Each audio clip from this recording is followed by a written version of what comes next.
rattan spit fire, ignite the scroll. From pyramids to pavement, they feel the soul. Elder apostles dropping jewels, rare and colossal. The HOK, we get hostile over gospel. Religion in your ears, science in your nostril. House of consciousness, ain't no room for the docile. Toughest debate forum, earth can't deny. Iron sharpens iron till the sparks start to fly.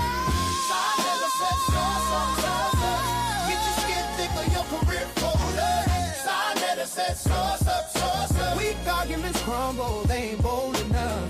Michael Guillotine sliced the lies from the clean crowd, electrified, charged like a light machine. Hieroglyphs in my veins, ancestors in my spleen.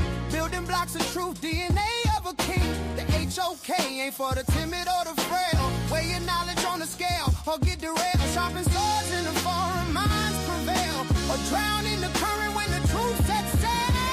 Side never sets source up. Get your skin thick or your career folder. Side never sets source up. Like the video, thumb up the video.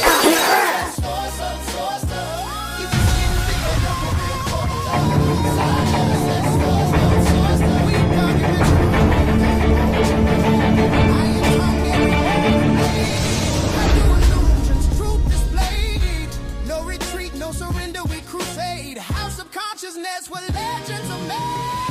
Side never sets source up. Get your skin thick or your career folder. Side never sets source up. Weak arguments crumble, they ain't bold enough.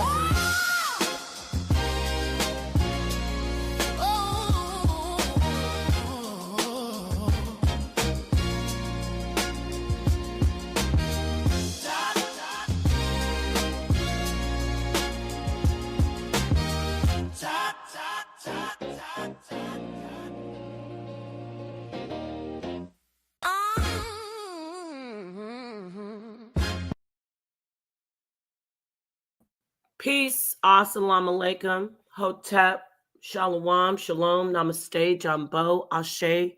All the greetings of love and light to the darkest minds of the light, to the HOK.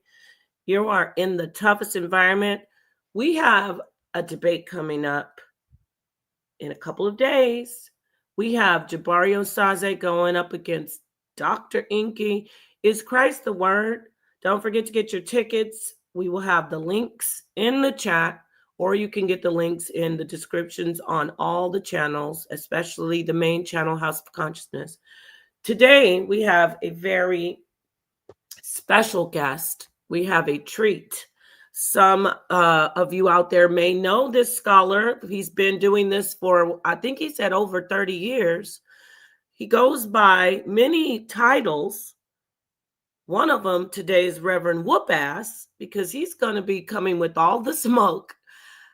We have Dawaya Zakaya, Dawaya the Renegade, the scholar. He is very, very well versed in all the esoteric, not only from the Bible, but also Masonry, Freemasonry. And he's going to hopefully get around to that. We're going to have him come in for a few series because he has so much information.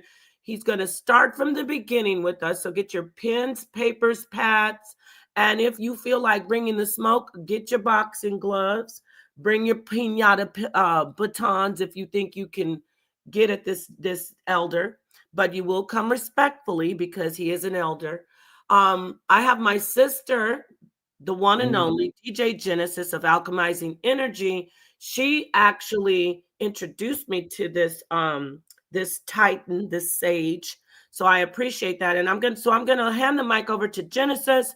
She's going to also introduce us, give us a little bit more background and familiarize us with this elder. And then we're going to hand the mic over to him, and y'all better sit down because this gentleman right here can go and go and go. And so the fountain is going to flow.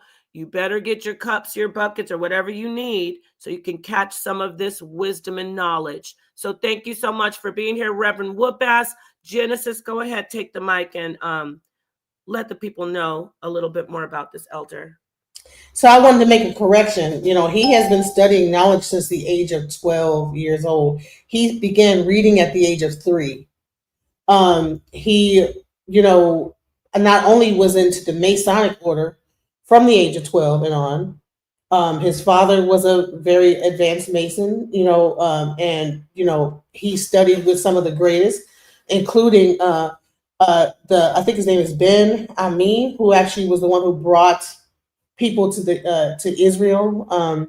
He actually was friends with him. Like this is a person that is a wealth of knowledge and a breadth of knowledge. And if you look behind him, you're going to see a map of world history. This is like a map that I was like, wow, you have like the map of world of like the just all the way down like chronologically.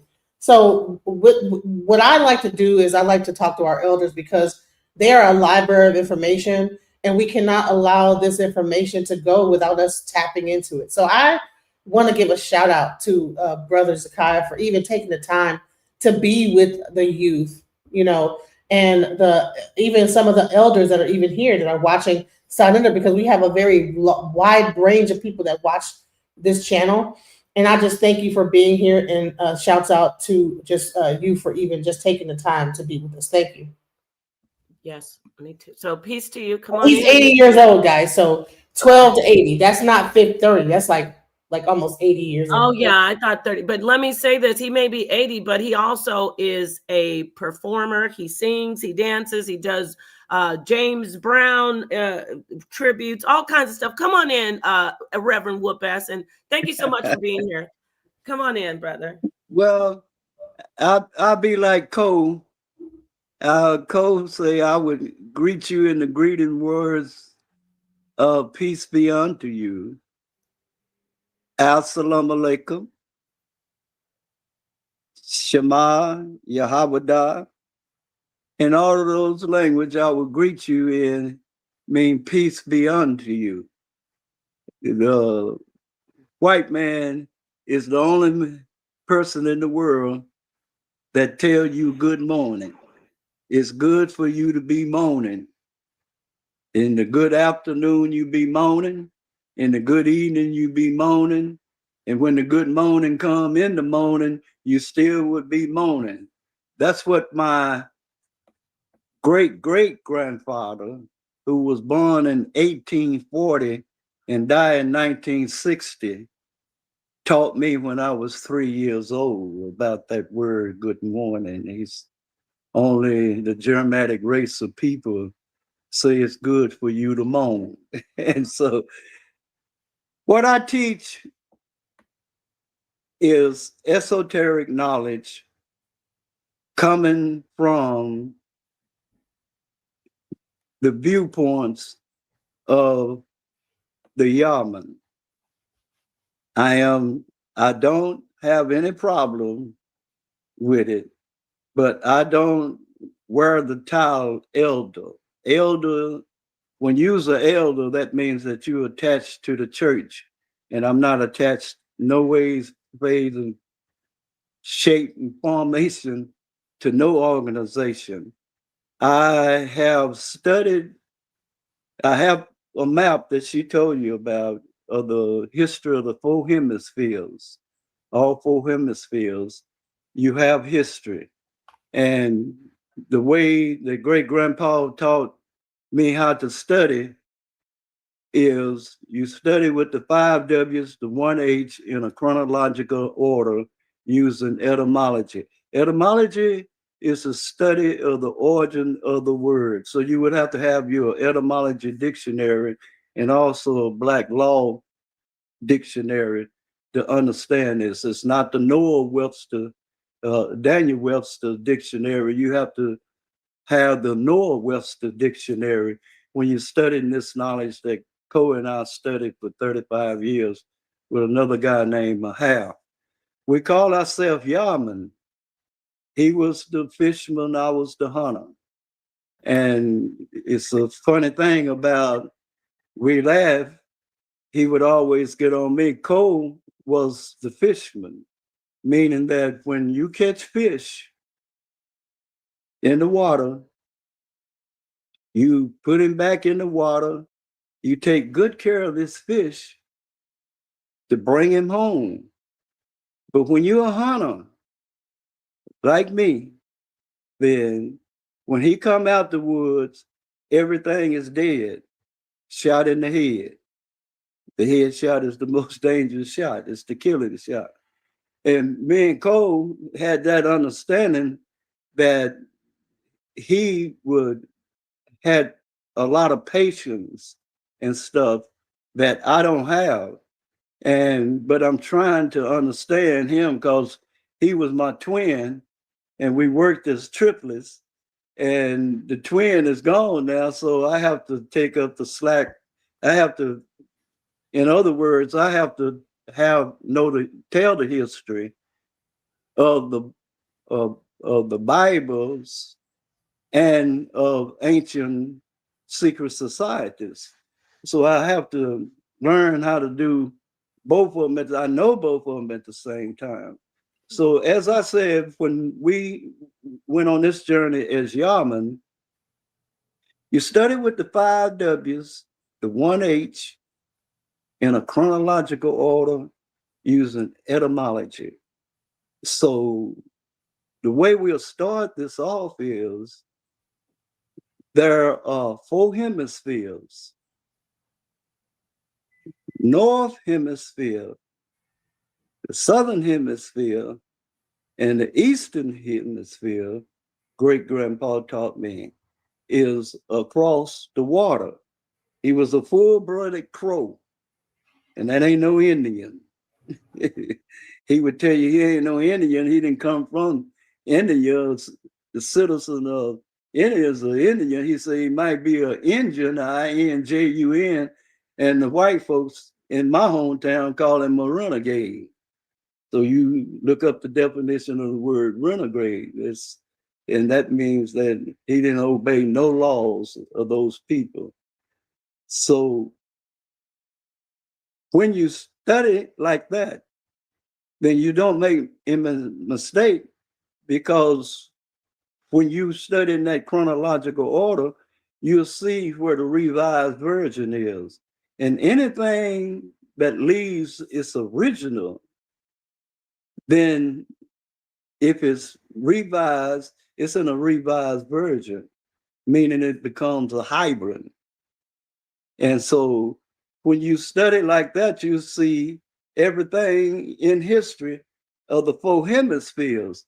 But during our journey, me and Cole, after a year of nothing but study, I walked up on that it wasn't important to study colored people's history, because ain't no such thing as a black person. That's an adjective that modifies a noun. If you study the history of colored people, 2/3 of the world is colored people, then you would go into the Caucasus Mountain.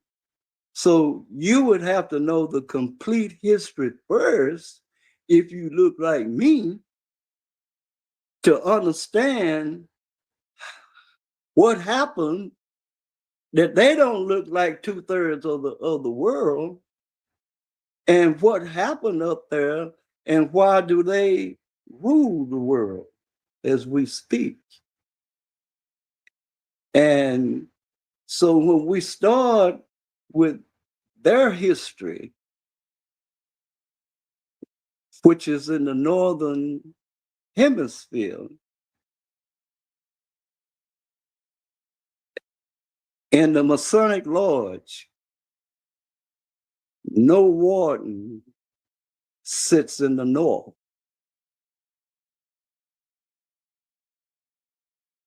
One of them W's, ask yourself why. Because according to the Masonic knowledge is, that's where the beast man came from. A man that was a beast, and his number was 6. So when we started studying that history in a chronological order, and after 30 some years of it, I can recite that history and see how a person that is born after 1960 don't know what a Negro that was a colored person is. I've asked many of them, some of them had doctor's degrees, master's degrees. Do you know what a Negro that was a colored person is? We don't know what he is. Then the Great Seal of the United States of America belongs to a secret society called the Scottish Rite Illuminati Masons now. That's what they call. That wasn't what they started off in 1776 at Lodge Number 1 in Philadelphia, and it's still there. It's a museum now. You can go check it out, or you can check the history that I'm telling you. Then you would understand that in that belief of the Scottish Rite Illuminati Masons now, they have a degree called the Three Ruffins. That degree tells the Mason how to genocide a nation of people within 400 years.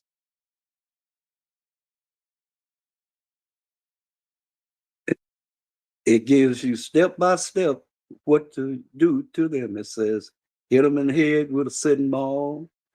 That means take their knowledge away from who they are. Cut his throat, meaning take his tongue away from it. Stab him in the heart with a compass, meaning take the heart of his whole body and you control it.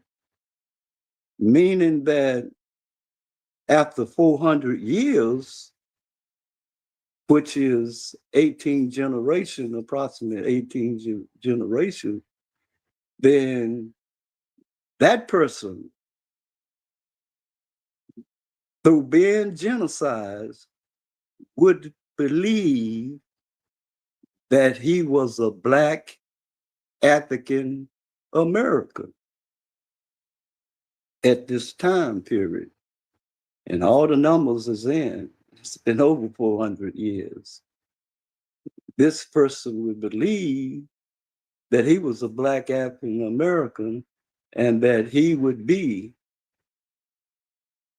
have a white face, a Black face, but his mind would be totally white through training you in a school system that you have a doctor's degree with a magna cum laude, summa cum laude, and a cum laude. And when you look like me, then you didn't question what was given to you. You became a believer. That's the degree of what is called the Three Ruffins in the Masonic order, or they lodge, that we didn't know anything about. But we can see. Reverend, I don't mean to stop your flow. It's awesome. Y'all hit the like. Make sure you're respectful in the chat or you will get put in timeout. Sorry. Reverend, can you let the people know your degree that you, I don't know if you clarified that you're a Freemason, you were in the lodge, what degree you reached, and also I want you to get into your teachings on the esoteric. You're doing great, but let the people know, were you actually a Freemason? Talk to them about the degree you reached, and Genesis had something also that she wanted to say. Go ahead, Genesis. Yeah, well, Genesis, wait 1 second. Genesis, are you there? Yeah, I just want to clarify whenever he references Ko, that is Baba Yashabai. Him and two other men used to come together and study and teach in the Dallas and all throughout the country. They used to teach, so when he speaks of Ko and the people that he worked with that were studying this information, he's speaking of Baba Yashabai, who is now passed, and may he rest in peace. He just passed in October 31st of this year. So may he rest in. Rest in peace. All right. Thank you so much. So this is another, we have another elder who's coming gracefully to us. Go ahead and get back into, if you would, Reverend, get back into what you achieved in Freemasonry. Okay. And then can you get to the lesson about the esoteric of the Bible? Go ahead. Okay. I've been a member of 5 different secret societies. I reached to the highest level of each one of those secret societies. And I was started being taught the Yaman at 3 years old. Most people know it as a rites of passageway. Well, my rites of passageway was from 3 years old to 18 years old. I went through a rite of rituals that I went through that I learned from a grandmother that was a Crow on my daddy's side that lives 109 years, a full-blooded Cherokee woman, my grandmother, my mama's mama, that lived to be 114, died in 2013. I spend all of my life with them. 1 week I would stay with my daddy's people. 1 week I would stay with my mama's people until I graduated from high school. That's how my life was coming up as a young man.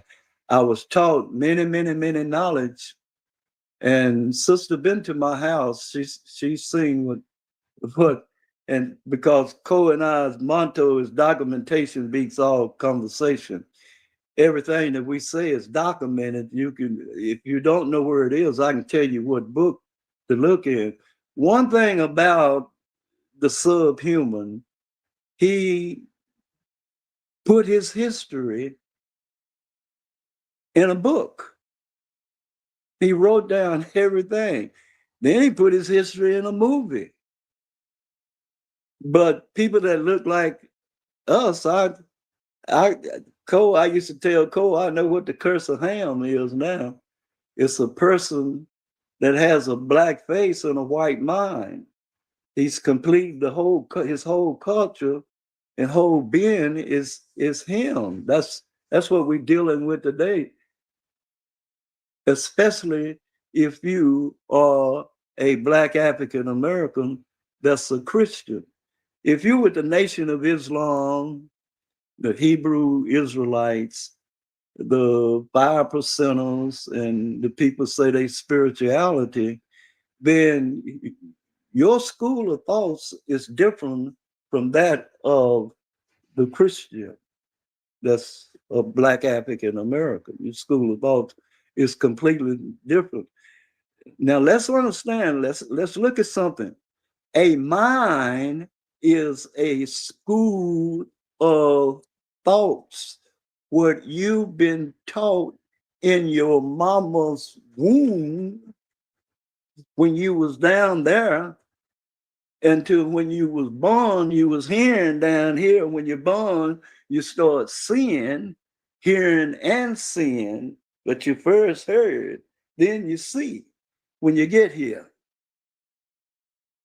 Then that's a school of thoughts. That's a mind. That's a mind. That's what a mind is. Nobody never taught you what a mind was, but that's what a mind is. It's a school of thoughts. And when you get here, the person that comes into being has to be trained. And the way that he is trained is the way that he will be. Because at certain levels, you start getting a personality. And the most crucial thing about a personality is the attitude. And if you don't have nobody to send the message from the butt to the brain, then at 5 years old, as my big mama would tell you, use a little more run. Use a little more on the run. You're just running. Have you noticed the children of today's society? Have you just noticed it? It's what my grandmother would tell you. It's what she told me. And so I'm looking at what Big Mama and Big Papa would tell me about different things. I'm looking at it now. I was with the Nation of Islam for 10 years. I was an imam with Jeremiah Farad Muhammad at Mosque number 49 in Dallas, Texas. I traveled with Cole with the Hebrew Israelites, the ones in Chicago. Eli, I think it was the name. And I traveled with Moray Reed in Baton Rouge, Louisiana. Cole and I traveled with them for about 10 years. I went through all of these schools of thoughts. That's the reason I understand. You have to go through that. When you go through that, then you have an understanding of what everybody believes in. Now, the people that call themselves Black African Americans as Christians, what we talking about, they don't want to hear it because they ain't gonna change. And you have to, when you searching like you guys are searching, like I searched when I was your age, then you understand what I'm talking about when you reach your journey, that them people that call themselves that is lost. I have They a question. lost, and the reason they lost is due to the dietary laws. You see, that was the 12 laws of nature, and you couldn't live under grace from your dietary laws. If you do, you be killing yourself. And the reason that you don't understand that is because you don't know how you was born.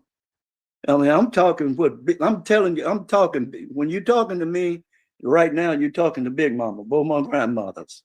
This is what they taught me.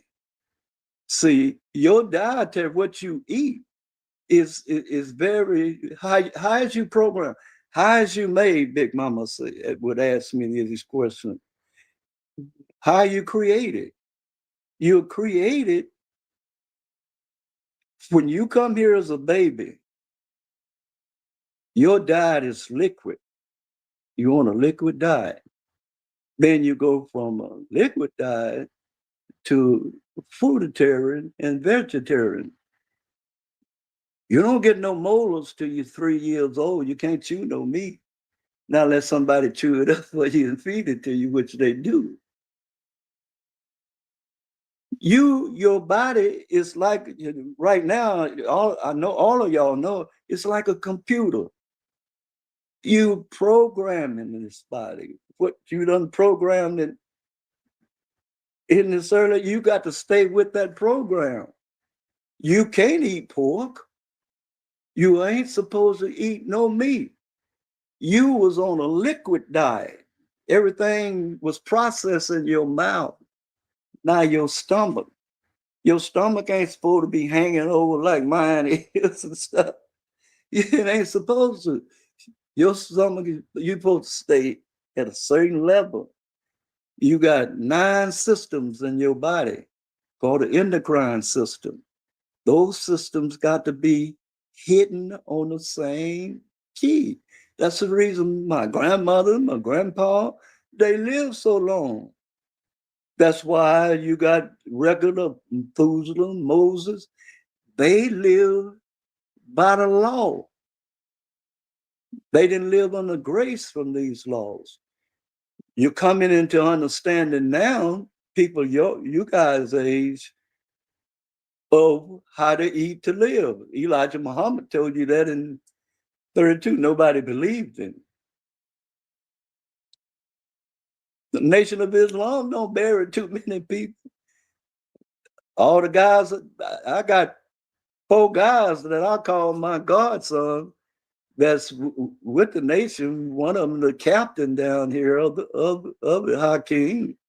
And we play chess every Tuesday, Wednesday, and Thursday. They like my children. I've been knowing Hakeem since he was in the 7th grade. He tried to date my daughter, and I told him that she wouldn't take it. That's how long we've been together. Look at how those people are that follow that book, How to Eat to Live. I mean, you see a difference.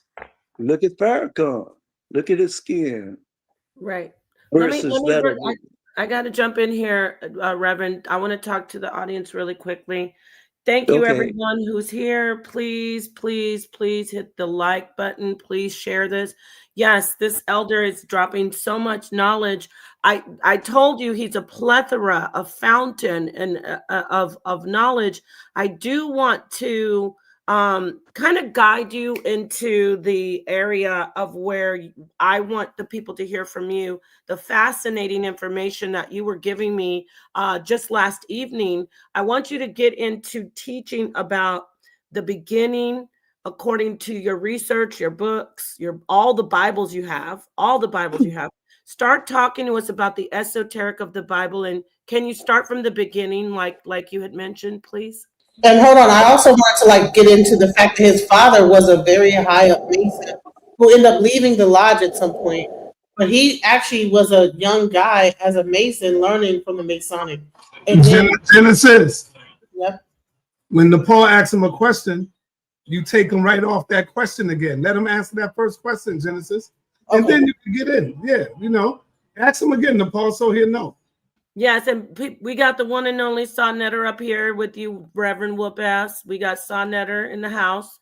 So please go Yeah. ahead and start teaching us from, you said you have like hundreds of Bibles.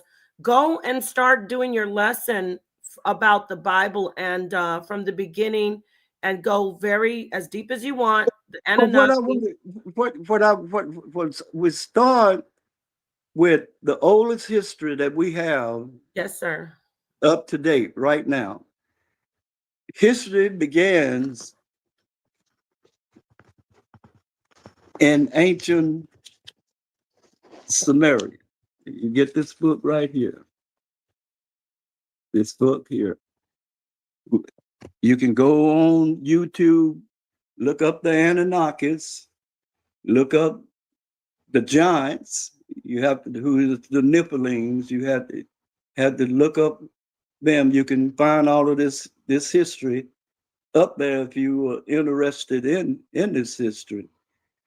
According to what is written in history, given to us by the Zionist Jew, who is the children of Ashkenaz, who is the cousins of the Germanic race of people, Magog, Gog, and Tubal, which we know them today as Great Britain, Russia, Germany, and America.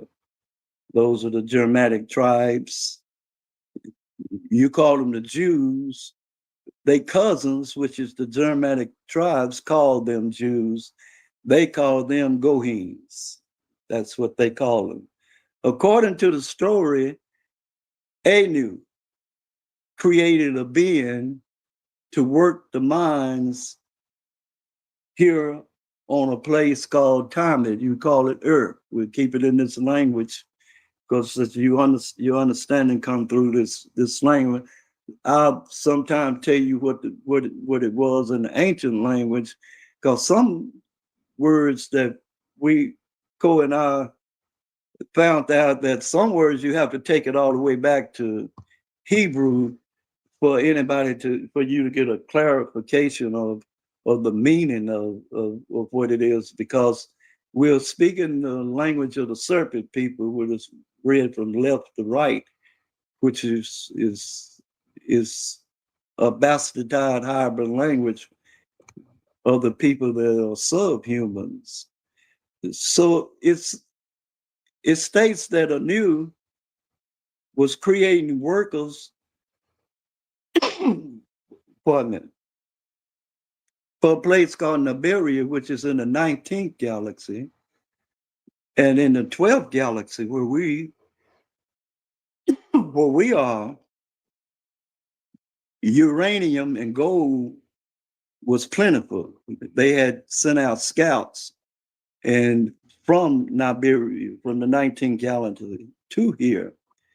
And when they got 2 moons had came into their planet and created an ozone level, a hole in the ozone, and they had to patch it up with uranium and gold.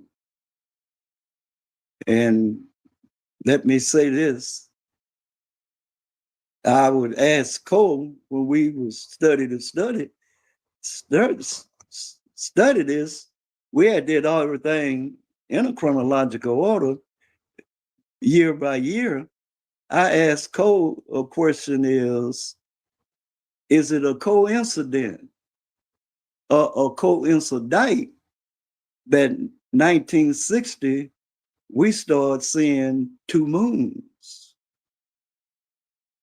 in our ozone? And as we speak now, 2 moons is up there. Was that what? Why is that? You know, that's a good question for us to answer, because we ain't never figured out the why. But the 2 moons is there, and it didn't appear until 1960. You in the daytime, you ain't supposed to see no moon. But any given time, anywhere in America, you're gonna see 2 moons. You can see the moon in the daytime. Right. Right. Oh, here in Dallas, you see it all the time. You just don't pay attention. Start paying attention. We have an old saying that Grandpa said, my great grandpa, stay alert, you stay alive. So you should know all of your surroundings. You survey it. You take surveillance of it. And Anu created a being to work the minds, and he called it male and female.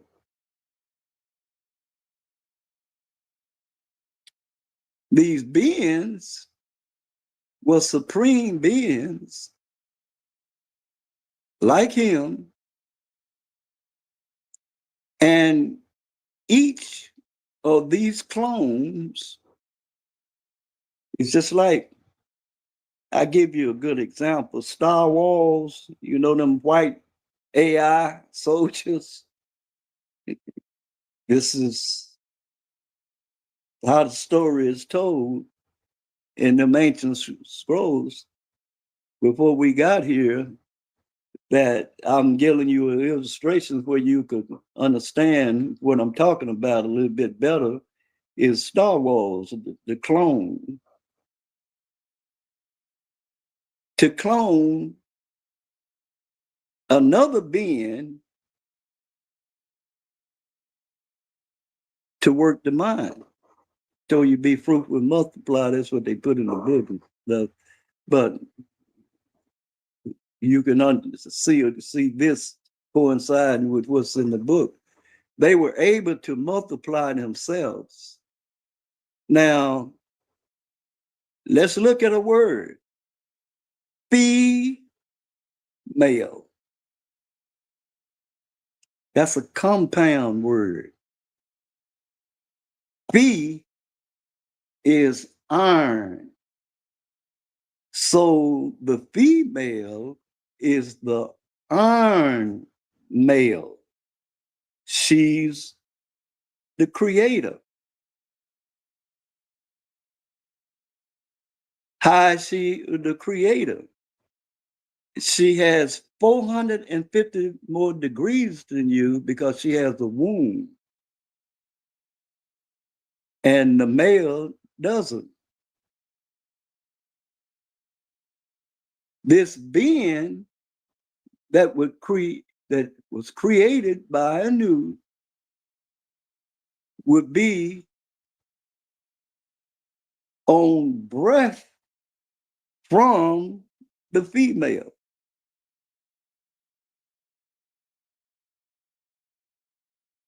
When the air starts, all the systems in this body starts to operate and multiply itself and start growing. This is how we was created. First,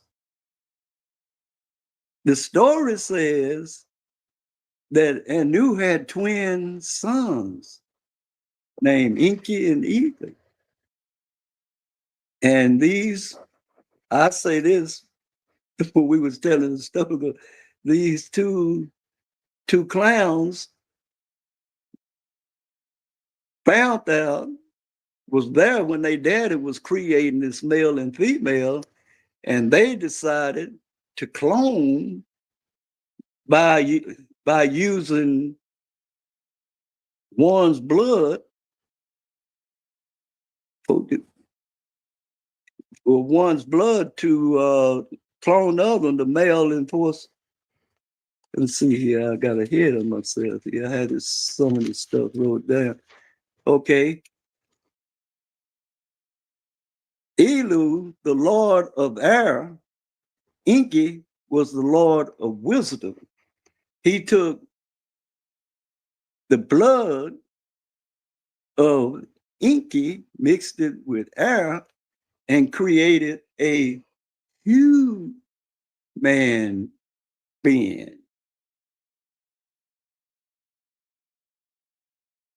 Now that was a hybrid. And the way you know that was a hybrid, the human being was named a man and a woe man. Now that woe man is a compound word. WO stands for without man. But she was a female. She could reproduce. This is what Incan here. This created a hybrid.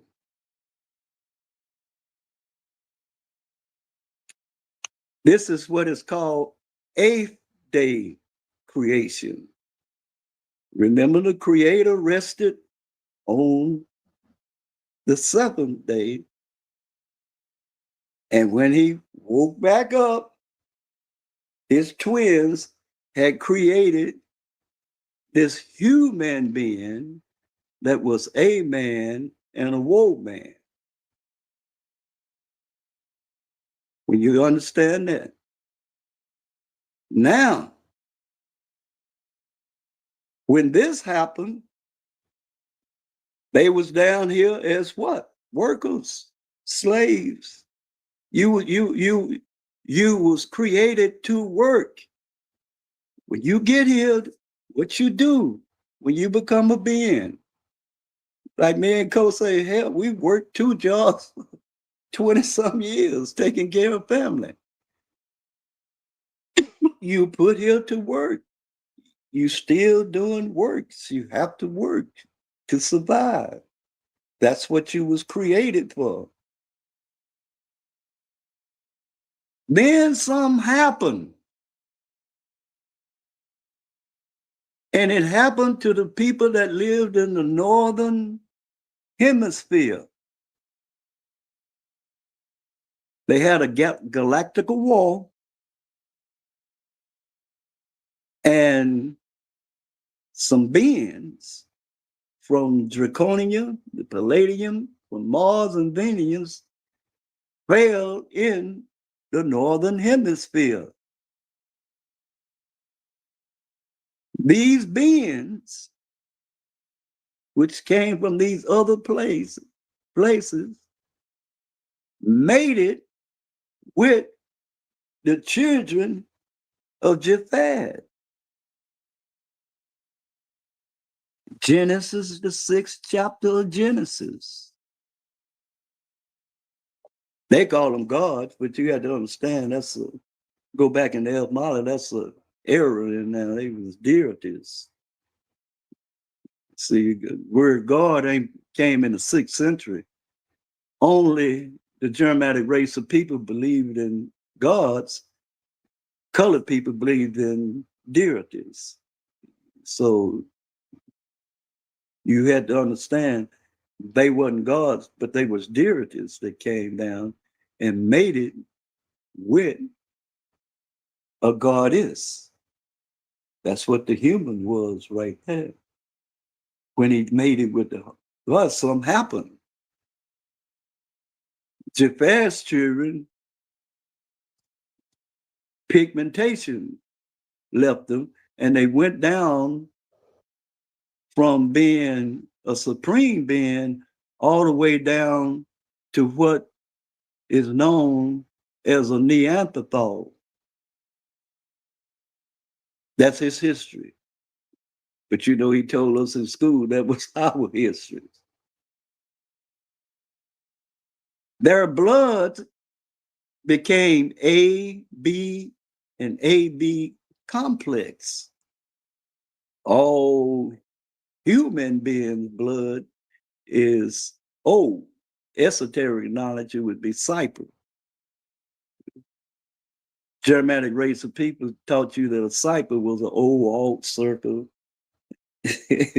Now, when it becomes a cipher, it's esoteric knowledge.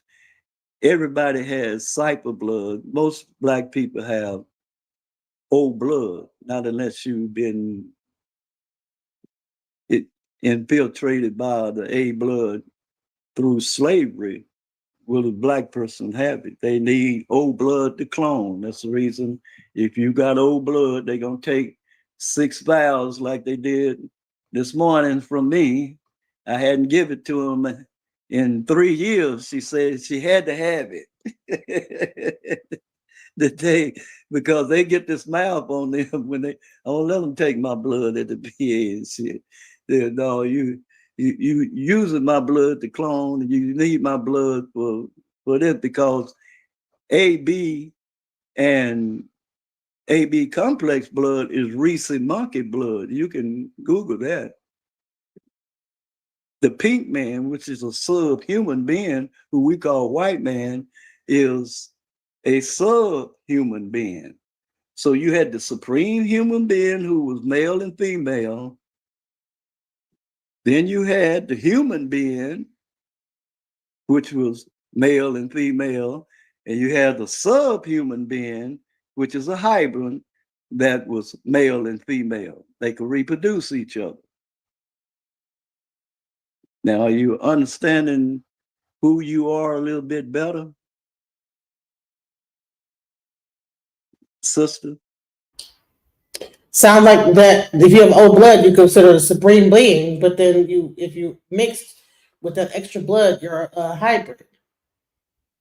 Yeah, and see, nobody, it's very little people. I would say almost 99% of the people that look like me and you in America don't have pure blood anything. You don't have pure blood. We call a half breed. That's what my mama was. Everybody is mixed blood. My mama daddy was Cherokee and Jew, Ashkenazi. And my mama, she looked just like her people, which I know her people, what she said, my people too. But I'm her only dark child. The rest of the children is high yellow. And so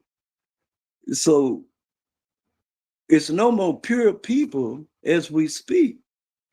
And that's a strange thing.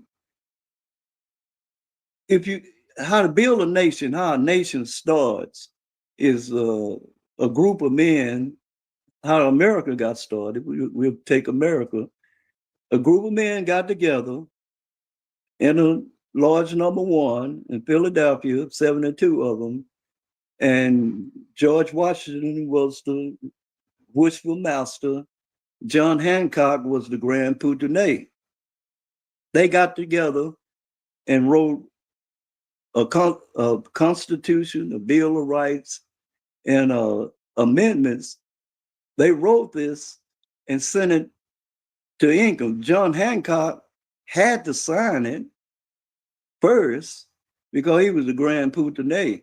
So when they sent it to England, none of the other people would sign because he had committed treason. So they wanted to see was Cromwell come back over here, and he didn't. He made a treaty with them that they had certain rights, and I think that Mahal, he knows Mahal went back in them treaties. That's the other guy. He did all that research on how many treaties I have this place signed and what they have signed away. So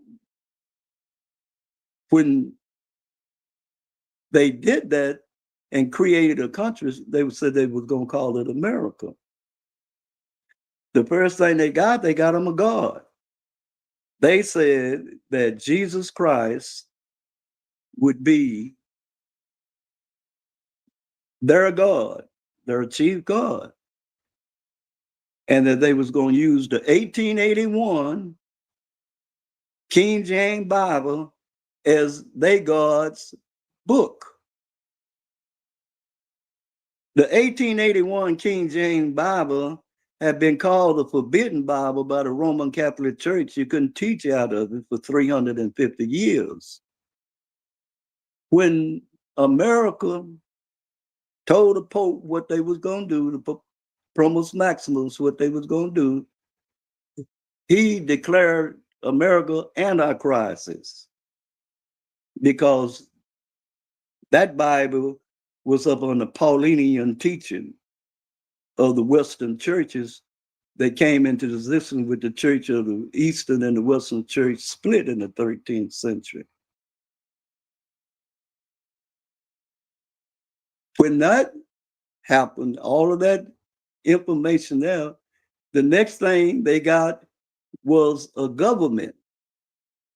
They said that there was a federal constitution, republic form of government, and the people that believed in that was called Republicans.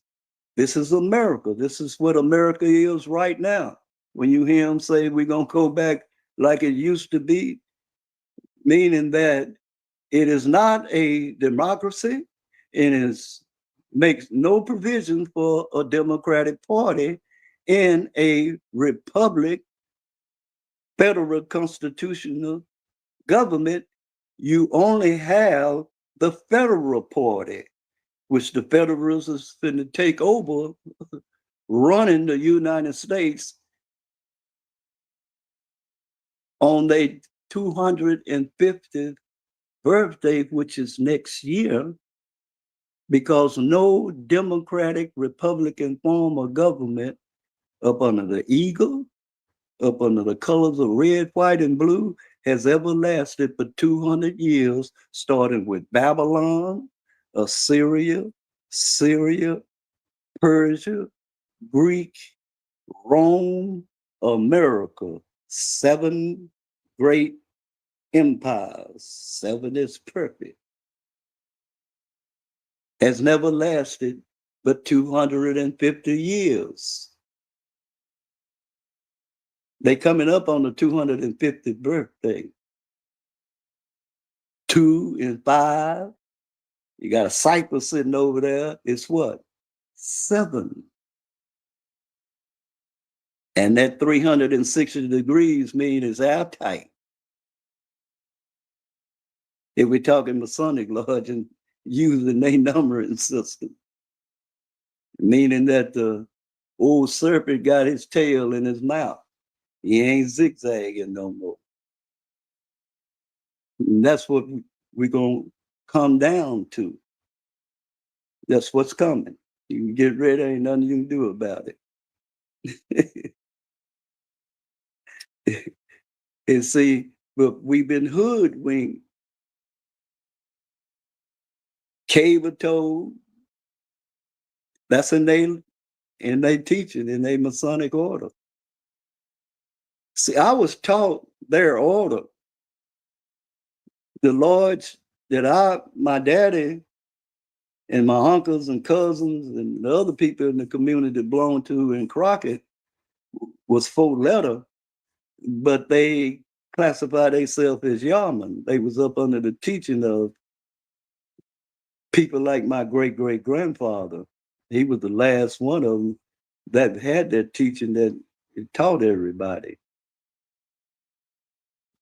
You see, in my hometown, everybody knew what tribe they came from. See, everybody knew what's tribe. When you became a Black African American, you don't know what tribe you came from. So you got 5 generations of people. I'm the baby boomer generation. Everybody that's baby boomers, they should know the history. And every last one of them can tell you that what I'm saying is the truth. That's the way it was back then. But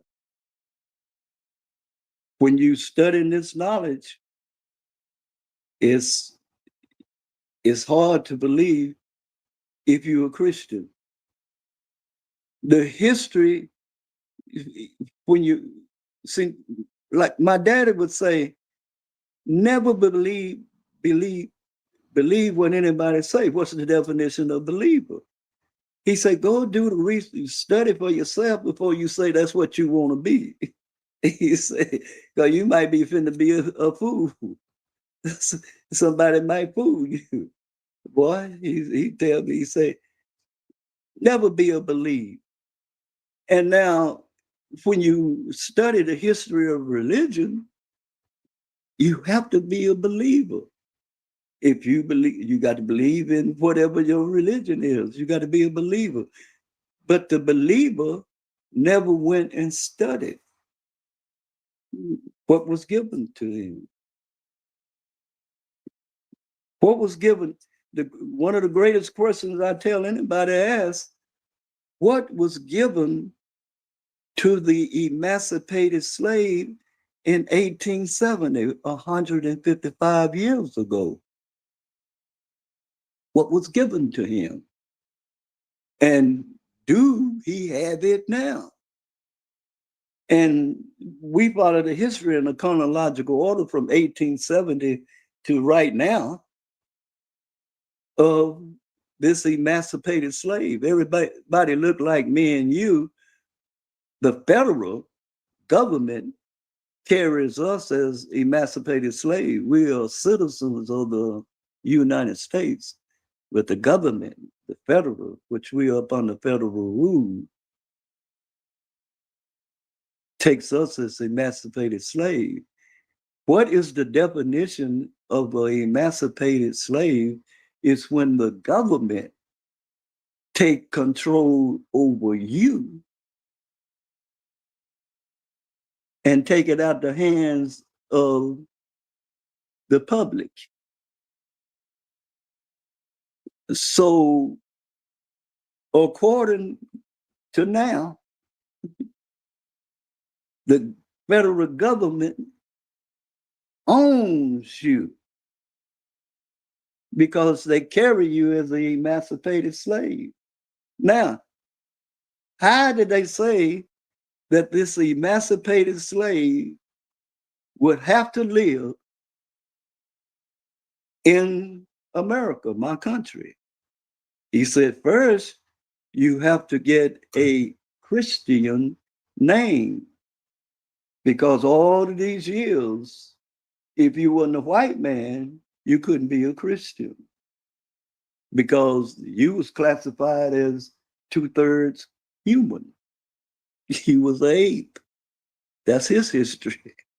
But he classified you as an ape. So he gave you Christianity.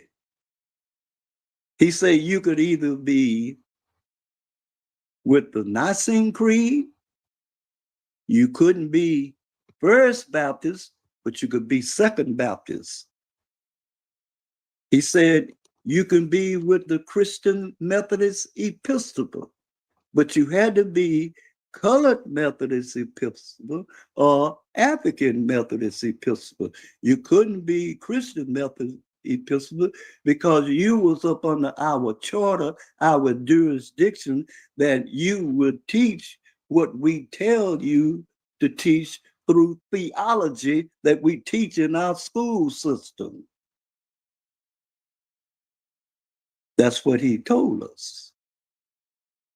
He said you would be now here's what that 13, it said, you will be segregated with certain, CERTAIN, rights, RIGHT, certain rights, and you would be segregated. From 1870 to 1970, you was a bad motor scooter. You was Negroes that was colored folks. Had 129 colleges. Has it achieved all kinds of stuff. Although the government give you a Freeman party, a Freeman bank, and Edna took out, according to George Washington book that I have here, said Edna insured that bank for $1 million in 1870. How did that bank go bankrupt? How did we lose the Freeman party? We had your own political party. How? Did one of our baby boomers with a summa cum laude doctor's degree ask that question? Edna's still here. Edna, the history of Edna, they the one financed, insured the slaves. I mean, why didn't we ask these questions? Did you ask yourself that? That 100 years that you were segregated, you had 129 accredited colleges. Now you ain't got none.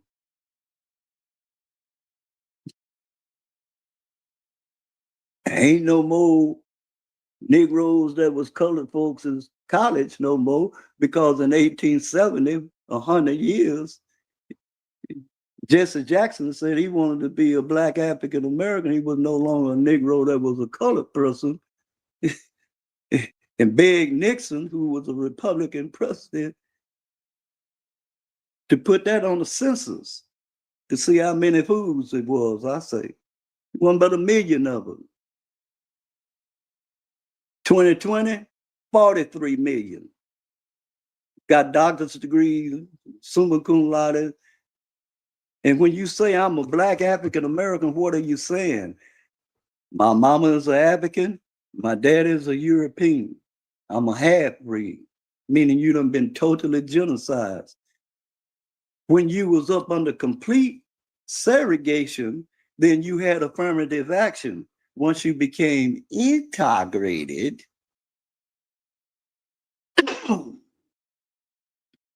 bye-bye. Because of what you said, you asked the government to promote this for you through Jesse Jackson and Al Sharpton and the Democratic Party.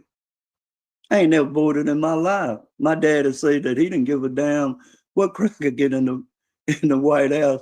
He was gonna make the same money. And he wasn't hurting for money. He ran a gambling shack, bootleg, and was a master chef cook that all the rich crackers for 200 and some miles would book daddy. When daddy get through with a Christmas party doing this year, he would book for next year and he make him give half his money then. And they pay him the other half on that. That's what daddy did. My father. That's how he was teaching me.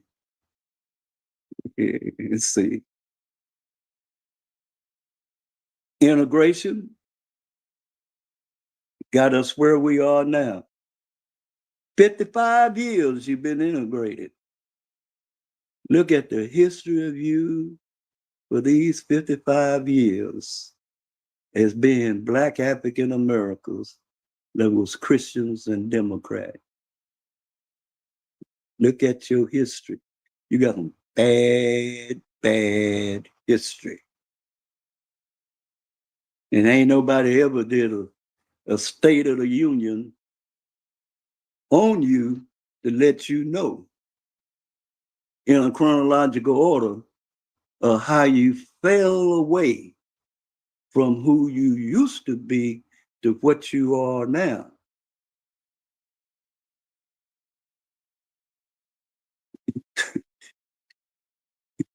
You went from a closet sissy to a Miss Thing. My uncle was gay. I ain't got nothing about, I ain't got no problem with gay person. I had about 15 or 20 in the bands I've had. Me and Butler had a band for 55 years together. I ain't got no problem with them. They ain't got no problem with me.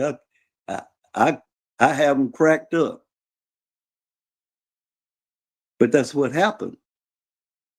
We went down now that look at your Black man now.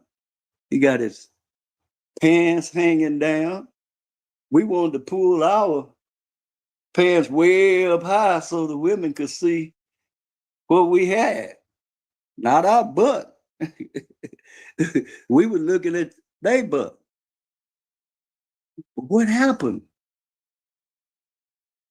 Do you ask yourself that? What happened to me? Somebody have to come tell you about yourself, and somebody have to come tell you about yourself that don't love you. And I'm that person. I just believe in telling it like it is and not like it was, because it's shown up the other way. I put it like this. I'm just like Brill Cream. I know just a little dab of do you. Hey, Reverend. See? Hey, Reverend Whoopazz. Yes, ma'am. Yes, sir. Yes, sir. Reverend. Yes, sir.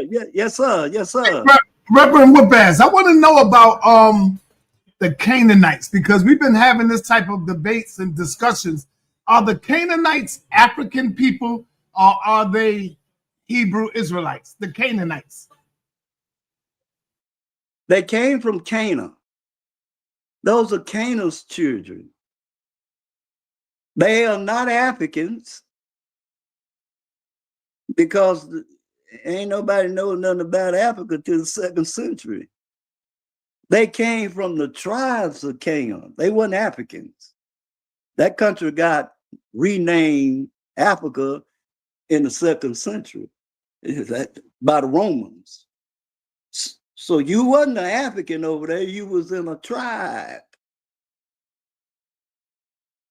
You was in the tribes of Canaan. If you say you were descendants of the Hebrew Israelite, you was in the tribes of Ephraim, which is Hebrew. 625. When sister was over, you was over here. You seen it on the calendar, on the map. Yeah, I saw it. You're okay. Well, you seen what it was. All of this argument right now, I'm a Hebrew, I'm an Israelite. What are you saying? You say I'm a Hebrew Israelite. What you saying? You say I'm a Hebrew Israelite. I come from the tribes of Yehuda. Right? Some people don't call themselves Hebrew Israelites, though. They say Israelites. Some of them say Israelites, yeah. Yeah. So let's look at the history of that tribe of people. See, the Bible, the first 39 books of the Bible is Torah and Tanakh. That's the history of Judah and Israel. Them first 39 books. And in them books, they got a First Chronicle and Second Chronicle. Did anybody read that? So I know Sister, she Napa. Napon, she's a good student. She's a good student.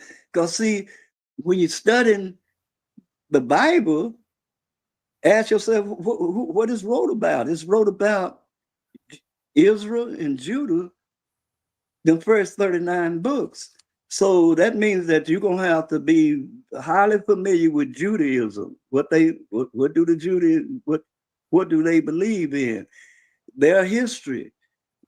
19 kings. Who did they worship?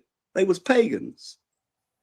Yes, sir. They worship pagan gods. You saying you're a descendant of this Hebrew Israelite. This is what you saying. I don't care what you think. They worship pagan gods. They Baal, Astra, Moloch, the golden calf, Israel.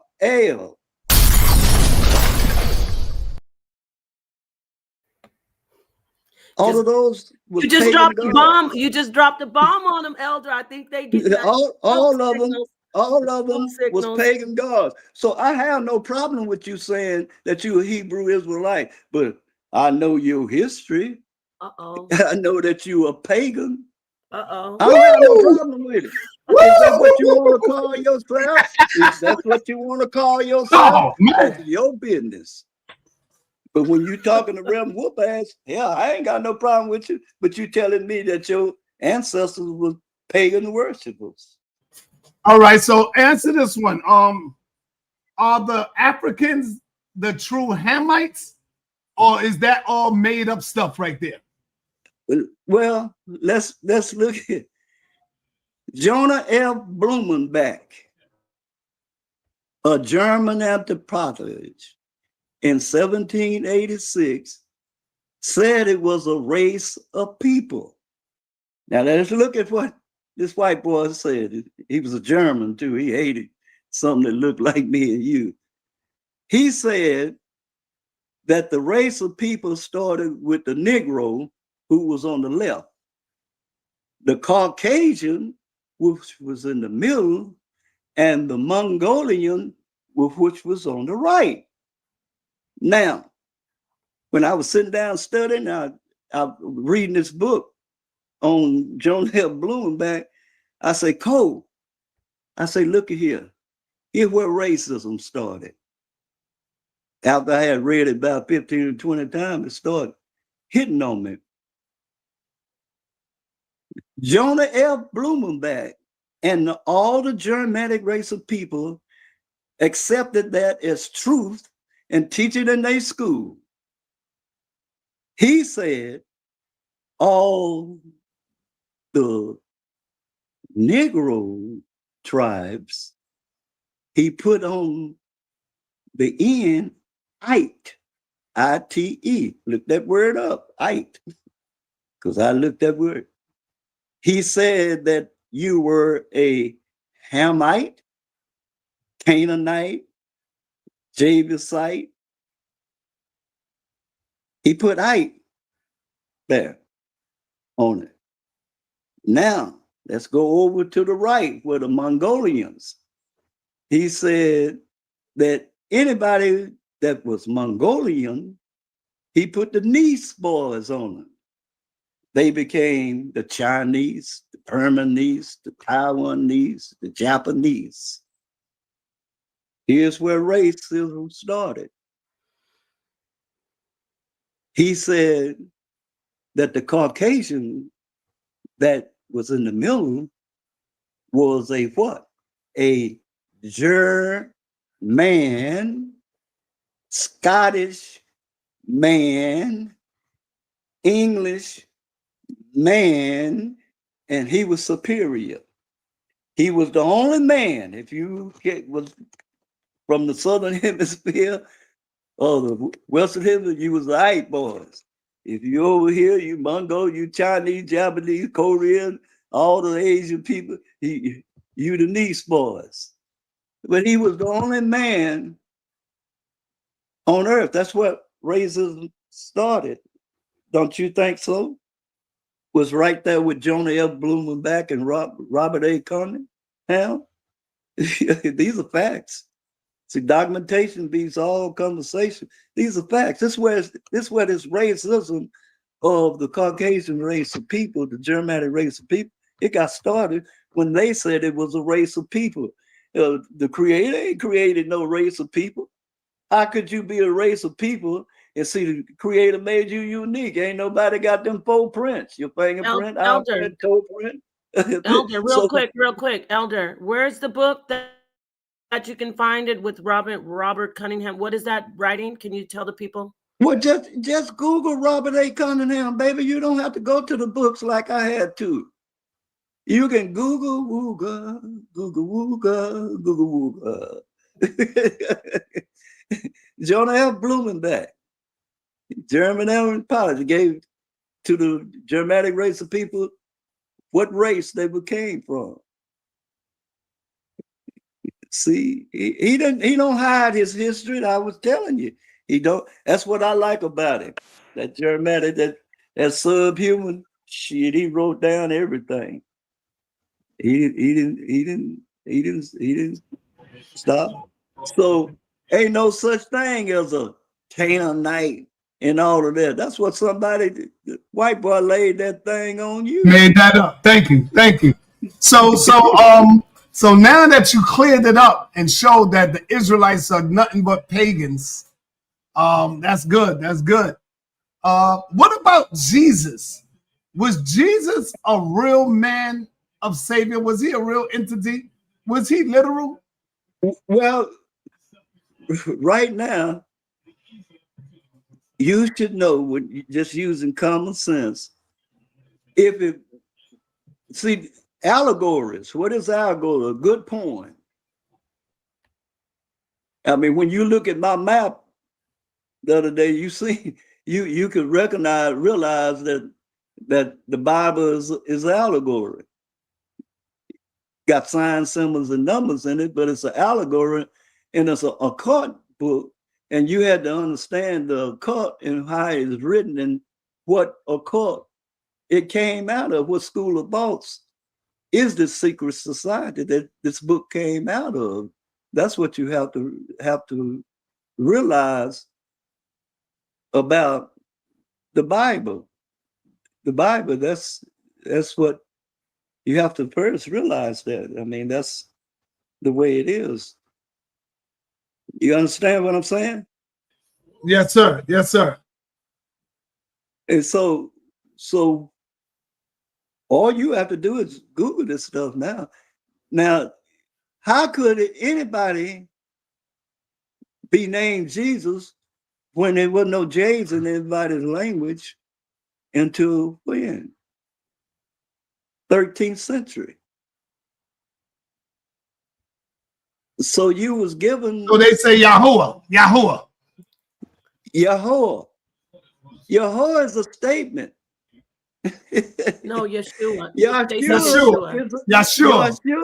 Yeshua is a statement. Yahweh is a statement. The ways of Yah. Yah's salvation. Yah's salvation. Now, who is Yah? Good question. That's the next question. Who is Yah? Let's go to Psalm 68 and 4. Oh man. Hold on, let me pull it up. What did you say? Psalms what? Psalm 68 and 4. Psalm 60, verse 84, you said? It's 68 and 4. Oh, Psalm 68 and 4. Okay, go ahead. Psalm 68 and 4. Okay. All righty. Let's take a look here. I'm going to share the screen for you right now. Y'all hit the like button. I know you're shoot in secret a perfect suddenly. I'm showing it on the screen, honey. Okay, go ahead. So here it is.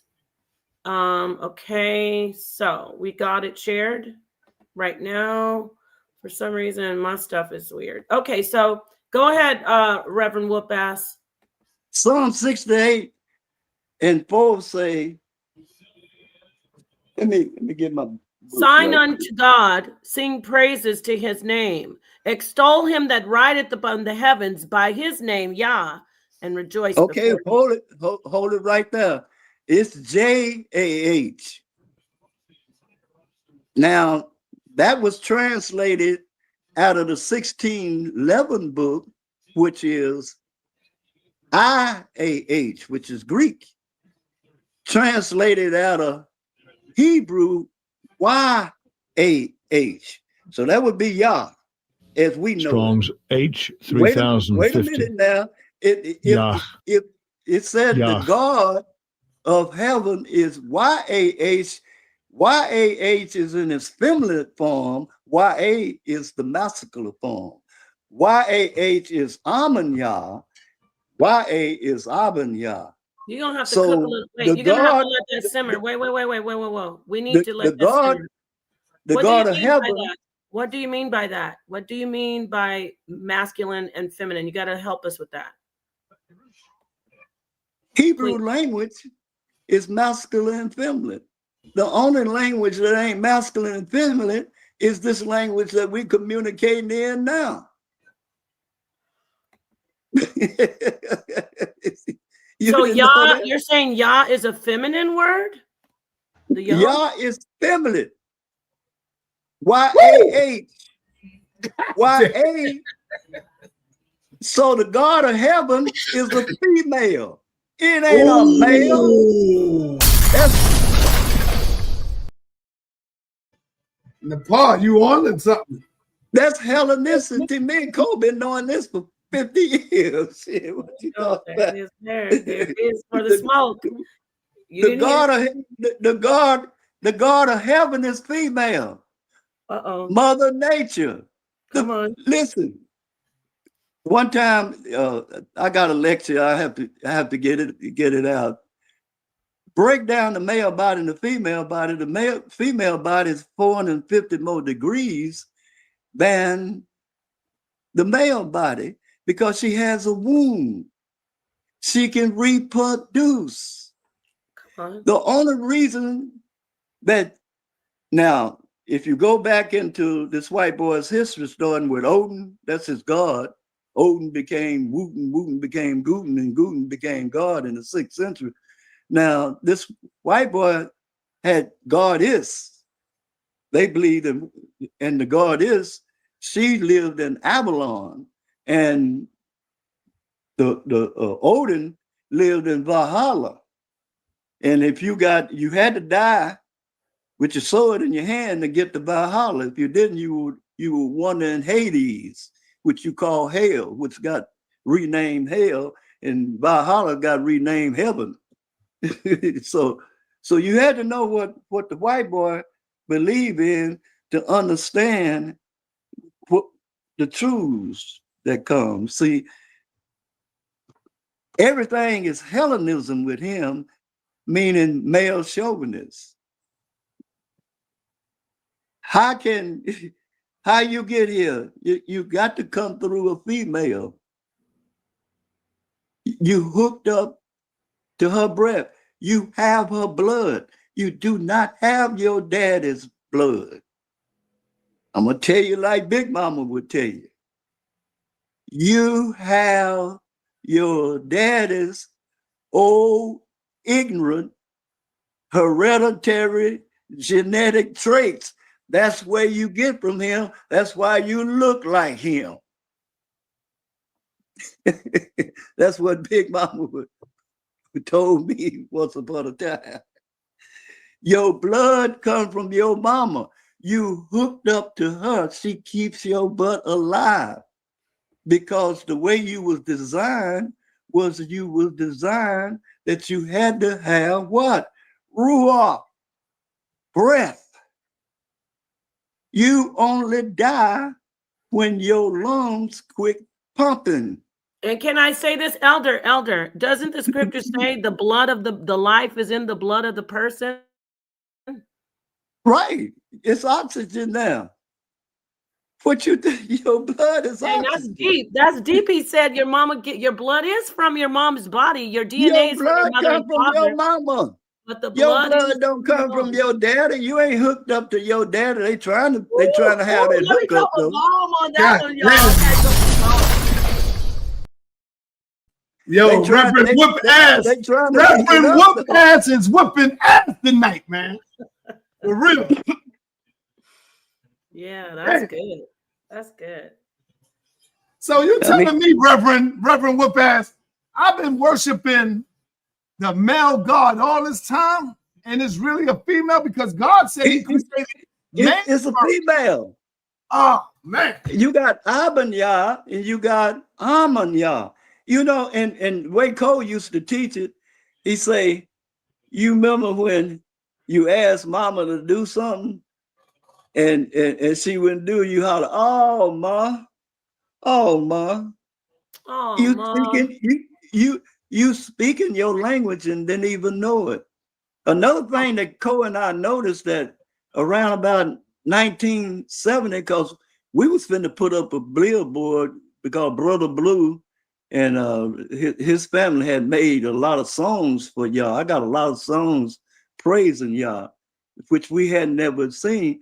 And then we noticed Cole said the information getting out there, Brother DeWa. He said, look at how these children has been named. Shawana. If you notice, it's just in all of the Abagadaha, you can see them in the names. He said that energy is coming back in. Cole used to say, because we did a tape. What's in the name? Okay. Your name, which is your statement, if you pick it from our language, it means something. Just like Napa, that means breath or blacksmith. I call her a blacksmith today. Hold up, you said Napa? You said Napa? Yeah, look it up. Look it up. See that Nepal, when they thought they was dissing you, they was really giving Nepal. Nepal. Look that name up. I got a etymology book that I looked up her name to see what kind of energy she had. And so she's vibrating on the energy that her name is. Wow, all praises. Thank you. And see, everybody, if you got,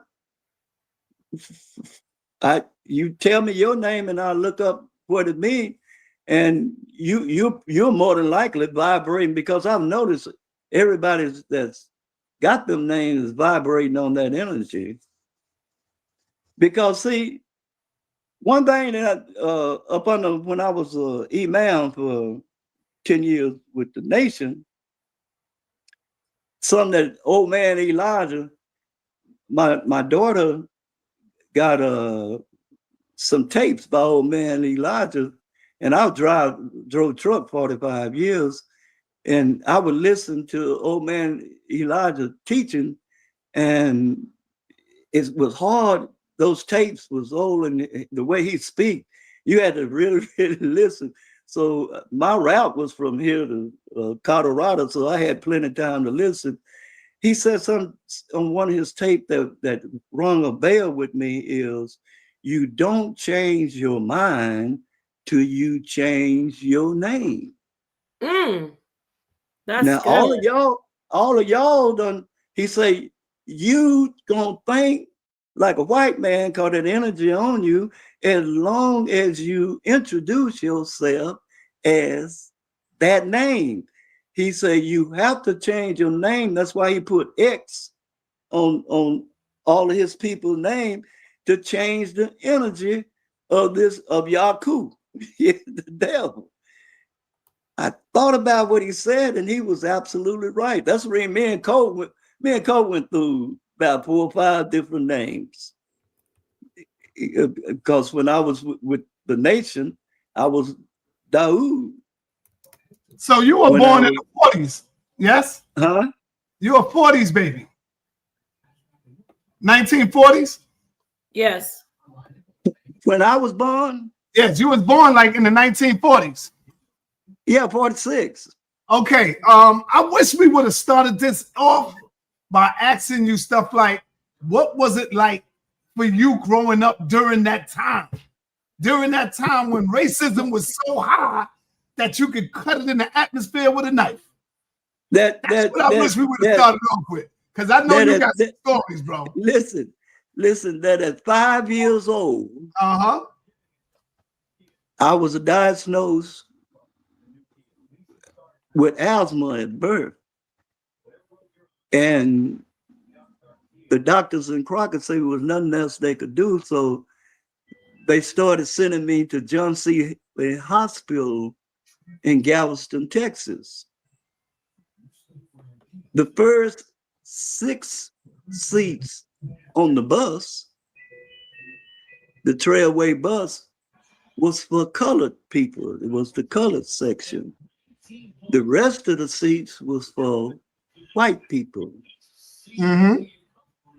My daddy would have to take blankets so I could sleep on the floor of the bus with the seats was empty up front, but I had to sleep on the floor because I was colored.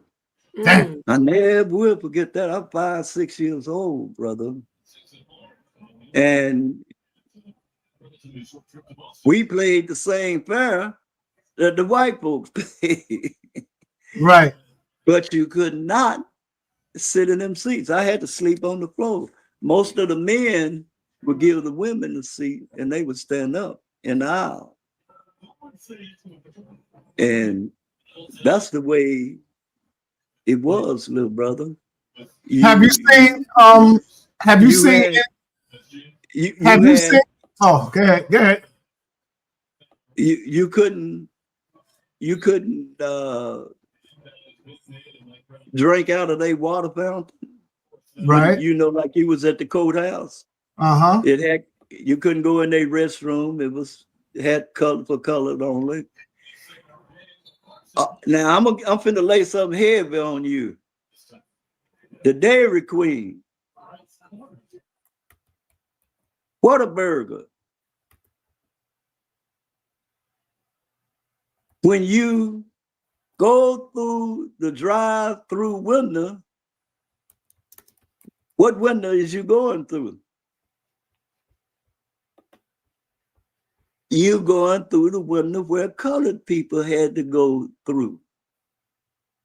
You couldn't go to the front window. Wow. You had to go to the drive-through window. Oh, that was your window.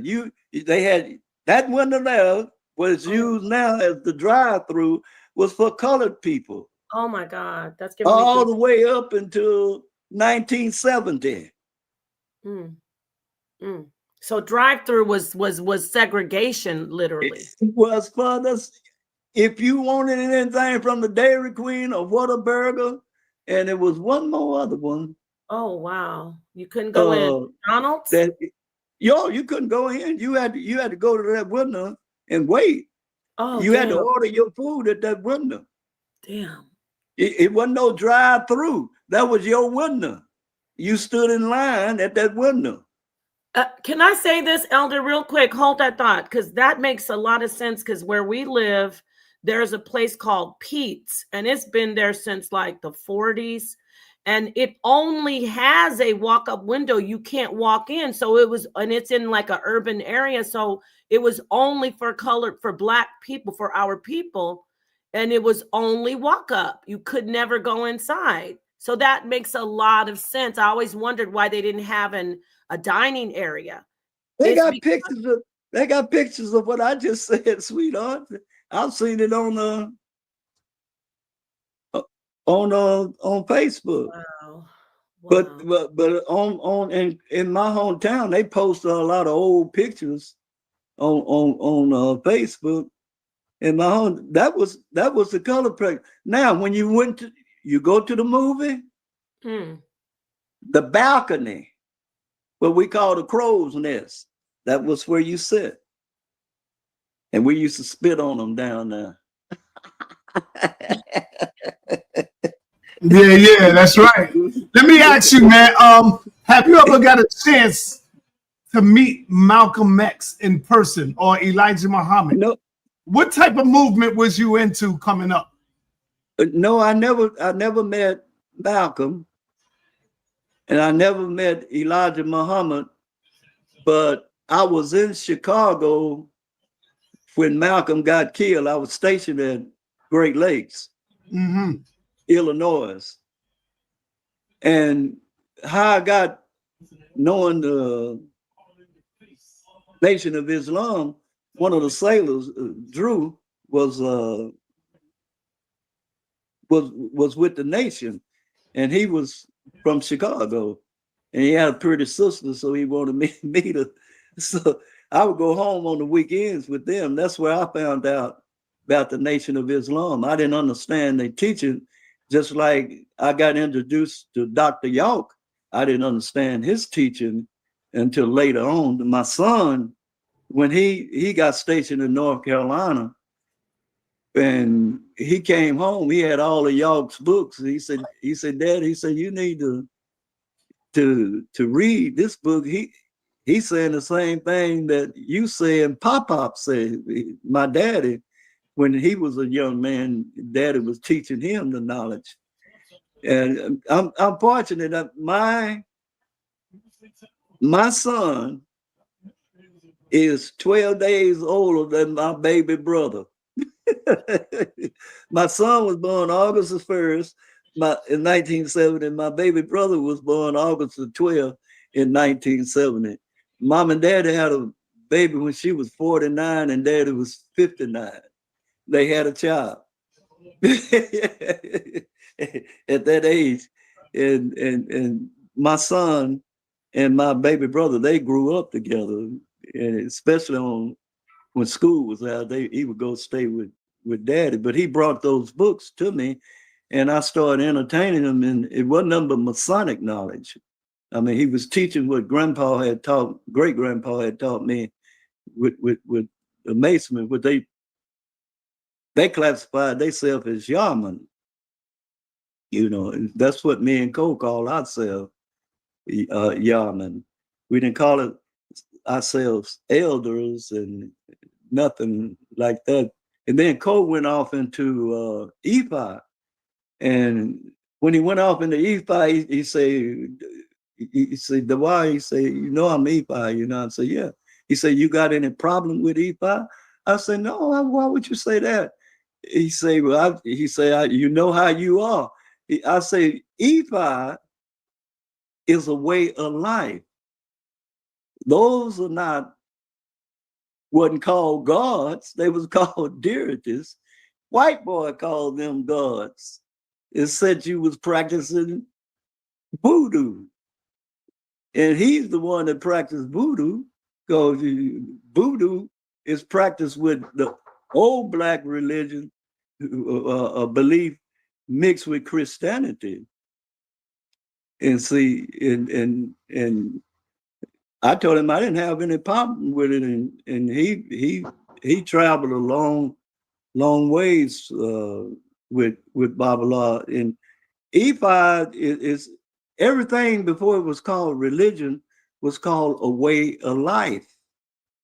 It wasn't called no religion in 4000 in BC. It was called a religion, and it was called a way of life. And that's what EFI is. It's a way of life. The same way with Islam and Judaism. Wait, just hold it a minute.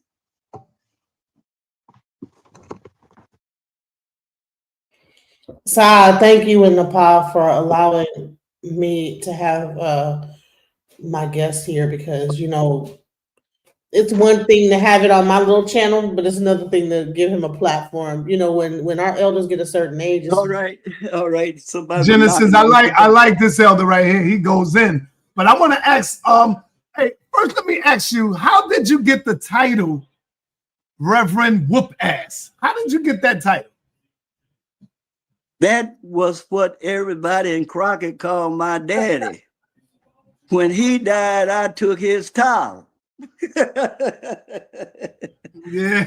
In my hometown, everybody got tribal name.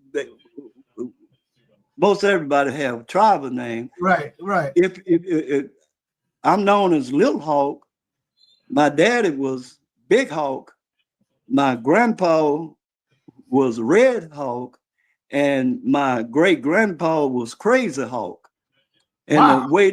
the way the great grandpa, he would ask you a question. He'd say, "How you think that grandpa get his eagle feathers to make a wall bonnet?"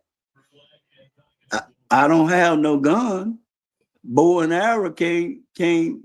He said in that day and period, bow and arrow couldn't. So they trained hawks.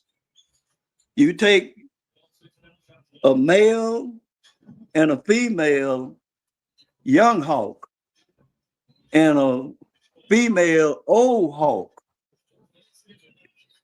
This male and female that's young got to be born the same time, and grandpa trained them that the young hawks agitate the buzzard. They go up and fly up and buzz on him, and when they get in a certain position, that the old female hawk would dive, a falcon hawk dive 80 miles an hour and would cut the eagle's head straight off, and he fall to the ground.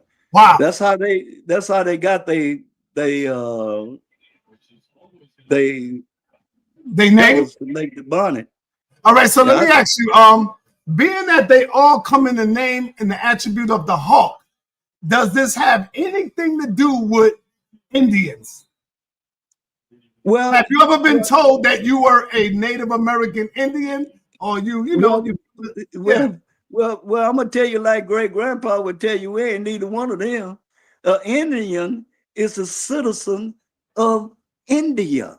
That white boy was lost when he renamed. So you got to watch white folks. This subhuman, he renames you. He renamed you. He called you in, and they teaching it in their school. You ain't no Indian. Look it up and Google it. Aboriginal? So you saying that there's no Aboriginal? You ain't no like Aboriginal. You didn't believe. What did you believe? You believe that you came from a tribe. The people over here believe that they came. You came from the Comanches, the Sioux, the Washita, the Arapaho, and you was you was a confederation that where you see America. This belonged to what it's called the Creek Nation, the Confederation. America, all of our people that got renamed, Negroes that was colored people, and then Indians, we lived here. All of these tribes, the Comanches, and that ain't their name. You have to have Mahal here to tell you. And he's one of the chiefs. He's purebred Cherokee. He speaks 5 different languages to what it was before the white boy renamed every tribe over here. But for studying, we have to do the name that, well, you know. We all lived in America. I think about 20 or 30 states is named after the tribes. Arkansas, Georgia, Delaware, all of these people, these were the people that was in the Western Hemisphere. The Western Hemisphere, the biggest tribes of people over here was the Olmec. They was builders. And if you notice that the Olmec who got named Mexicans is building everything now. The pyramids in Mexico is 10,000 years older than the pyramid in Africa. Hell, these people was building the pyramid. He was our brothers over here before an African even knowed how to build a pyramid. And the only reason that the African know how to build a pyramid is because when they used to travel back and forth, some of them got left over there, stayed over there. They swapped out. But the Olmec, the Aztec, the Mike, Maya and the Incas, this is our country.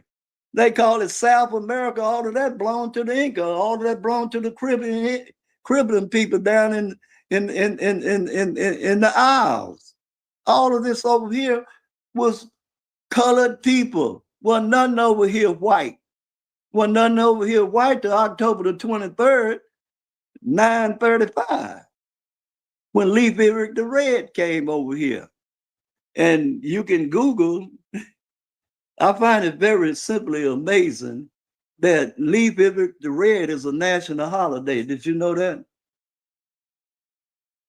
No, I didn't know that. Brother, Leif Erich the Red is a national holiday. You probably wasn't taught who Leif Erich the Red was in school, but I was. Who was Leif Erich the Red? Huh? Who was he?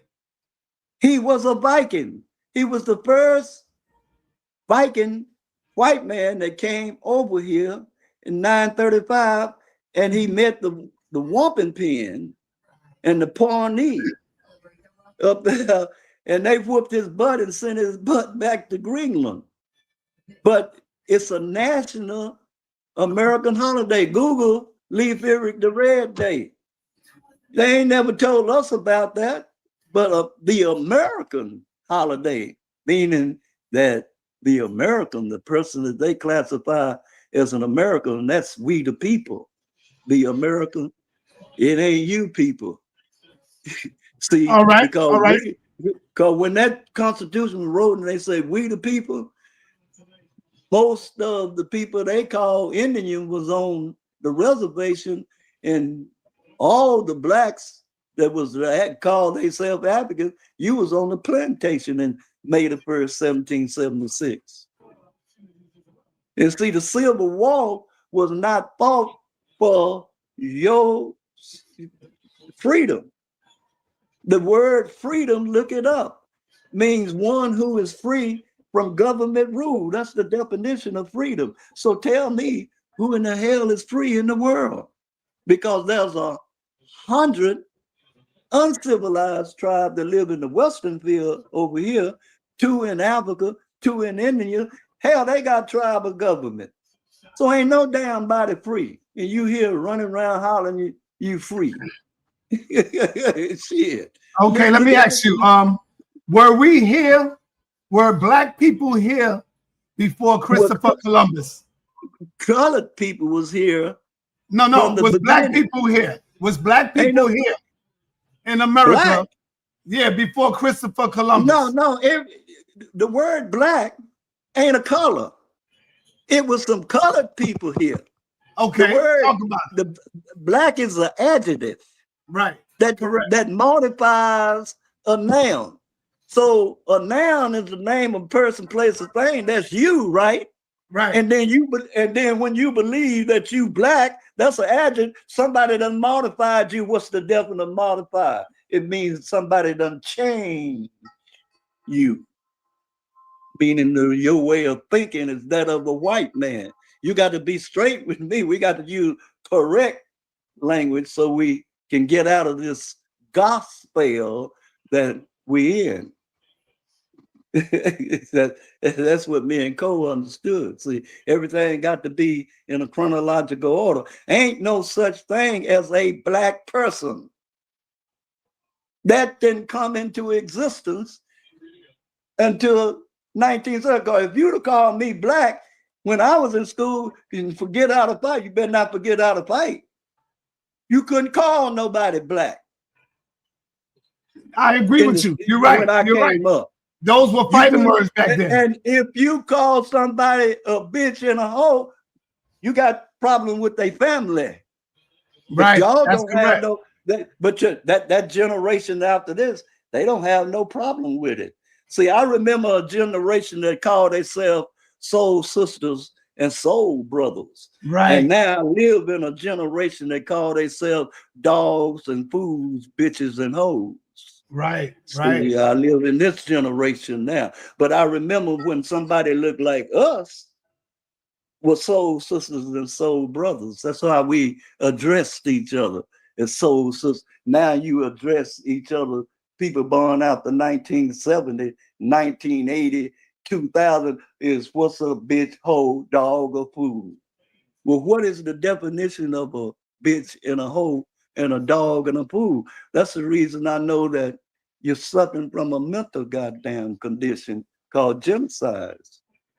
You've been Right. genocided. You're suffering from a Hey, mental condition. I want to ask you this before you go, because I don't want to leave this off. This is very important. Can you talk to us more about the God of the Bible and Israelites as far as being female? Because a lot of men, they worship the peanuts. Hold up. A lot of men, they worship the peanuts today. They don't worship the woman. They don't want to hear no God being a woman, man. They worship the peanuts. So talk to us about that. Well, you know, when you see this, you know one thing. That person, that group of people has been totally genocided. It's just like this. I did a lecture maybe about a month ago and did some research. You have 980 million people in America that's suffering from mental illness. And it was classified as mental illness all the way up until 1990. It is 980 million people that don't know the difference between a male and a female. You got 900 and that many people in the LGBT community. They don't know they suffering from mental illness, the difference between a male and a female. You got the male say he's the female, and you got the female that says she's the male. And then they got these good names from what they call them, studs and all kinds of names they done derived up, and transection and all of that stuff. But you're sick. You're suffering from a mental illness. I ain't got no problem with it, what you be or what you call. I know that you're mentally ill. That's what I know about you. And don't mind telling you. My uncle was gay. He lived to be 87 years old. I had cousins gay, got cousins now gay. Shoot. But they know me. I talk to them. I got many friends that's gay. A lot of gay musicians out here. Whole lot of them. But they all rap and talk with me, Paul. And so, but that's what you have to realize is where the point you is now. You're supposed to be a seer. So ain't no such thing, ain't no more prophets. All the prophets is dead. But you be a seer. You looking at what you done read about come into play, because history repeats itself. You the same old person that you was during the time of Sodom and Gomorrah right now. The whole world. Look at the history of Sodom and Gomorrah. What was it? Homosexuality? Homosexuality wasn't at its peak when I was 20 years old. Homosexuality wasn't at its peak when I was 40 years old. Homosexuality wasn't at its peak when I was 60 years old. But when I become 80 years old, homosexuality is at its peak due to your African-American president, Barack Obama. Why do you think that Trump is disbanding the power that he gave to the LGBT community? Why you think that? Why you think everything is standing down on them now? Can't do it overnight. Take some time, but why you think that they doing that? Why you think he said he's gonna go back? I remember the time when certain songs that they playing on the thing, you couldn't even play that. You couldn't even play Annie Had a Baby. She couldn't work no more. Now I got my butt beat behind that song. Hank Ballinger in the Midnighter put that song out. And I was singing it at school. And the principal called me. I got a butt whooping at the school, and he called my dad, and I got a butt whooping there. for saying Annie had a baby, she couldn't work no more. When I looked at TV in the 50s and the 60s, because the TV came out in about 50, Daddy bought one and put one in the pool hall and one in the house. He charged you a nickel to look at the fight, which was on down almost every night at the pool hall. Wasn't no pornography on that TV. You never seen nobody sleeping with each other on that TV. You never seen when Elvis Presley started shaking his butt, that was a scoundrel. They wanted to arrest him. You didn't see none of that. But look what you see now. Look what your child see now.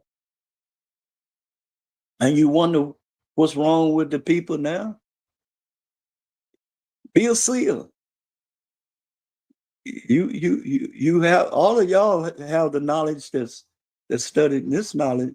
You have the ability to be a seer. And you don't want your family and your and your people, especially your babies, to fall in that mix, to fall in that crowd. You got to realize that your children, if they go into public schools away from you, that's when it's best to home train your children. If you got no business sending your children to a school that teaches that we are Black African Americans, and that we are Indians, and that we free, and that we that. You should be teaching your children home economic and agriculture, how to grow. Because see, when we switch over to this new government, you got something to sell the federal government. Yeah, you got juice with him. You can survive. Like the Nation of Islam, they got something to sell him. They got farms. And the way they broke it, they took away. See, it was by that they did away with all the black farms and stuff. See, if you trace the history of us, you should see that starting from 69 all the way back, if a leader cropped up, what they do, they kill him. If somebody cropped up like Jane Barham, Bobby Womack, that tried to show us how to have finance, they get him from left, they put him in prison. Tax evasion, they always gonna get you on tax. Take all of our famous people, the government broke them. You'll get them, Cassius Clay, Bill Crosby. They get you for tax. Johnny Taylor, look how many people they got for tax. That look like me and you. That's the old game they played on us. We fell for that, but we're not aware of what has been, especially people your age, you're not aware of it. I'm telling you about it, and you seeing what I'm saying. Don't believe nothing that I say, but I damn sure bet you can see what I'm saying. And you make the decision for yourself. Don't let nobody make you make your decision. That's what the mind today has got to be taught. Your dietary laws, what you eat, you got to do that for your children. You can't let your children do that. Try to lose weight if you can. You have to, because the weight hurts your heart. You have to bag back. I eat 1 meal a day. I've been eating 1 meal a day a long time. What everybody said was a lie in 1930 when Elijah Muhammad wrote How to Eat to Live, well, all the scientists, all the doctors is agreeing with him, if you ever read that book, of what he said, that we said he was a damn fool. I know what they said. I was back there at the time, especially if you was a Christian. That man crazy. Tell me I can't eat no chitlins. tell me I can eat my pig feet, my hog maw, my pig tail, my souse, my hang down. Well, you weren't lying. My rat cheese. You can't put that into your body. If you put that into your body after the third generation, now look at something. A generation ain't 33 years like this white boy said it is. A generation is 12 years. Why is it 12 years? Because a female can reproduce at 12 years old. She comes into a cycle. That's begin another generation. So 3 generations ain't but 36 years. So in 36 years, they can genocide you. It's being the gene pool. It used to be that children wasn't born gay. They born gay now. Yeah, that's me and Cole used to spot them at 2 years old from the way they act. And the parent is letting them act that way. My uncle that was gay, I asked him, why were you gay? He said, Mama, who I call Big Mama, she let me dress up like Dorothy because I wanted to be like Dorothy because she was so beautiful. Him and Mama look alike. They both was high yellow with straight, long black hair. But Big Mama would let him dress up like Mama. So when he went to college, they recognized this in him, and one of his professors turned him out. That's what he told me at Paul Quinn when he went to college. You can't do that with your children. I don't know what in the world Big Mama was thinking about, but she let him do it. That's what Uncle Bubba told me before he died. So how do we get back? How can we get back on track as far as teaching our young men, our young brothers out there, that the God people like you is that woman? People that believe like you is look at people that believe like you believe you wasn't here 15 years ago.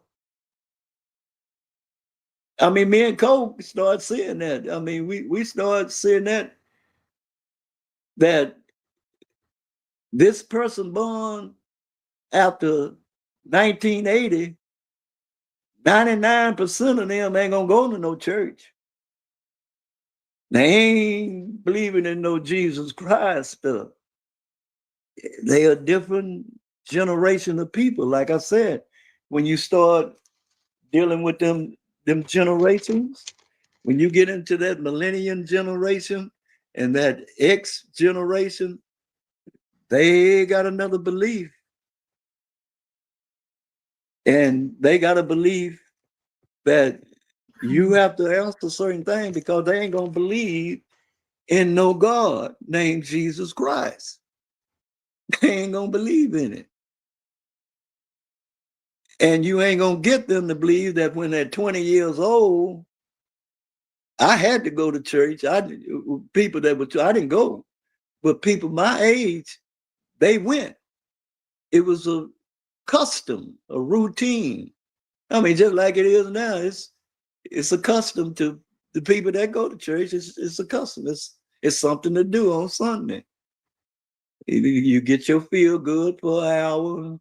If you sanctify, you shouting, dress fall over your head, eyes roll in the back of your head, speaking tongues that nobody understands. You go through this ritual, and then you go home. Same thing that you left at home, and you don't have that feeling the next Sunday. You get the Holy Ghost, they call it. Well, it's a certain group of people out here. They ain't gonna do that. They ain't gonna do that. They ain't gonna do that. And I look at something. I used to tell Cole, I said, they made a good prediction in the Bible when they say only 144,000 people would understand, and they predicted that. Well, that's just about right. That's what I used to tell Cole. I said, cause man, look how long we've been teaching, and look how many students that we got that kept the path. But we had a lot of students. We had a lot of people, but we noticed that some of those people, they was good students. They broke the path. They couldn't stay away from Christianity, and they couldn't stay away from that hog. And I know one person that went back, he had broke himself for over 4 or 5 years to be a vegetarian. I asked you a question. How do we get back on track as far as the woman deity? Instead of men worshiping the peanuts, they need to get back to the vagina. How do men get back to the vagina, sir? That's what I'm at.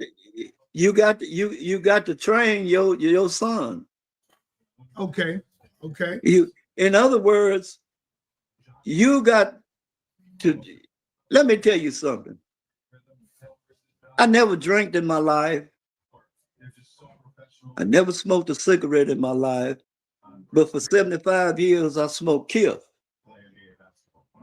And we had so much respect that if Big Mama showed up, I'd lose my high. Because I didn't want her to see that. You ain't got that no more. You got to train your son and your daughters to respect the old folks. And that it is no more. Okay, you are you familiar with the moral law? What is it? What is the moral law? It's 613 moral laws that everybody live up under grace for. You got to have moral. You had a standard of the way that people talk. See, when you're talking about the 40s and the 50s and the 60s, the children was raised up under the law. The law went away in 1970 when they took it out of the school system. The same law that was in the colored community, that was in the white community, was the same. But when it comes to raising a child, you had curfews, you had certain things you couldn't do, you had certain time to go to bed, and you had chores. Well, you don't have that no more. In other words, you got to, if you want to go back, you got to go back into a set of rules. If you and your group have to get together and set of rules or guidelines of how we gonna raise our children, because it's the children now. You got to catch him before he is 5 years old. Yes, I agree.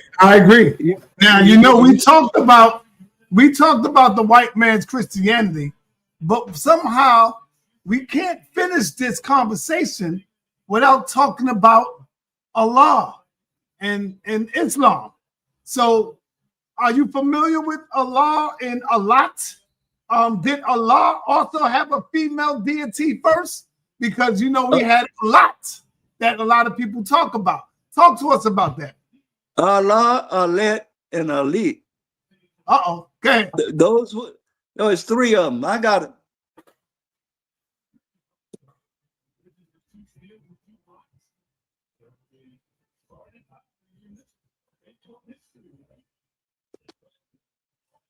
You see this book here?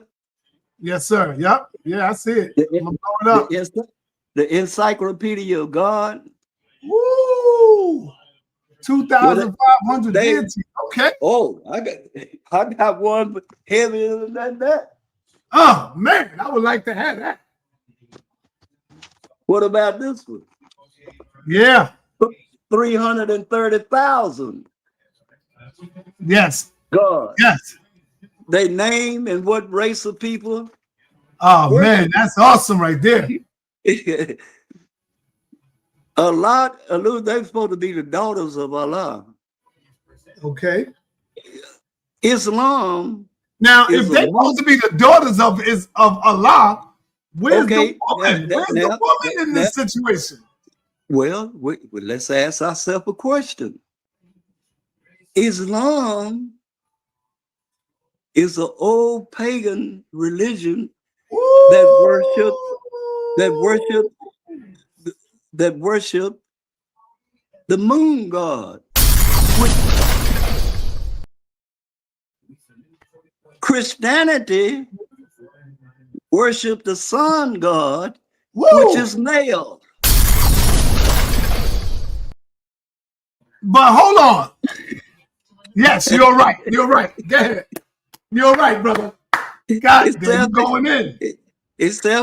See, you already know what I'm talking about, but you just like old dead Barry, you need jump starting. That's right. And once me and Cole jump start you, hell, you wake up. I've been That's doing right. it. That's right. So you they don't hide nothing. It's just you got to sit down and reason. You know, the books say, "Come, let us reason together." I like that.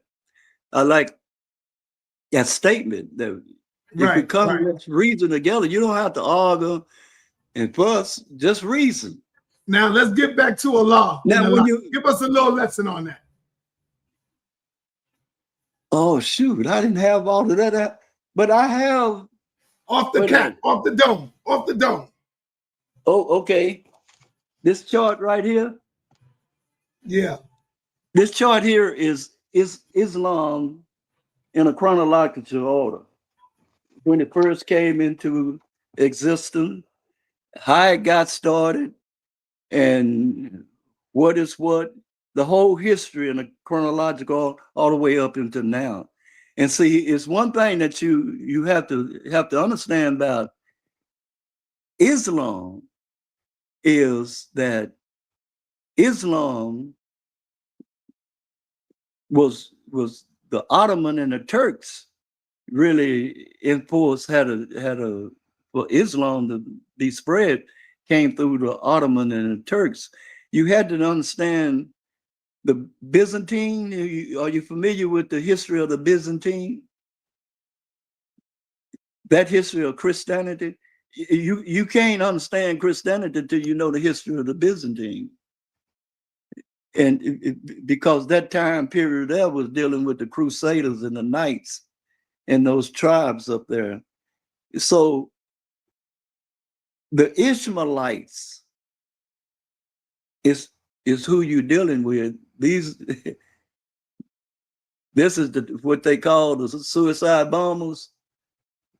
They had the dressers and the assassins.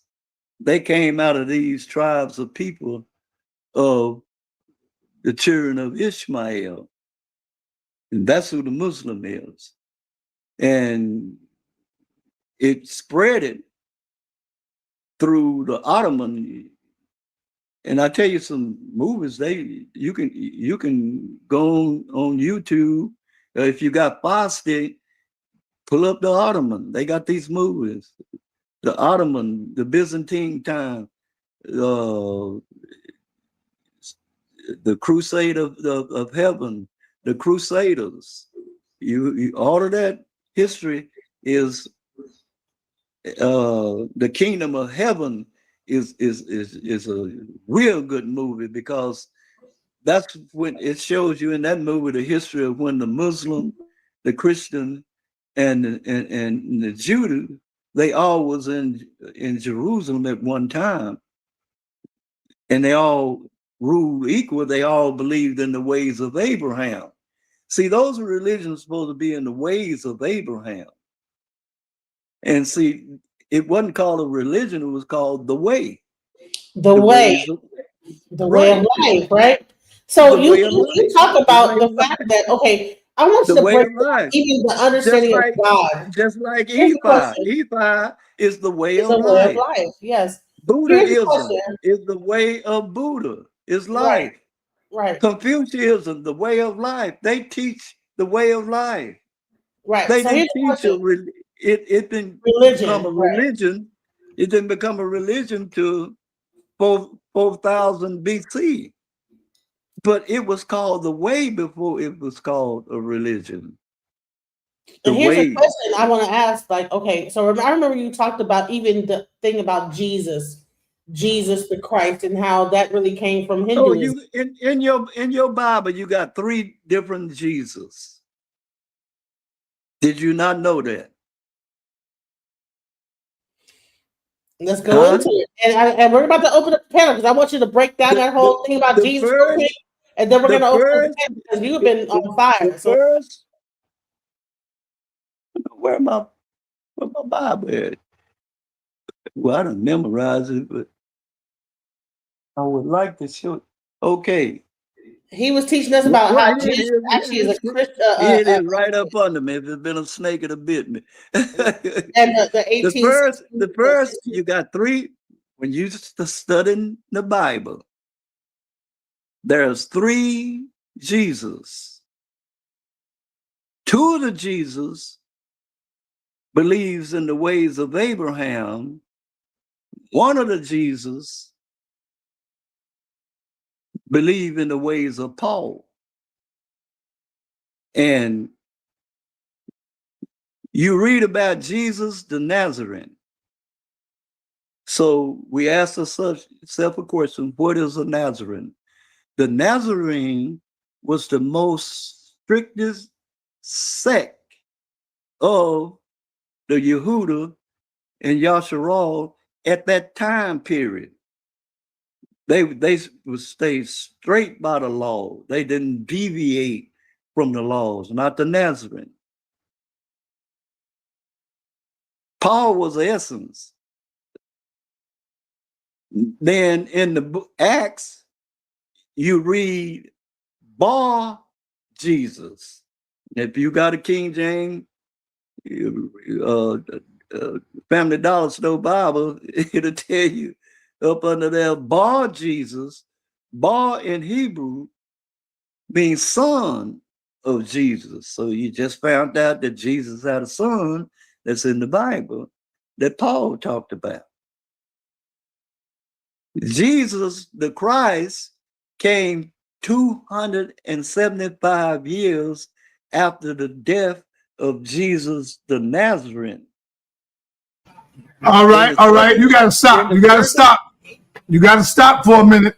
You said Okay. Jesus had a son that Paul talked about. Where could I find that? Who is this? Who is this? Yeah, who is this Well, son? Where could I find that at? What scripture? I'm finna find it for you. I'm holding my Bible in the hand. I It's thought Jesus was a virgin. I tell you what. Okay, here it is. Acts.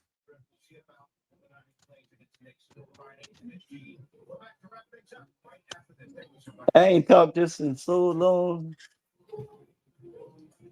It's Acts. The Cole used to handle all of this. Acts, the 13th chapter, the 6th verse. What did it say? I don't know that.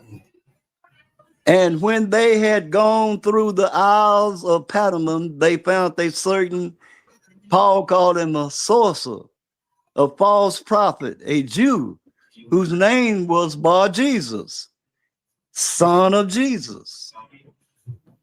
there You is, see? hold on. So Whoa. yeah, Jesus, hold on. There's a thing called Bar Jesus in Acts 3:13-6. Bar Jesus. There's a thing called Bar Look Jesus. at it.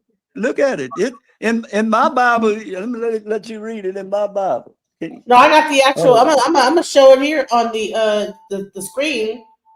Hold on, it's 13:6-12. Hold on, let me just Do you close see this. my Bible where it says "Son of Jesus"? Mm-hmm. Huh? No, hold up. Say that again. Your Bible. We can't see it. Well, hold on. It's not showing on the screen. All right, go ahead. Zoom it in. Let's see. Let's see. All right, let me see. Where's that at? How old is your Bible? Your Bible is the what? I got a dollar. I got a dollar store. What version? Acts 13, yes, verse 6. Right, but I'm saying I'm about to show it to you. Hold on. What version are you reading? Are you reading the King James or who? I'm reading King James 1881 Bible. That's what Christianity is. Okay. It follows that Bible. It don't follow no other Bible. 81.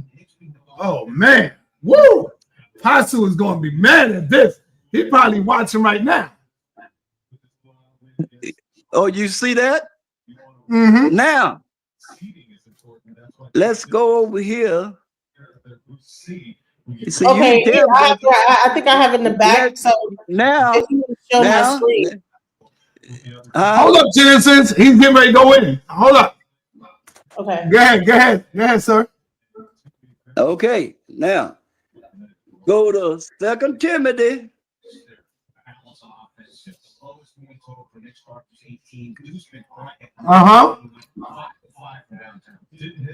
Verses 2 and 8.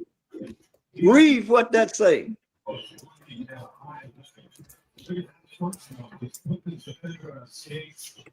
It says, remember that seed.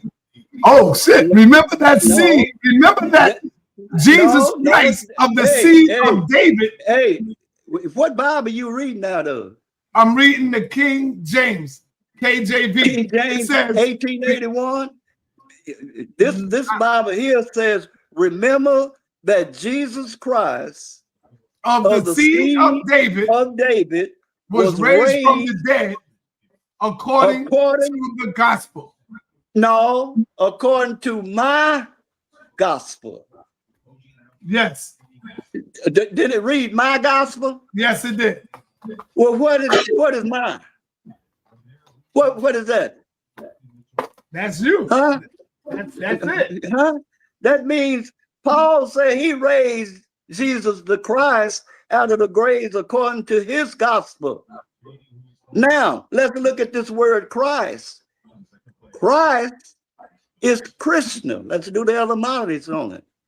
Krishna is Shiva's child, Hinduism. So when you worship the Paulinian doctrine, which you up under the Western Church or the Protestant churches, then you worshiping Mitraism, which is Hinduism, because you believe in Jesus the Christ teaching, which live up under grace from the law, and Jesus of Nazareth, they stone you to death for breaking the law. Cut your hands off, all kinds of stuff. They was ruthless people, that sect of Jews that he came out of. Paul was an Essene Jew. What is an Essene? A Gnostic. And you up under it, and ask yourself this question. What teaching is America's national teaching, Paulinian teaching? What is the religion teaching that America believe in? Guess what the teaching is? Angelic Gospel Christian Episcopal Church. Well, America said their national religion is Angelica, not Protestant. Now, the Angelica say they got 3 different churches: the high church, broad church, high church, low church. That's the Angelica teaching. And then you got the broad church of Paulinian teaching, which you got 44,000 different Christian, Protestant, Paulinian Christian teaching up under the Nicene Creed and the Apostle Creed. Means that it make Christianity, or the teaching of Jesus Christ, is that of Mitraism. Now, how we know it's Mitraism is simply because of this. Constantine started Christianity. It wasn't started in no Africa. Constantine is the father of Christianity. He was the high priest to Mitra, which is they worship the god Jupiter. What is the title of the man in the Vatican? He ain't a pope. The Pope works for him. His title is Promus Maximus. Look it up. He's the high priest of Jupiter. That's what Christianity is based upon. And he called you an antichrist because you don't worship them, do them 49 masses. You took them out of the service. America. All right, did. Genesis, go ahead, Genesis. You want to show something? Huh? Genesis.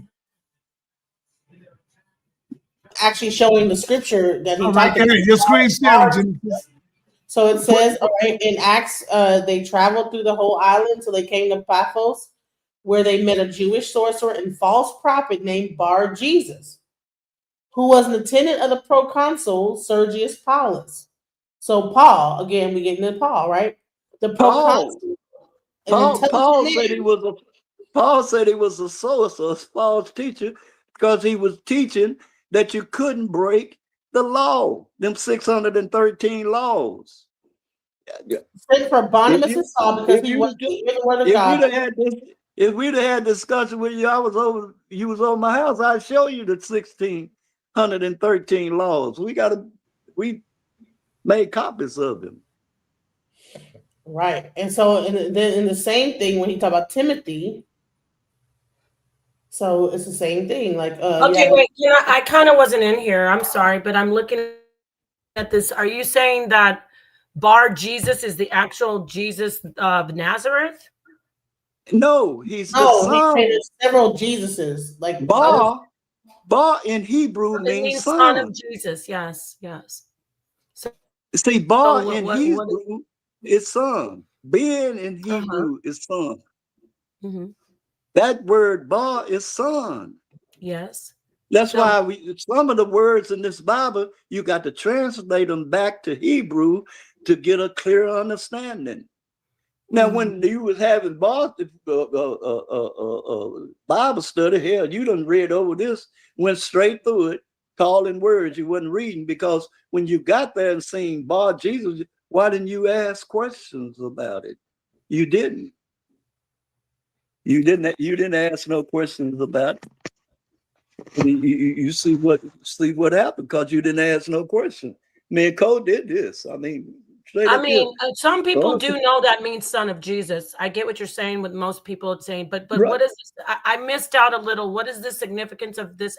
Because the last time there's several Jesuses that you got three different Jesus in the Bible. One came 275 years after the Nas.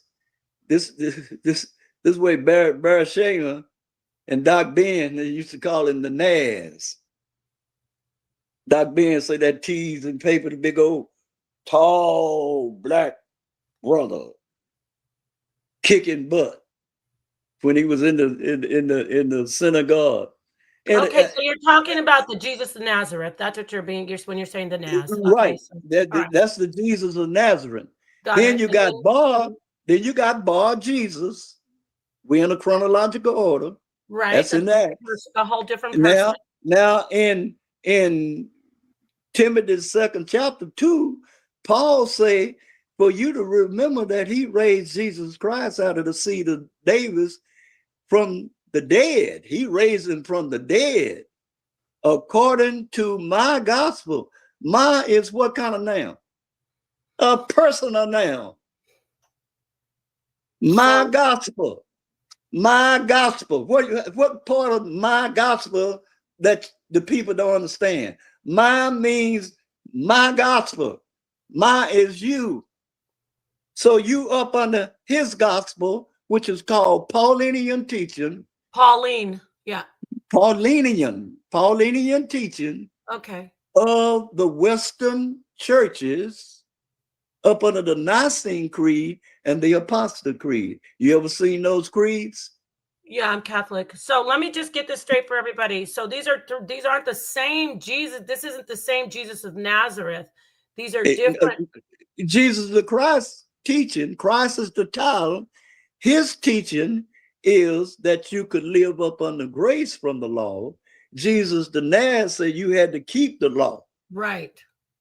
So that's And so what he's saying is and that what one law is more Hinduism. and Christianity right now, that these are and the any same, but he Christian, said there's 3 different. Okay, go ahead. any Christian preacher will tell you they live under grace from the law. Yeah, I know it's a different religion. Pauline teaching, Paul's teaching is pagan. Well, you And said if you all want to, Hebrew is pagan. Remember, you said all the way back. You said all the way back in the Tanakh, it's pagan too. You said, yeah, it's pagan. Okay. Paul's teaching is pagan. That's why it's split in the church. And you know what makes it really pagan? Promus Maximus and December the 25th. Mm-hmm. Now, when they had a split in the church, the Orthodox Christian Church is the national religion of what country? What Germanic country? When you say the Orthodox Christian Church, are you Right, going you got back two. to? You got Now, two wait a minute. Christians. You won't even let me answer you. You went from. I just need to clarify for the people though. When you say, because you said the smoke, I'm here to just give you a little pushback. There's only one Jesus Christ. There's only one Jesus Nazareth of Nazareth. There's only one Jesus that is known as the Christ in the Gospels. Then you go into Pauline writings and you have a totally different religion. I agree with you on that. It's an absolutely different religion. Well, you And can see it. many Hebrews know that. They call themselves Israelites. The Christianity of today is not the Christianity of the first church of the apostles and the disciples of God. And that is why Peter and James had issues with Paul. There's information that Paul actually unalived James, that he actually told people James isn't the head of the church, James meaning Jesus's brother. And there's information where James was beaten severely at the lead of Paul. Yeah. What James is Jesus' oldest brother. Yes. See, but you had to understand. Now let's get back to the two kinds of Christian church. Okay. And I sent you a chart. I sent you. What do I do with my chart? Oh, are you starting from when Paul? Are you starting from all the way back with Paul? Or you're going to go into the Orthodox Church split it from the Catholic Church at 1054 CE. Do you see that? I sent you the chart, so you wouldn't be. Well, when you say again, when you're saying Orthodox Church, right? The Christian. So you got two churches. About Protestant? Mm-hmm. You're talking about two different teachings. The Orthodox Church says that Jesus' birthday is January the 15th, and you can turn your TV on and watch the Orthodox Church on TV every year. Now, the Orthodox Church is the national religion of what country? Are you talking about Europe? Okay. Russia? No, I'm talking about I'll tell you, it's Russia. Orthodox Christianity is Russia's national religion. That's the way they hate Western religion, which is America. They split at 1025 AD. I gave you a chart right here. I texted it to you, a chart of Christianity in a chronological order. Did anybody want to hit the panel? In the 16th, I'm sorry, go ahead. My bad. In the 16th century, you had a church reformation that starts with Lutheran, which is all the German, Swedish, and American churches. And here's one that the Christians never studied about is Calvinism. Who was John Calvin, and what did he believe in?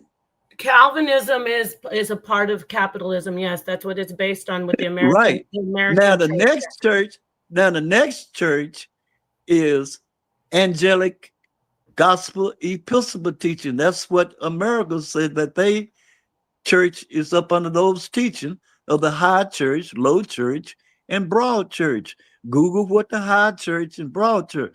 The broad church, they say, Angelicals say, is the Presbyterian, the Reformed churches, the Methodist churches, and the Salvation Army Church, the Baptist Church, the Pentecostal, and non-denominational. They do you agree that they all came out of the Protestant? Let me ask you some questions. Remember, you want opening up for questions now, right? Do you agree that the Protestant church, that every single church came out of the Protestantism? When we talk about the Reformation, Lutheran, Martin Luther, John Calvin, do you agree that every single church that we know today, all those denominations came out of Protestantism? Sweetheart, I sent you a chart in a chronological order. I just read the chronological order. It tells you every church in the Western church is up under that teaching. And if you go to Revelation 2, verse out of Protestantism. Right. I get what you're saying. So, okay. So you do agree. Turn on your camera if you want to come in. I see you in the back. So yes. Okay, great. So. All right, get prepared because they're about to like come in and challenge you, Baba. So, well, yeah, I'm really warmed up here. You're about to like turn on your camera. She warmed you up, and they're about to come in. All the Hebrew Israelites and Christians and whatever, they're about to come up here. Let me address the chat. No, it's not that I'm not reading it. I'm actually clarifying what he's saying. Maybe you need to go study it a little bit and catch up. He's talking about the schism between the Catholic Church and Protestants when Martin Luther nailed his 99 thesis on the church door after he was disgruntled once he visited as a priest, actually as a priest of the Catholic Church. Martin Luther was disgruntled after his visit to the Vatican. He saw a lot of debauchery. He did not like that you could pay to have your sins forgiven, which are called indulgences. So he then took a stand against the Roman Catholic Church. And then after that, people followed behind him, just like the elders explaining. And there was a break from people who did not want to do that anymore. And they protested, and they called themselves Protestants. So there, I just wanted to catch them up on that. So if you want to come on, I can't see you. You have to turn in your camera. I can see you in the back, but you have to come and turn your camera. You can challenge the elder, but you can't be disrespectful. All right. So elder, pick up where you left off. Because some people out there saying that I'm contending with you, but I'm actually aligning with what you're saying. I'm just clarifying it. Okay. If we go. Yes, you're right. 95. My bad. I'm thinking 99 problems. 95. That is true. My correction. Thank you. Go ahead. I'm sorry. Okay. The Paulinian Church, where all the Western Hemisphere is up on the Paulinian teaching. The reason the split and the divide in the Catholic Church from them is the teaching of December the 25th. That's Nimrod's birthday. And the church celebrated as Jesus' birthday, letting you know that that's a pagan holiday. All the splits, all the reformations in the church. In the 16th century, you had this reformation of the church. That's when the Eastern and Western churches broke away from each other. It was because of Paulinian teaching. His name ain't Paul. His name is Apollonius of Tyana. If you study his history, Paul is his Gentile name. See, and he wasn't a Gentile. He was a Pharisee. And in the Bible, what it tells you how they felt at that time period about a Pharisee. And it's one part in there where the Nas was talking, where I told Cole when I walked up on it, is that if I can find it, see, y'all got me unprepared. I didn't know I was gonna have to go into this, but I see Cole hound all this, but I know where it is. Do you can Google this?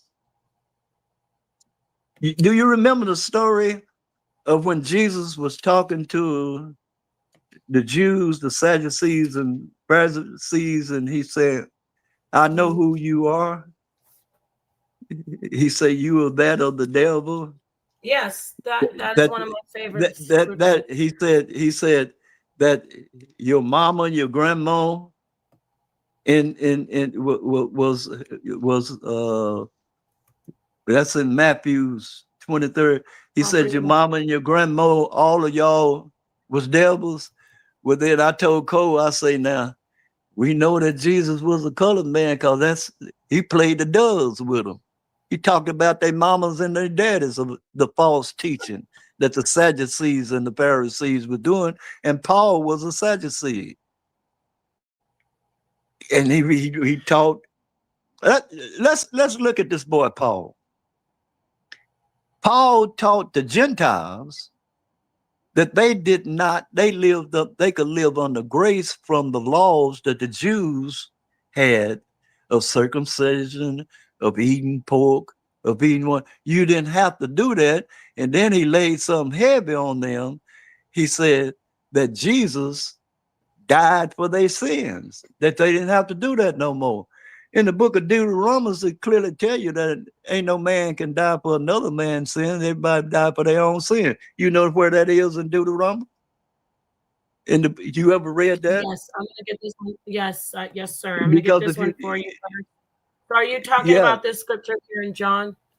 I pulled it up for you. It says, let's see, it's John chapter 20, I think. It's John chapter 8, my bad. John chapter 8. Okay. So it says, Year of your father the devil, and the lust of your father ye will do. He was a murderer from the beginning and abode not in the truth, because there is no truth in him. When he speaketh a lie, he speaketh of his own, for he is a liar and the father of it. Well, now that sounds like the doves to me, because I know I can play the doves. I was one of the greatest. If that ain't the doves, I called Cole. I say, Cole, he was a soul brother. He was a nigga because he sure can play the doves. He played the doves with him. He shot him and he said that teaching was false teaching. Well, Paul was a Sadducee and a Pharisee. He believed in that teaching of Gnostic. And when the old slave master up under the government gave you Christianity, you look like me. You ain't wouldn't check this out.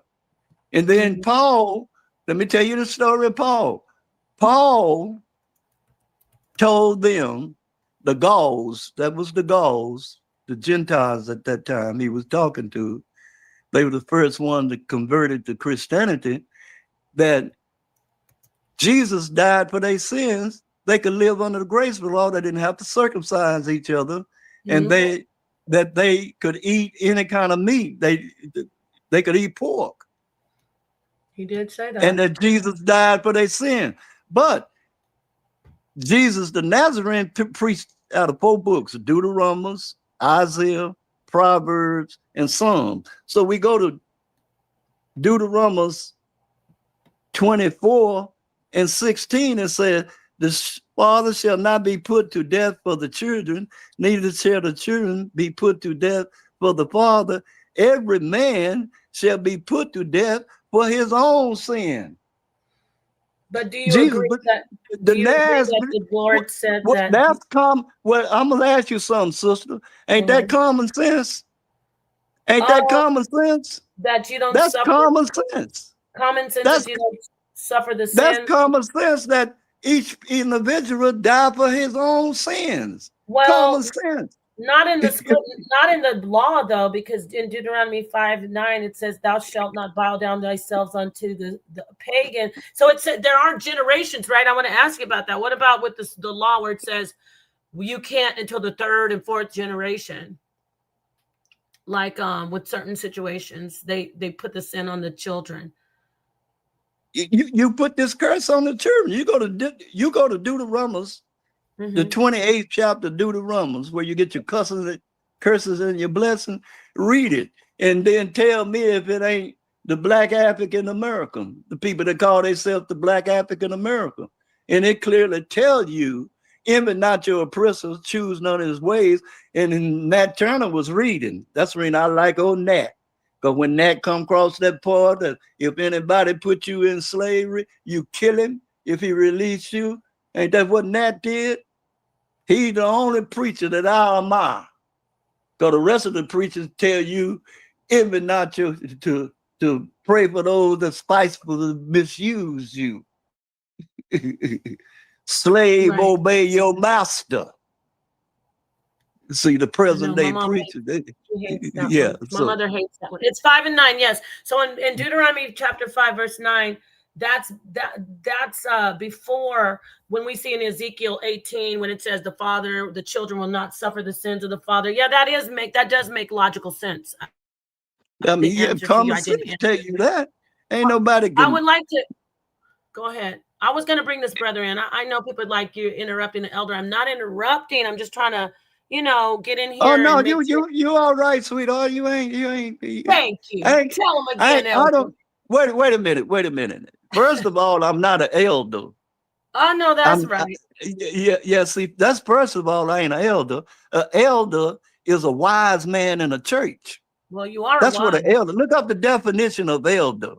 Well, I'm this not is an elder. actually I'm a Yah man, meaning that Yami. a Yah man is a hermit. You know what a hermit is? Yes, I do. Okay, he's a loner and he's Yeah, a renegade. This one is, a and recluse he don't love nobody. that keeps you Did you hear strong. what I say? I like He that. doesn't love nobody. Cause Big Mama say, if you break the first commandment of Amun Yah, which she said, love me with all your mind. It's a comma there. You're supposed to pause, Big Mama say. If you love an Amun Yah with all your mind, you ain't got time for nobody else. Because if you love anybody on earth other than Amun Yah, it would cause you pain and sorrow. It took me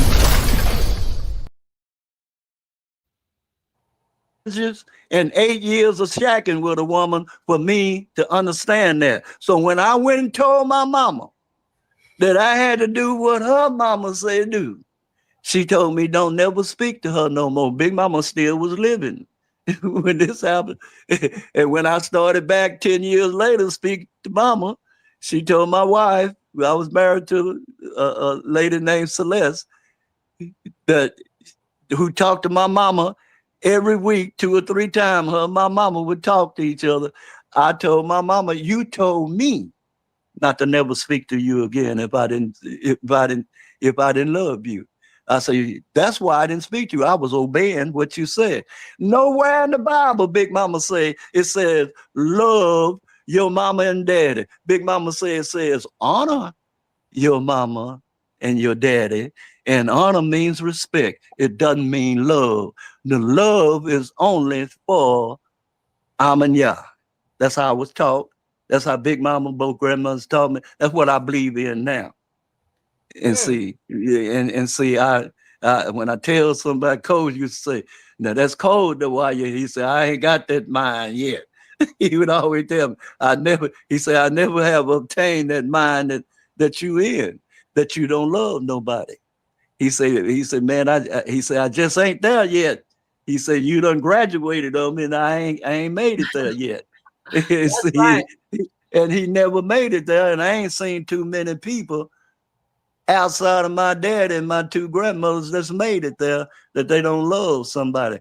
But in your life, everybody that you love, eventually pain and sorrow.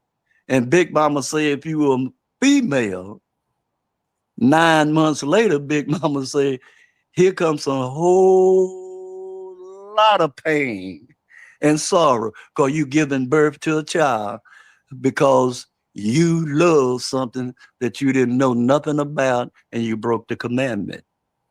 And it caused you pain and sorrow. Well, I've been looking at that, sister. I done looked at that a many a year of what Big Mama said that my mama, her daughter, disagreed with. So, but it wasn't nothing but the truth. It wasn't nothing but the truth. With that said, that was very deep. I'm gonna let Al-Amin. We have somebody in the panel who hit the panel who'd like to address you, speak to you about your very interesting and very informative presentation. I don't see anybody with all that smoke, though. Besides, I tried to give a little smoke, but it wasn't even real smoke because I was agreeing with them. But peace to you all. I mean, come on in and address the, what did you say again? You said the Yah. What did you call yourself? Yah man. The Yah man. Address the Yah man, please. Unmute your mic. Hello? Yes, sir. Yes. Go speak. I'm listening. I'm Shemai now, you know. Brother Drew, Brother Blue used to say Shemaitikaya. That means that you will hear Yah. So for you to hear Yah, you have to do the first commandment. The first commandment is the Shema. Are you familiar with the Shema?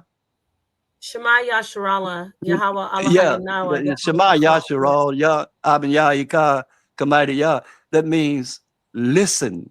Oh, Israel. And Big Mama say the only way that you can hear, you had to listen. And that's why I got so many butt whoopings, because I couldn't listen. So I can listen. So I'm listening. I'm listening, young man. I want to say to you though, how proud I am to hear in these days, in these years, a true man of the way. And I would like to say to you too, that just like I, a Yah man, because a Yah man means a God man. And we can never forget that. We should never forget that. And to the sisters, y'all are goddesses. And never let nobody take that away from you. I don't care who it is. Never let nobody take away from you what you really are. Yeah. I wanted to see we taught that, and that's a very strange teaching. We Coy and I always taught the female. You couldn't get here. How the Creator put the female here to recreate. He said, "Be fruitful and multiply." Well, if you fruitful and multiply, what you got to do? You got to do the wild thing. You can't be celibate.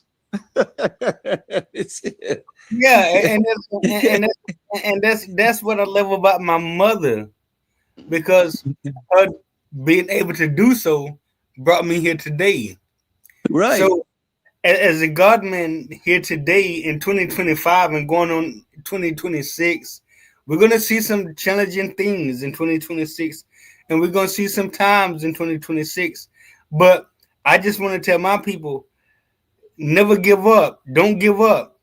Just like brother you said, brother, mental illness is very dangerous and is very prominent in a lot of people. In 2026, you're gonna see a lot of that in 2026. crimes you never thought would be committed. You never thought that it would happen. And that's for real. You never thought it would happen. You know what I'm saying? Because people's minds are not right. The mind of man has gotten to a point where now man just do whatever is on their mind. So you got to always protect your mind. Women, protect your mind. Sometimes conversations that you like to have, and sometimes these conversations you like to have, I'm telling you, protect your mind. You see what I'm saying? Like on the social media, everything, young man, everything that you see in nature is mine. It's the first law of nature, which is vibration, but it's mine. Everything is mine. Everything you see in nature is mine. And everything you see in nature is matter. It's electromagnetic matter, but it's mine. And see, your mind, you can do and be anything you want to if you understand how the mind works. I have a book called The Science of the Mind, was Big Mama's book. I studied that book from me and Cole did, and we asked ourselves a question: how do the mind work? Well, the mind first get a thought. You have to think on that thought. Then when you get through thinking on that thought, you have to sit down and plan on that thought, meaning that you have to sit down and write your beautiful thought down on pencil and paper, and then you think about that thought, you start planning on that thought.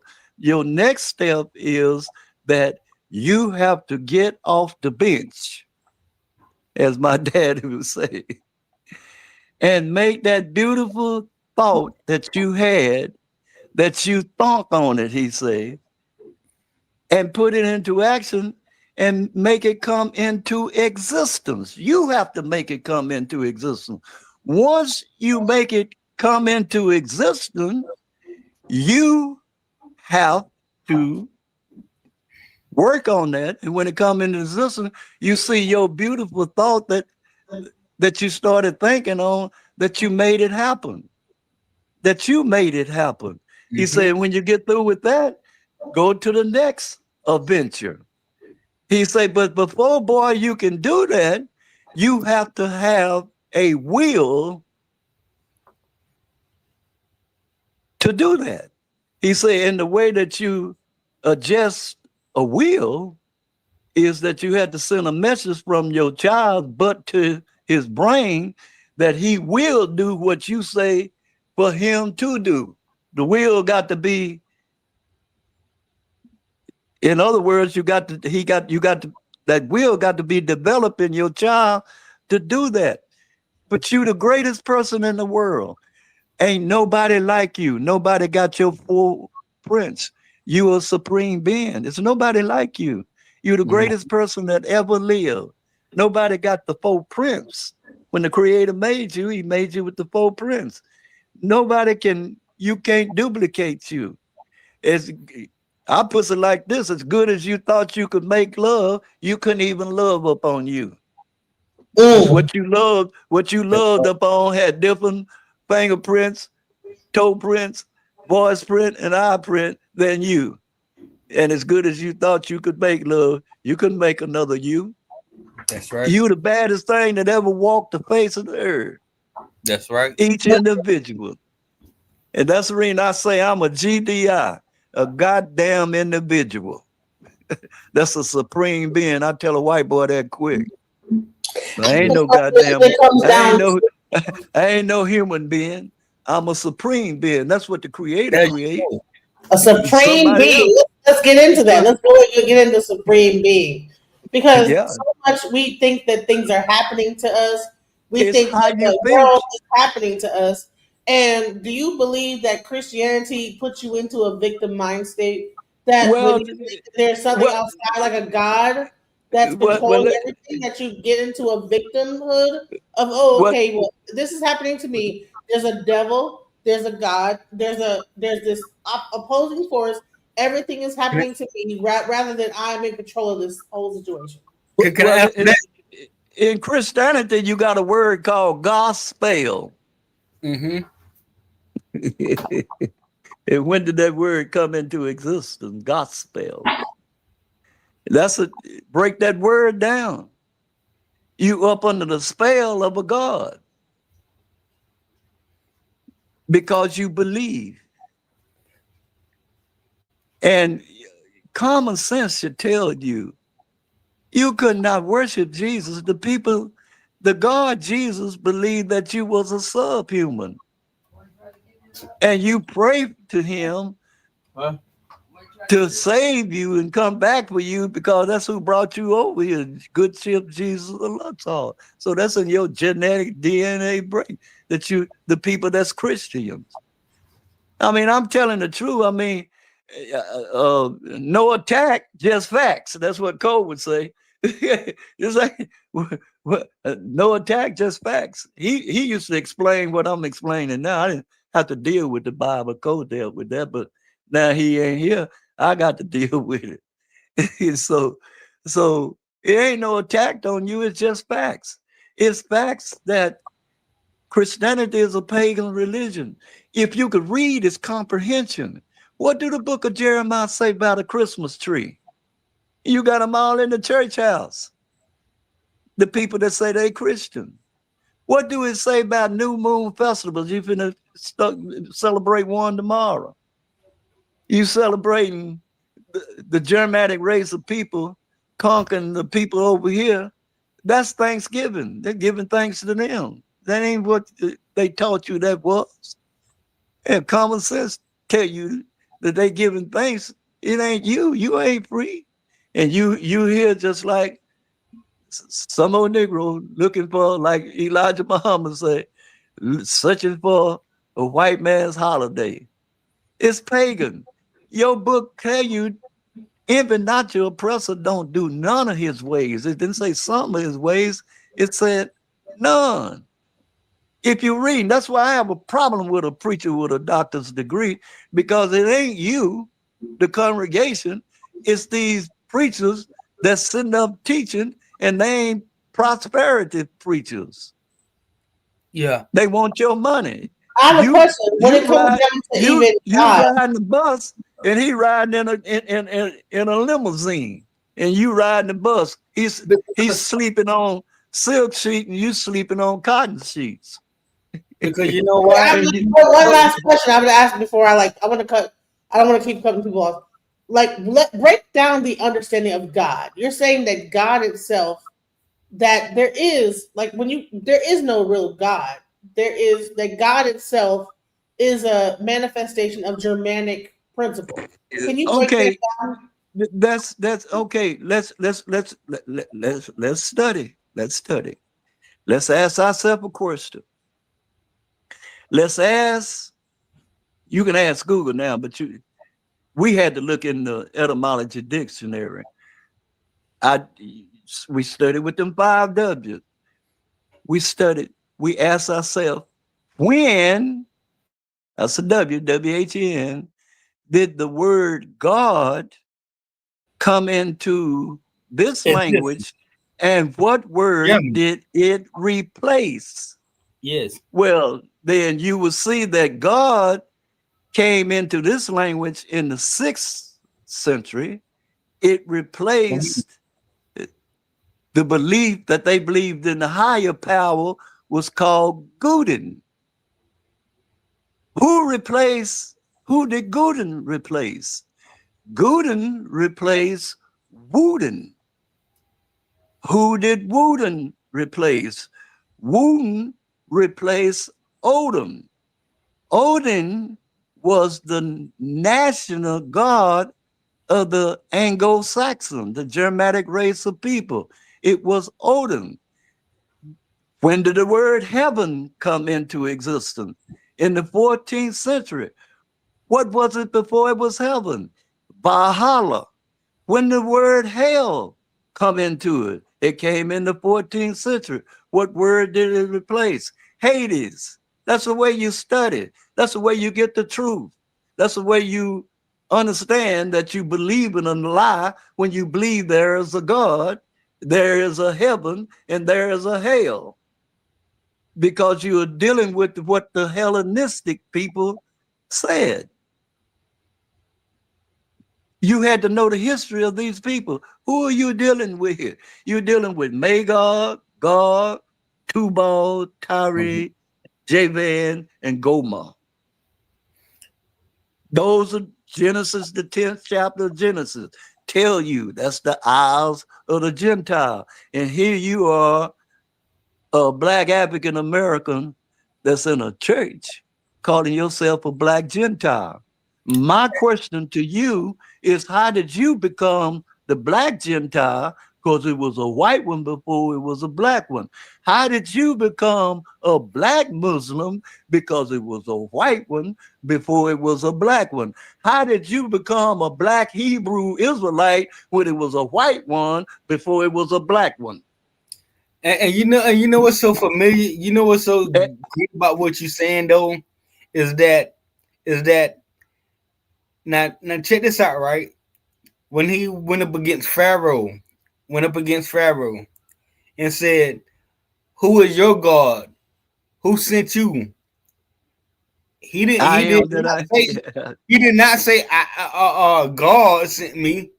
He didn't say God sent me. He said, "I am that I am." That I am. And you know what? Oh. You have to be, in order for you to know who I am that I am is, you had to be in the Rosicrucians. A member of the Rosicrucians, because that's in the Rosicrucian Masonic order.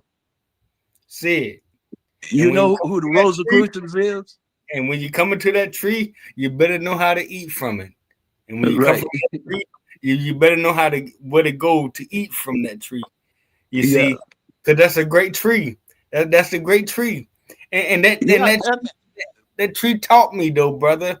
That tree taught me something.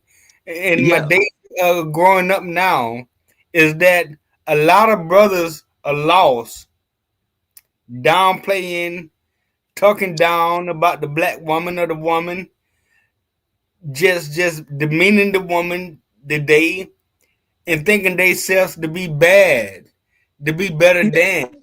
But you can never ever place yourself above the woman. How did you get here? Like you asked me. You asked me that question. You say, "How did I get here?" I got here through the woman. You see? Right. So, and I know who I am. I know who I am. I know who I am, right? So how could I Elijah Muhammad, when I was with the nation, I studied Elijah Muhammad. One of his teaching was that the nation couldn't rise no higher than the female. Well, that's the truth. A nation can't rise no higher than the female. Now, let's look at what the white boy did. Who did he promote? He promoted the female, the Black female. What's up, everybody?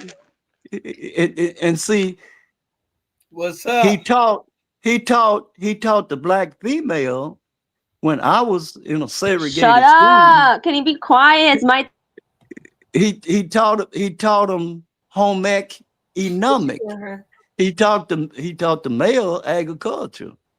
Well, hell, shit. I'm like Grandpa. He said, "What the hell do you think that we didn't know about agriculture?" But we didn't know nothing about economics. But economics was taught to the Black female so she would have more power over the male. Joe Biden said the reason that he appointed the Black woman as the judge is because in 1970, when the Black woman came into the Democratic Party, it made the Democratic Party the most powerful party of what it is today. The Black woman. And you want to know what though? And so the only college that they government is Spelman College. That's the only college. That's the only black business or institution that belonged to the Council of Foreign Relations. It's Spelman College. Exactly. And they always have taken the three ruffins, which is a degree in the Masonic order, how to genocide a race of people. You take the female and you train her siblings of your teaching. And that's what has happened to us. And it came through the Democrat Party, which used to be the Dixiecrat Party. And what did the South say when they lost? The York Rite Masons lost the war to the Scottish Rite Masons. They say what? The South would rise again. So I asked myself a question. How did the South rise again? It rose again when blacks, I use that word black, when the Negroes that was colored people started being Democrats. And that started with Jesse Jackson and Al Sharpton in the late 60s. That they were, because Martin Luther King, if you remember, no, y'all know y'all ain't old as me, so they dubbed Martin Luther King a communist because most of the blacks, you can go do the history, in the South belonged to the Communist Party. If they wasn't Republicans, they belonged to the Communist Party because of the Scottsdale Party boys. Khrushchev got them off, represented them. You have to go look up the Scottsdale boys, that history, because y'all wasn't here at that time of period. You might not never heard of what I'm talking about now. We was not Democrats. That's Jesse Jackson and Al Sharpton. Martin Luther King was a Republican. He wasn't a Democrat. Malcolm X was a Republican. He wasn't a Democrat. But Elijah Muhammad didn't allow you to vote, get no political. Farrakhan said that it was all right for his people to do that. Maybe, I think it was when Barack was for president. He said it was all right. I have a question real quick. All right to vote. He wouldn't even let you vote. Because when I was in the nation, you couldn't vote. You couldn't be in no political party. It was against their protocol. And when I play chess tomorrow with Hakeem, I'm gonna ask him what year that minister said it was all right for them to vote. You know, he's the captain down at Mars 49 here. Baba Dwight, I'm going to call you Bob because that's how our religion, how we do is we call an elder Baba. So listen, Baba, when it comes down to like, you said that I'm familiar with all the titles. Right. So you said that you knew the Hebrew Israelites when they first started. Can you go into some of the things that you found out, like when you met Ben Ami and how the Hebrew Israelites went into Israel and what happened to them? Can you go into the story? Ben Amin's teaching was based up under the Nazarenes' teaching of keeping the law. I got to find my books. I don't know if my son, he'll come over and get books, and because he'll read. He won't speak it, but he'll read. He know what I know, but he won't speak. I had 2 books that I had got from Ben Amin that he had signed. I had those 2 books. I'm missing 3 books that I don't know where in the world is. If Andre ain't got them, I don't know where the world where they are. I'm missing a mythology book and 2 books by Ben Amin. Because I moved down here about 4 months before I moved to another apartment in the same building. But just from your knowledge about what you remember, I know that you talked about how when they went over to Israel, what happened? Can you go into that? When he went over there, he lost almost 2/3 of his people died. He had a hard time, but he stayed there. And Israel did it. Israel said they never have to go to the military. They got to go to the military now. And they Yes. didn't, the Jews didn't help him like they said they were going to help him when he went over there. He developed that on his own, him and his people, through Well, hard work. let me ask you, Elder. He went over there. That was a desert. It ain't no desert no more. Elder, now I did meet, and I still know the son of the late great Ben Ami's partner, the late great Prince Asiel. Yeah. Do you know? Did you ever meet Prince Asiel? No, I didn't. I met Ben Amin through Jeremiah Farad Muhammad Farrakhan, who sung with the Blue Notes, Hal Melvin and the Blue Notes. He sung tenor with them on all of their records that they cut. Well, he was the imam down here at Mars 49. He heard me on the radio just like Cole heard me, and he asked me to come join. So I wanted to learn about Islam. So I learned. That was a stepping stone to me. What I did, I went through each organization, spent a length of time. I spent 10 years with the Nation and Cole, and he was a Hebrew Israelite. We would be with the group that's in Chicago and Cincinnati, that we would go to their meetings every year. And it started to getting so hot up there that everybody was following the teaching that Cole was, and Elisha's teaching was, I mean, Kohen was a hell of a teacher. I mean, that was his thing. He was a bishop in a church before he found the light. You know his story. And he was a tremendous teacher. So the people that was with Elisha started following Cole, and it got hot. I just got out because I didn't want to have to kill nobody, because it had gotten violent there for a while. You know, that when we went to the meeting, everybody would block, and the guys got jealous of that, the people that was the elders up there. So I dabbled in that. Then I met some other people. I dabbled with every religion, and I understood Judaism because my great grandpa on my mama's side was a Jew, and I was his caddy up until I was 15 years old. And I have to take all that. I want to take you back a little bit, not to interrupt you, but I have to take you back to where you were talking about Ben Ami and your experience when you were. This is when I'm taking it. This is yeah. When Well, see, the Hebrew Israelites today, they don't teach what Ben Ami taught. Right. I want to ask you if you can just if you can give me some information for myself on this.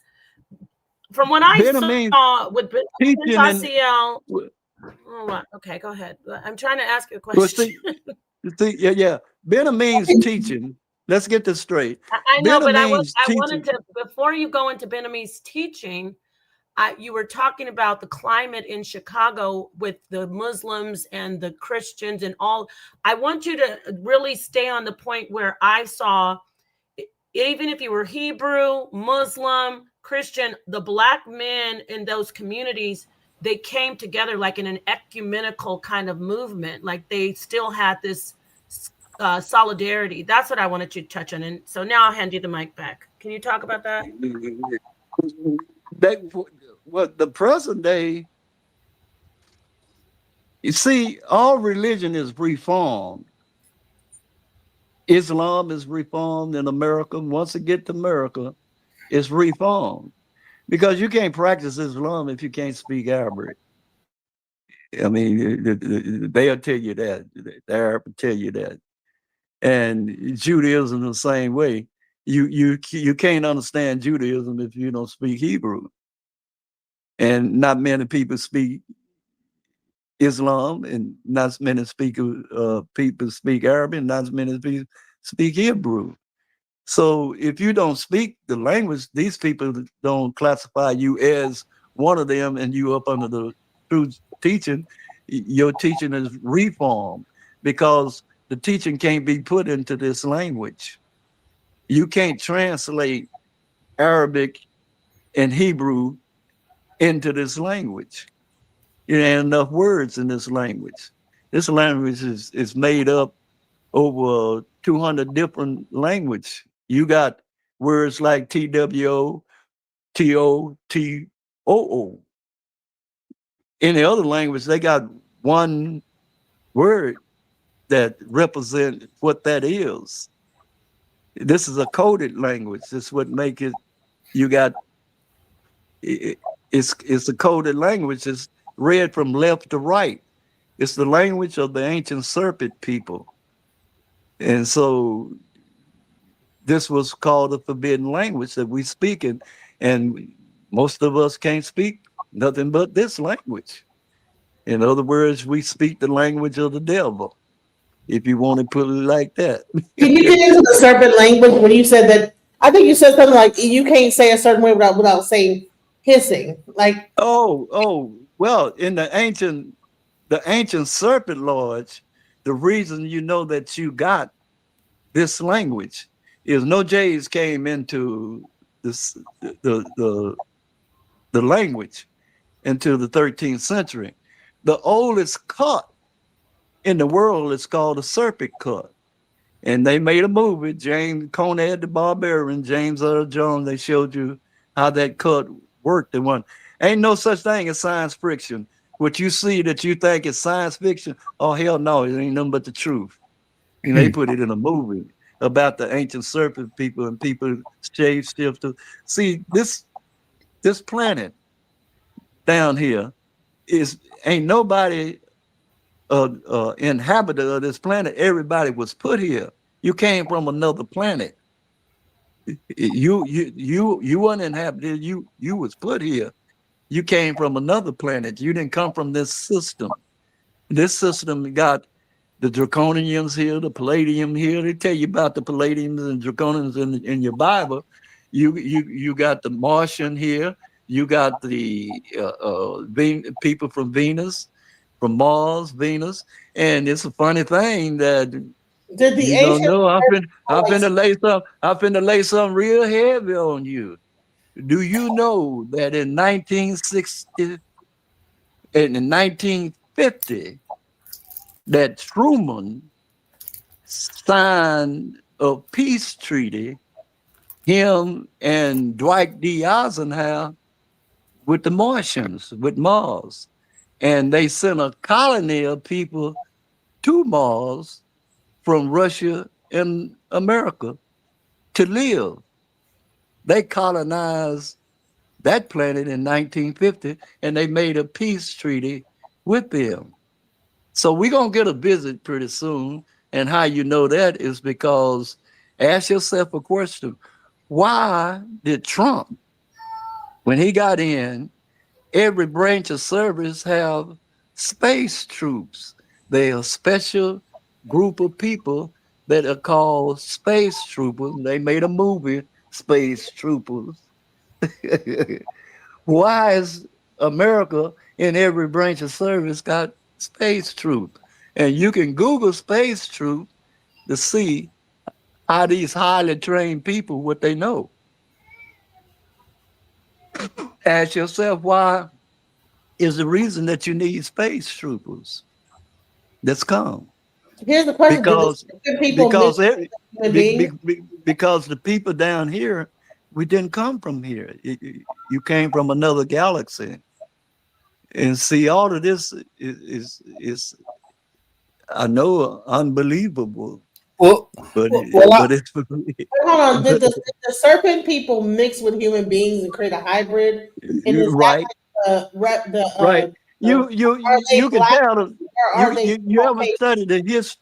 Okay, let's go to England. The history of the blue blood. Are you familiar with a blue blood? I've heard of that before. I don't You know have the to history. look it up. Look Yes, it up. yes, blue You can bloods. look Yes, at. Okay, you got blue blood. that's That's the all. royalty, right?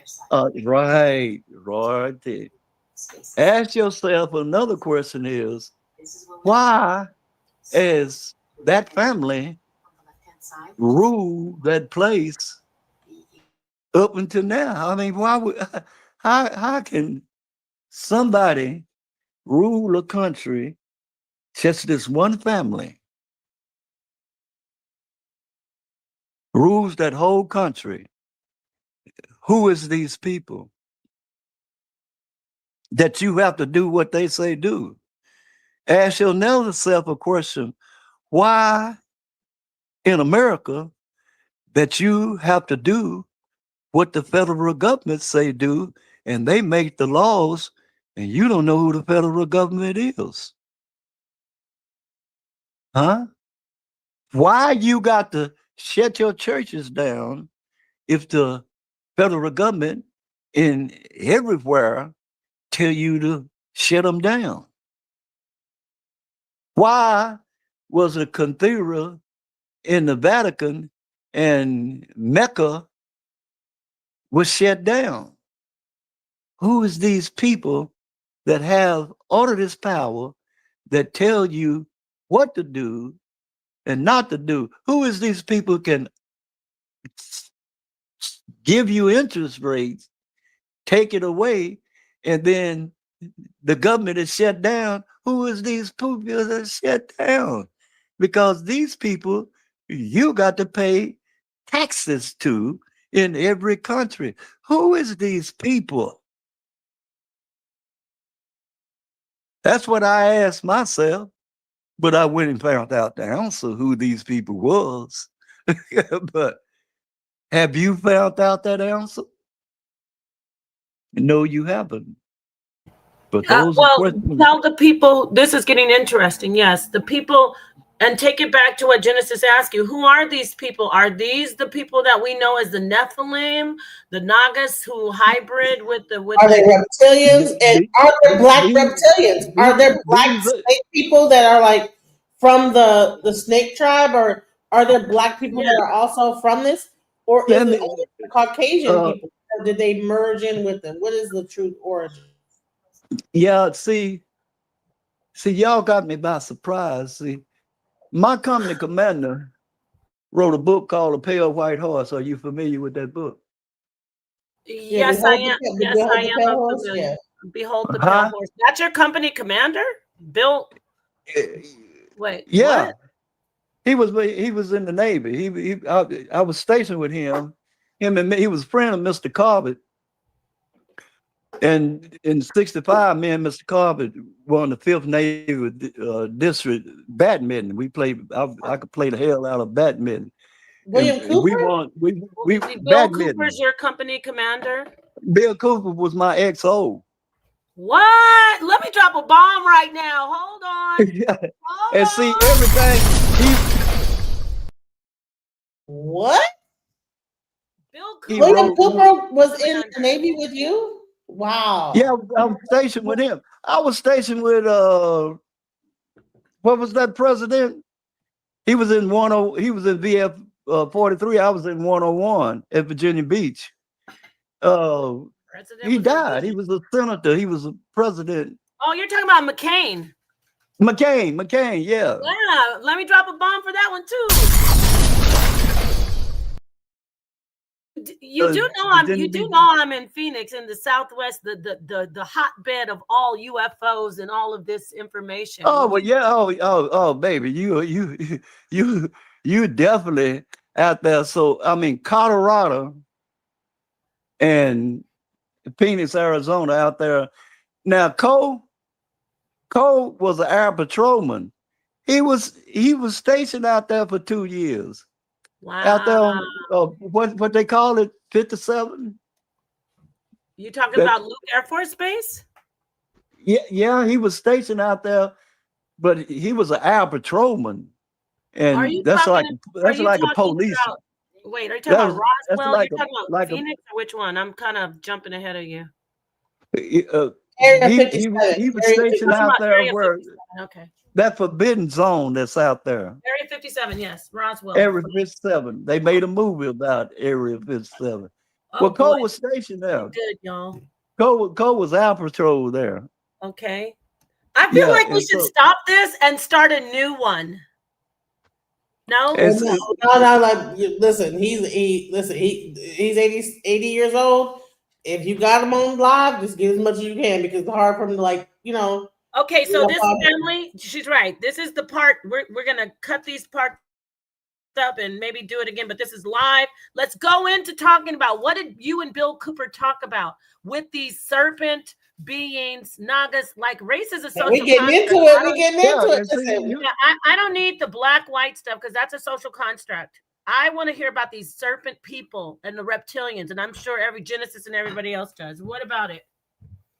We want to see your face. I know you can't. Is it you can't hear us, or because I know you got your ear up. We want to see your face though, because you got the ear. Okay. Every once in a while, I tell like that. Show your face. You always see is your ear. Yeah. But see, I got. Let me see. Can I prop this thing up again? I got to get me one of them. Whatever you call that. I get my baby boy to get me one. He probably already got one. Oh, and when I want to say this, when I say I don't want to, when I say not the black white, I'm not talking about what he talked about, like the amazing stuff that he told us about the Jim Crow and all that. That is 100% pertinent. I'm talking about with the reptilians when we get into that. So I just want to make that clear. I love the history of our people. I love when you talk about the history of our people as the progeny of slaves. But now let's get into people want to know about these reptilians. I want to talk to you about what you learned from Bill Cooper too. Yeah, what I didn't learn. I read his book. I've been had his book ever since it came out. You know he had a radio show here. You know he had a radio show. What he put in that book. Wow. He didn't lie in that book. I mean, he what was put in that book. It's just like I tell anybody that's studying history, the protocol of the learned elders of Zion. If you get that book and read,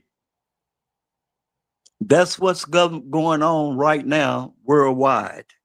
Well, they unalived him. You do know they killed him, right? The government. You know they ambushed him and I know, baby. I know all the history. I ain't missed nothing. I want you to share it with the crowd, though. I want you to tell the people. Let me stop. I'm getting a little bit overexcited about this information. This is what I like talking about mostly about the Nagas and the reptilians and the UFOs. And Talk to us about the hybrids.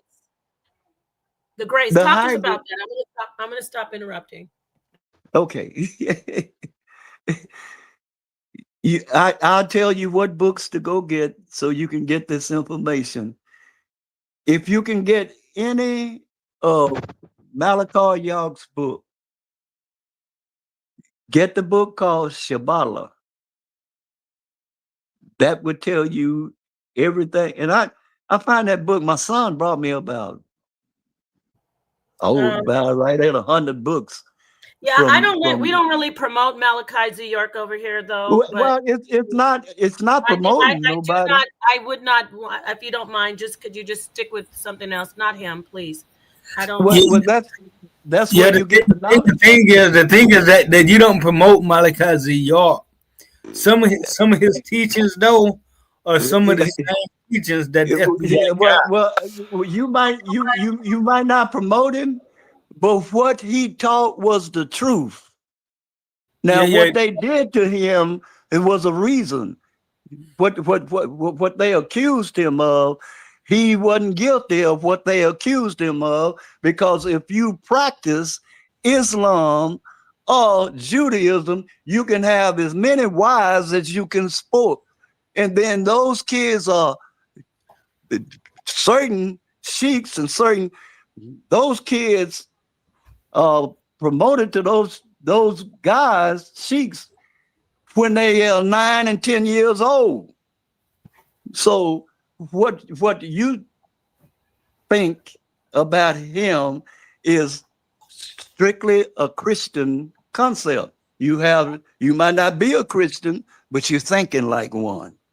And I'm not thinking like a Christian. We could get a lot of information. We don't promote any. We don't promote Polite or York, but I'd like to hear your information. I understand what you're saying. Well, all of my information come from York. Oh wow! And not only from York, It came from the two Babylons. It came from me of studying his. See, when y'all first came out in came out, I was studying when I was in the service. I was stationed in Chicago. I had heard about Malachi York, and I had read some of his information, and I say, this man got some strange information. Is he crazy? My son joined that group when he was stationed in Carolina. He brought about 80 of his books home. I started reading his books. The information that he had in them books, he couldn't get it but from one people. Y'all belongs just like me, 10 different secret societies. He had to get it from the Rosicrucian. Well, my grandfather was a Rosicrucian, and I got their books on what the Rosicrucian believe in. So he had to get his information for who we call the Zionist Jews. They are the ones, the chosen people of God, or the Germanic race of people. They wrote the history of their cousins, Magog, Gog, and Tubal. So his information that he got about Shabbalah, about the graves, and about everything about the 19th, about the Anunnakis, everything he got is the truth. So you can't write him off just because you don't like him. No, it's great children. So let me ask you a question back about the Nephilim. See, the reason you don't like it is you believe the hype, and you wasn't there. That what he did to the children. Is that a lie? Is that a truth? Did you see it? I interviewed the victims. Yeah. So I did interview the victims, but I don't want this to go off the rails. I get it. Yeah. I respect that you have your opinion. So I'd like to get back to you. No, I don't have. Wait. Hold the phone. I don't have opinions. Everything I say is documentation, beats all the conversation. I don't have no opinion. It's not whatever I say or teach ain't no opinion. It's a fact. And see, I don't deal with opinions. See, and that's what I was saying to you, brother. The white boy that deals with opinion, his way of thinking is opinions and theories. I don't deal with that. I deal with facts. Facts is the truth. And that's what I was saying to us. And it has to be documentation. You got. Well, see, I was saying to us tonight though is that what you're saying in his documents, those are true documents. All of the people, the person that spoke it, the documents are true. The person you can have your own opinion about the person. I don't have an opinion about him. I just talked. I got an opinion. Can we get back? I'm gonna get back to the blacks mixing with the Nagas. We're talking about the serpent people. I really wanted to get back to the blacks mixing with the Nagas. Why do you keep saying blacks though? I don't get that part. Black people, because at one time African people mixed with the Nagas. Because how do you know that? But when you say blacks, you mean the first people, right? The dark skin race. When you call them see, y'all, you need to do away with this word black. What about the because for this word black, the black ain't a race of people. Let's let it talk. You got to talk to tribe. You got to talk to tribe. Please. You have to say the tribe of people. This word black, you throw that out the window when you teaching knowledge. What tribe was them people from? Who? And see, you go into Hinduism, it tell you about the Naga. The Naga people are still here. You can pull up their history right now. The people that they are immune to the cobra snake because from birth they drank venom, cobra venom. It's just like the people in certain sects over there. They eat arsenic. Arsenic don't bother them. That's the reason they can drink out of that water out of that river where they put the dead folks that would kill you, and it don't bother them. When I was stationed in the Philippine Island, we couldn't drink the water of them people or eat desserts or food that they had there. It didn't bother the Filipino, but it would give us dysentery. It's of course what you where the basis you is and where your genes is from Jump Street. That's what you have to understand. You have to understand that you got the Grays. If you go into Couple's book, The Pale White Horse, it tell you about the shallow government. Get that book and read it. I don't know if you can download it now, but it tell you about a shallow government. I mean, it tells you all the information that you need to know about the Grays and who's running the government now. How you think they got all of this technology that all of a sudden they got? They didn't get this technology just this is old ancient technology of the jet. The white boy over here, when did all of this come into existence? And if you're tracing the history, you can see a lot of the black holes. See, y'all give you every information of where the black holes is located, and plenty of them in Arizona where a portal can be opened up when somebody busts an atom bomb in Hiroshima and Nagasaki. You open up a portal. They give you a movie called Stargate and Warcraft. Warcraft is a real good movie. You ever seen that movie? No, It's called Warcraft. You get it on YouTube. If you got Fire Stick, all you got to do is ask them to pull up Warcraft. Understand those signs and symbols that's in there. Those people lived once upon a time. The Eves, the elves, the orcs. These are the people of the Germanic race of people that lived in the Caucasus Mountain. This is their history when they was evolving from a Neanderthal to a reindeer man to a Paramecia man to a Cro-Mac to a Homo erectus to a Homo sapien. Each one of those time periods of them evolving to mankind, right, to where they look now. See, in 1960, when I was 20-something years old, in 64 and 65, when I went into the military, the white girl had a flat butt and a flat chest. How do the 20-year-old white girl look now? She looked like you. She ain't had that butt like she got now. She in competition with you. They couldn't dance in 1960. We call it the white folks shuffle.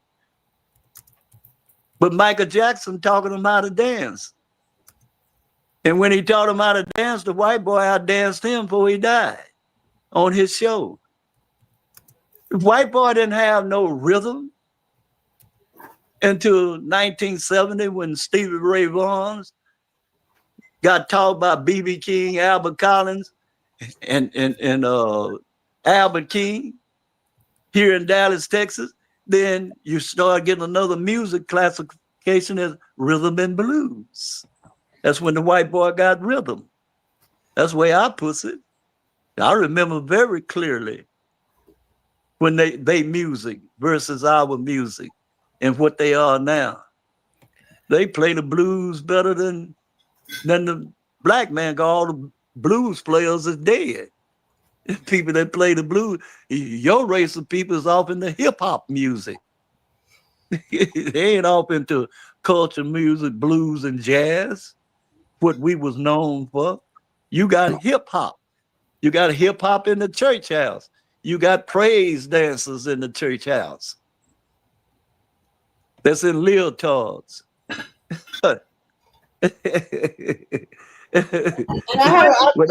one question I want to ask is that let's get into the Nagas, because when we talk about the Christ, right, and we talk about the Nagas, we talk about the snake, the reptilian, the reptile people that's able to control. Well, like, you had the knowledge of the serpent. Were we at some point combined with the serpent, or was that a white? No, don't never combine with the serpent.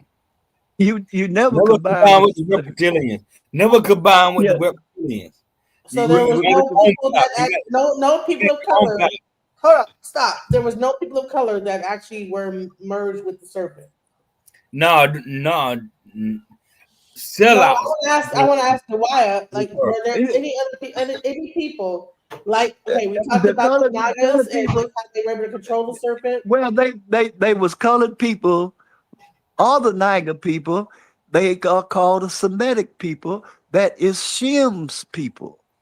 That is in the Eastern Hemisphere. Remember, the Eastern Hemisphere, which is called India now, which wasn't called India, it was called Hinduistan. Those people are the descendants of Shem. The people that is in Amalekah, what got named Africa, those are the people of Ham. Those are the tribes of Ham. Mesmerine is Egypt. It's right down the line. Go to the 10th chapter of Genesis. Look up the chronological order of the descendants of each one of those five. You all got to study the first Chronicles and the second Chronicle to understand what 2/3 of the world was colored people. It was colored people all over the world up until 6,000 years ago, approximately, when something happened in the Caucasus Mountains with Japheth's children. They had a galactic war. There's many books out here on the galactic war. What happened? What happened? The reptilian form of people, which was the Draconians and the Greys, they mixed their seed with Japheth's children. When they did that, Japheth's children become hybrids, pink. Are you saying Jeff? Are you talking about one of Noah's sons? I know you're on a roll. A subhuman. Excuse me, Reverend Whoopazz. Are you, when you say Japheth, are you saying Japheth? Are you when you say Japheth? Japheth, Japheth. Okay, got it. I'm just making sure that everybody knows you're talking about Noah's son. Okay, go ahead. I'm sorry. talking. Oh, okay. When the flood happened, Noah wasn't the only one that survived the flood. The Nephilims survived the flood, which is the giants. They tell you about. Well, on YouTube, you can get the history of all 5 of them brothers, but in the Bible, it tell you about Goliath and Og.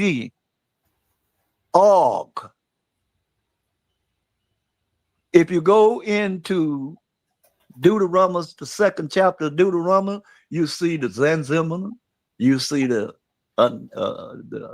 Anakis, the Anacondas. You got all of those people that they seen there that was saved during the flood. You got the history of the people that was in the cave during that time period. And my friend, you don't like him, he tell you every cave in the world where they located. And what have they found in those caves as we speak now? The finds. What have they found in that desert out there in Arizona of skulls of the giants? And a lot of stuff they keep hid from you.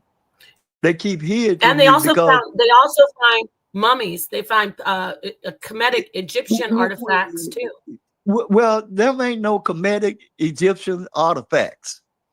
Yes, they are. Get that out of your mind. Well, nobody over here that lived over there. This is the oldest civilization in the Western civilization. The pyramids in Mexico is 10,000 years older than the pyramid in Africa. This is the oldest civilization. This is the oldest civilization over here. So ain't nothing over here, Kemetic. Let me ask you. Nothing over here. Hamatic, ain't nothing over here. All of that stuff that a Hebrew Israelite want to lay on you, that is the people that's over here, Israelites and all of that, Esau's children. That's a lie. Reverend, okay, take a minute, take a breath. You said you want a little pushback, and so according to what you're saying that it may be that we see pyramids and artifacts, but you're saying that they're not from Kemet, they're not from Egypt, that they were no, here they from those are from the Olmec, the Aztec, the Maya, the Inca, and the Creek Nation of people. It's 6 miles in Crockett, Texas, my hometown. If you'd have went down, Cole gave a tour every year of Tallulah down there, of all the mounds that's down there, Baton Rouge, all the mounds that's down there. The Western Hemisphere is the oldest civilization. Remember, over there, everything got destroyed by the flood. The flood didn't come over here. But the flood did not reach the Western Hemisphere. Well, this is the oldest civilization over here, not over there. That's your opinion, though. There ain't no opinion. Those are facts. And do that because tell me the history of what the white boy called the pre-Adamites.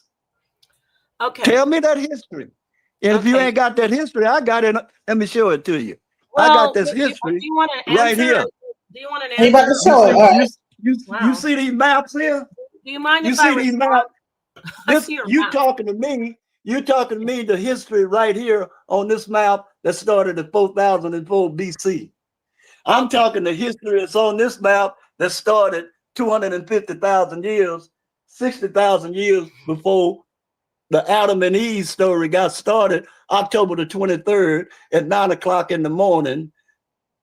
You talking that history right there when you talk about Kemet. I'm talking this history up here when you're talking about 250,000 years. And that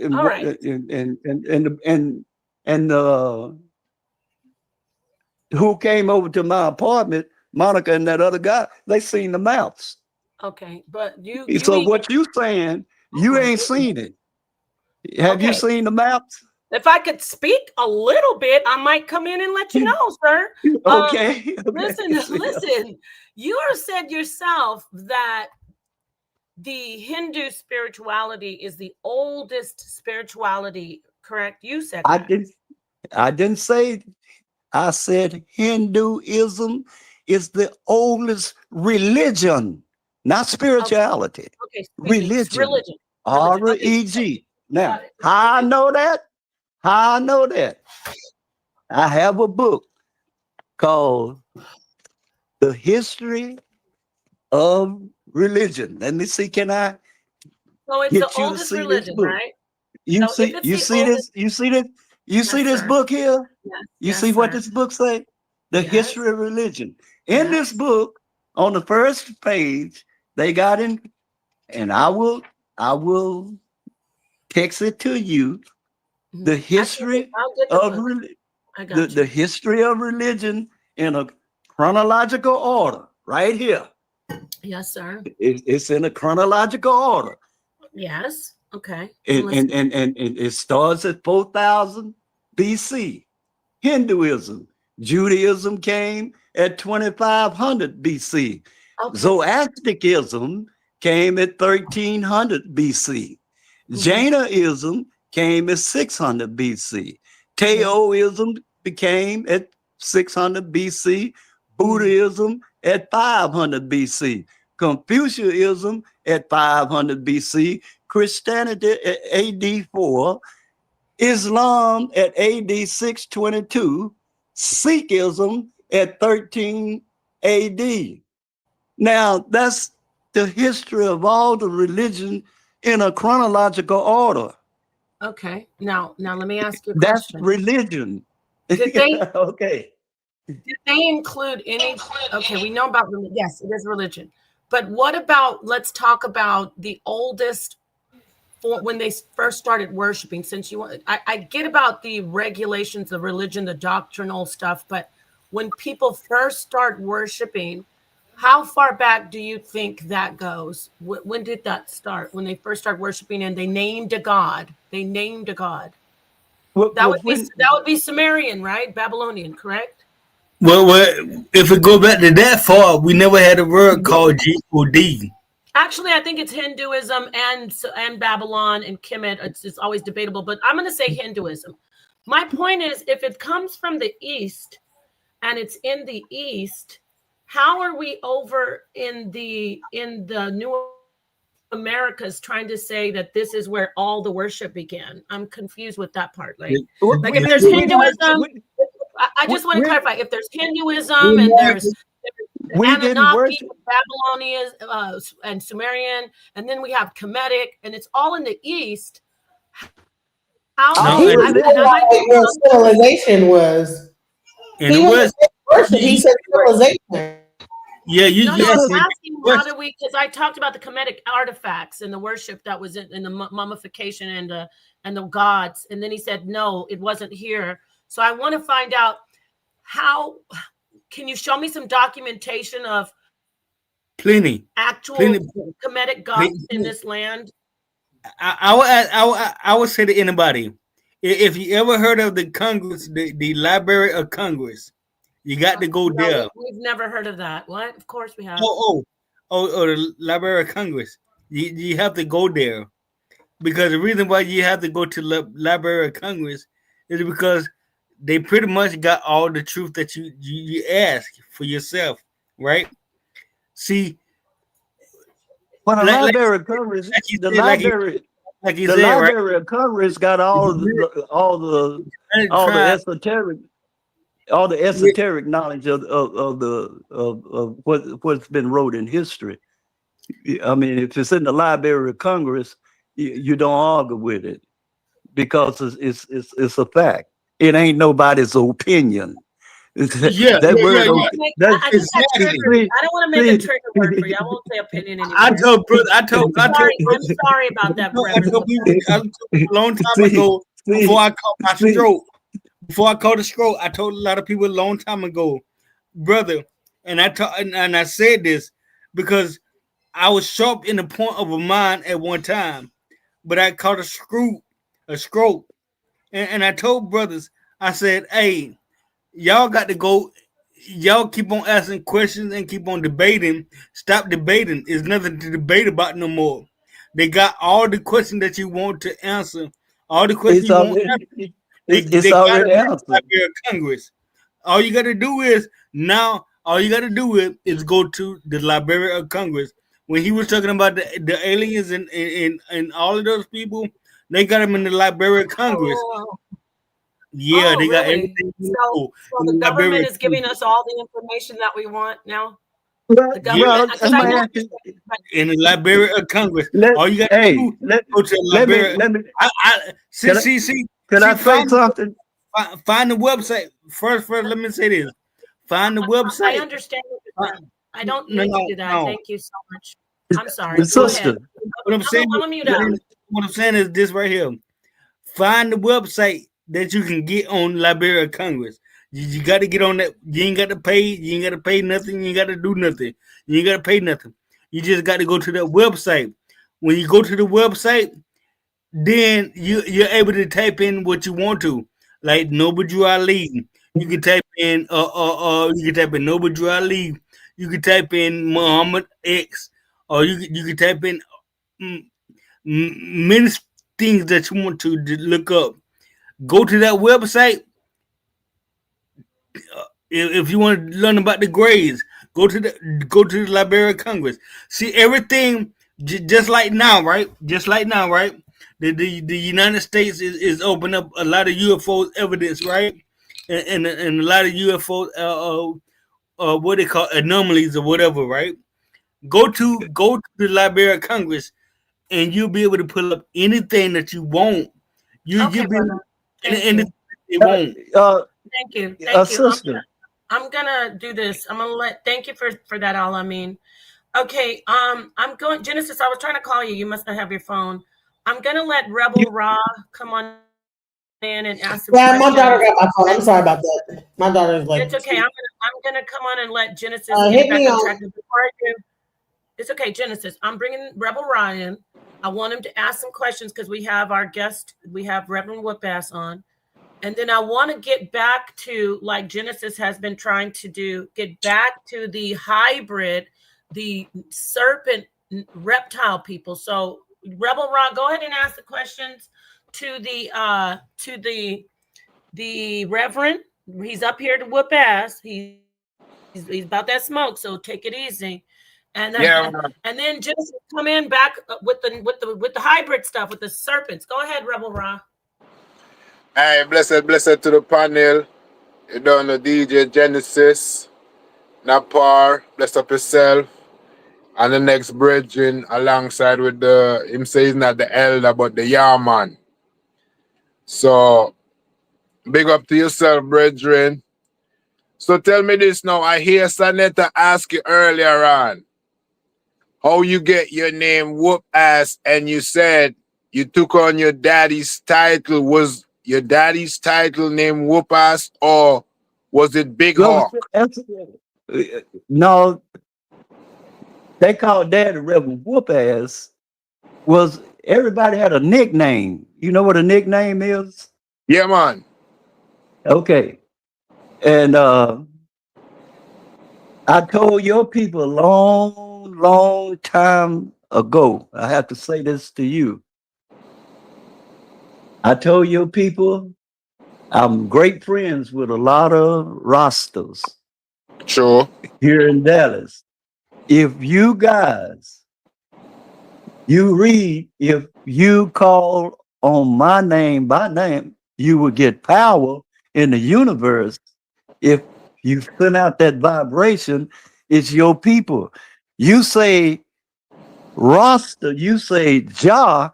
If you was to say Yah, brother, I would love to see a whole lot of people, your people, would call her Yah instead of Jah by her real name. And brother, me and Cole always talked about what kind of power, because the name vibrates. It's just like the monks when they certain vibrations they put out.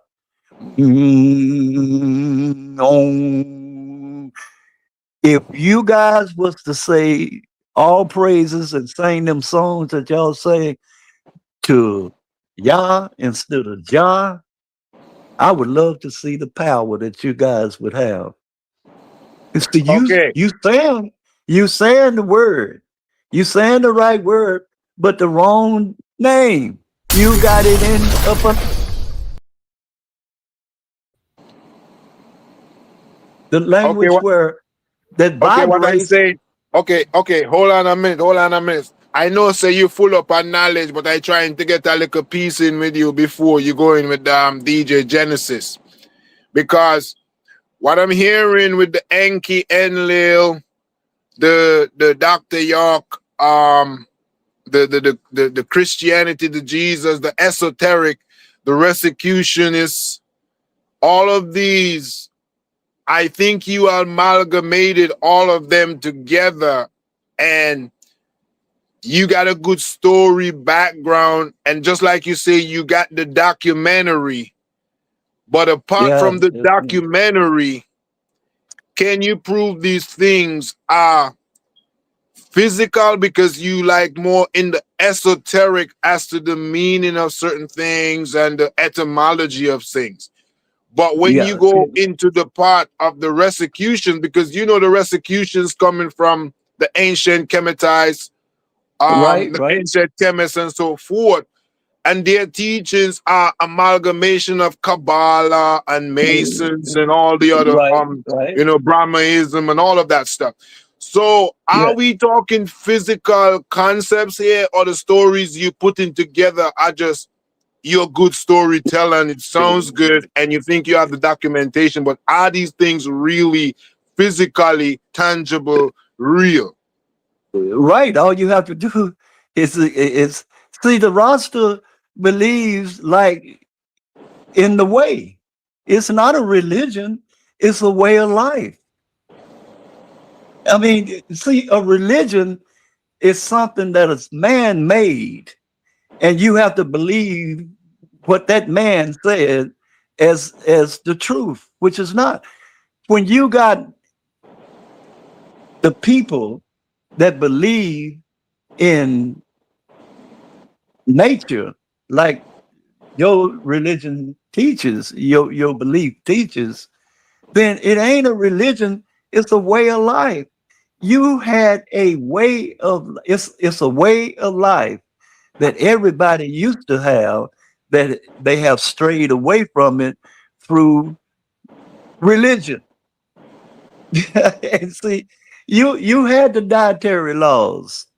You knew what to eat. No, but You knew, the connection I'm making, the right. connection I'm See, making your is people, your people right now can go out in nature and find medicine that would cure you from a tree and from a plant and from a tea. You uses that. You yeah, but uses that. They call it. They call it voodoo. you They straying call it from what voodoo.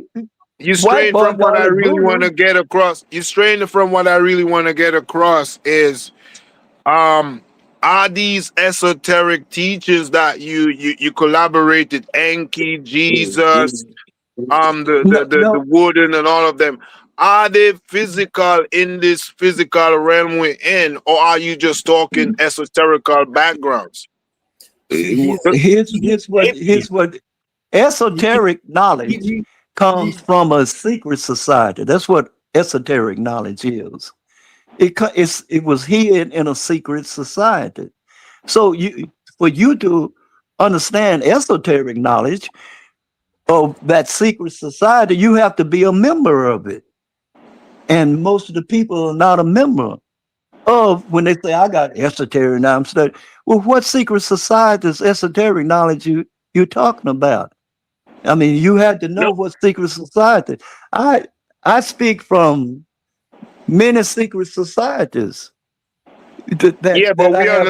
we understand that. Do you understand the secret Hold societies on, are hold on, this? hold on. Let me make sure that we're not just speaking just to he's an ask. Hold on, atheist. no. Wait a minute. Are we just speaking just to answer this question, or did you hear what he said? He says that No, he's from I'm several. hearing what he said, Genesis, but at the end of the day, I'm trying to tell you, it doesn't matter how much symbols he knows. It doesn't matter what No, he it's not. believing in that concept. But what I'm trying to find out is You're the missing. teeth. Yeah, go ahead.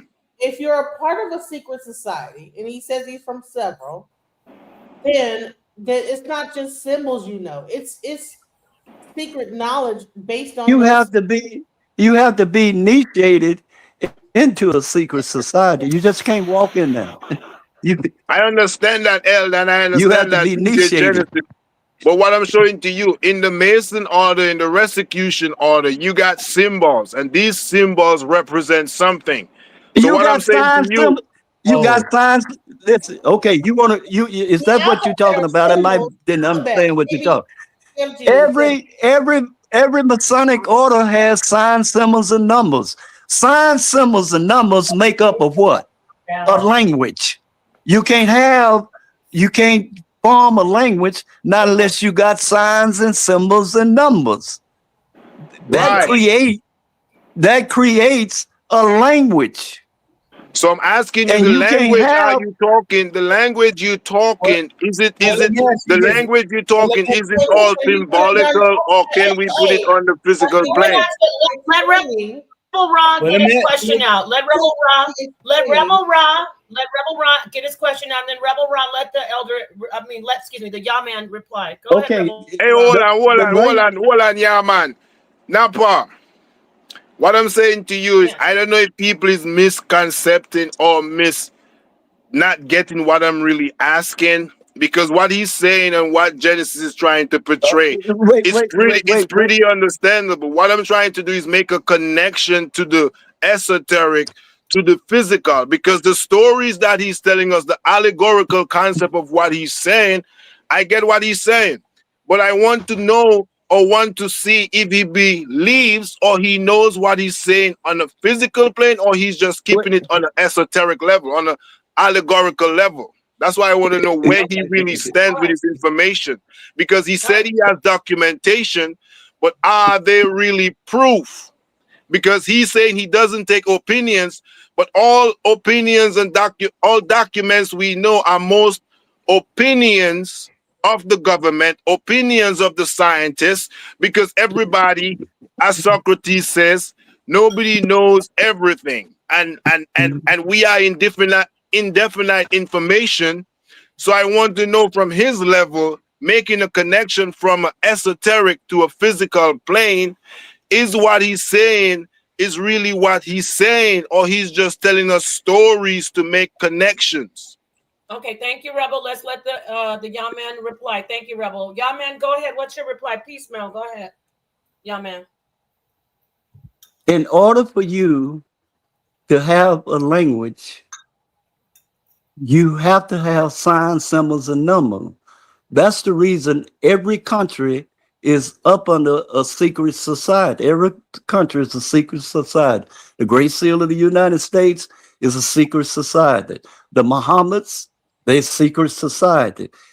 You have to have a language first, which is signs, symbols, and numbers, which is called Hermetic Geometrical Science. Are you familiar with that? That's what they call it now. Are you familiar with Hermetic Geometrical Science? Now, I give you, I tell you this. The language that we speak in, they do not teach it, has a numbering system. The A is what number? I'm talking to Number one. Keep going, y'all, man. Number one. A is not number one. A is, this language is up under 6. Oh, wow. The A is 6. The B is 12. Oh, okay. The C is 18. Now, wait a minute. Hold this on. language, I gotta this drop the language. ball on that one. Hold on, I gotta drop. Wait a minute. Wait. I didn't know that. Go ahead. This language is made with the compass and the square. The A is 3 perpendicular lines. That's 90 degrees. 3 times 9 is what? 3 times 9 is 27, right? 27, yes, sir, which is 9, yeah. 7 and 2 is 9, right? Yes, 7 sir. and 2 is 9. Yes. Okay. Yes, now, the B is 2 semicircles made with a compass, which is 360 degrees, and the perpendicular line is what? It equal to 9. The C is a semicircle, which is half of 360. It equal to 9. This language equal to 9 all the way up. The 9 don't change. The 9 is a cipher in a perpendicular line. If you turn it upside down, it becomes a 6. If you disconnect it, it becomes a 10. The alt is that we put it like this, that cipher, which you call a 0, is Yah talking to the perpendicular line. That's you. Then she put her knowledge up on your head and change you to a 9. You on the left side. Then when you got to be born, you turn upside down. You come here with the 6. And somebody tell you that your number is the 6. The 6 is the number of man and the beast. When you're the 4 elements made out of you the 4 elements, that's what your body's made out of. And when you become a being, you become the 5th element. The number 5 is the number of power. That's who you are. See, that's the reason my Canaanite name, for me to never forget this knowledge, all of the male in my family has got the middle initial is B. That stands for 5. You are the 5th elements made out of the 4 elements. In other words, I put it like this: is my spaceship is made. Bro, what are you talking about, man? Who did spaceship that control the spaceship.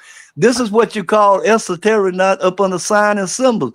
But where are you coming from? Are you coming from Oriental, which is the oldest Masonic order? Or are you coming from the Scottish Rite Masons of what they believe? What numbering system is it? There's many different, everybody believe in different numbering systems. Is that what you're talking about? It all starts with the 12 laws of nature, which the first law of nature is the law of motion, which is the 4 elements. The second law of nature is the law of opposites, meaning male and female. The third law of nature is balance with something that you ain't never been, because you don't understand the first law of nature and how you was created. You was created. Yeah. You are electromagnetic energy. If you want to break it down to the breakdown, we do the Rufus Thomas and break it on down.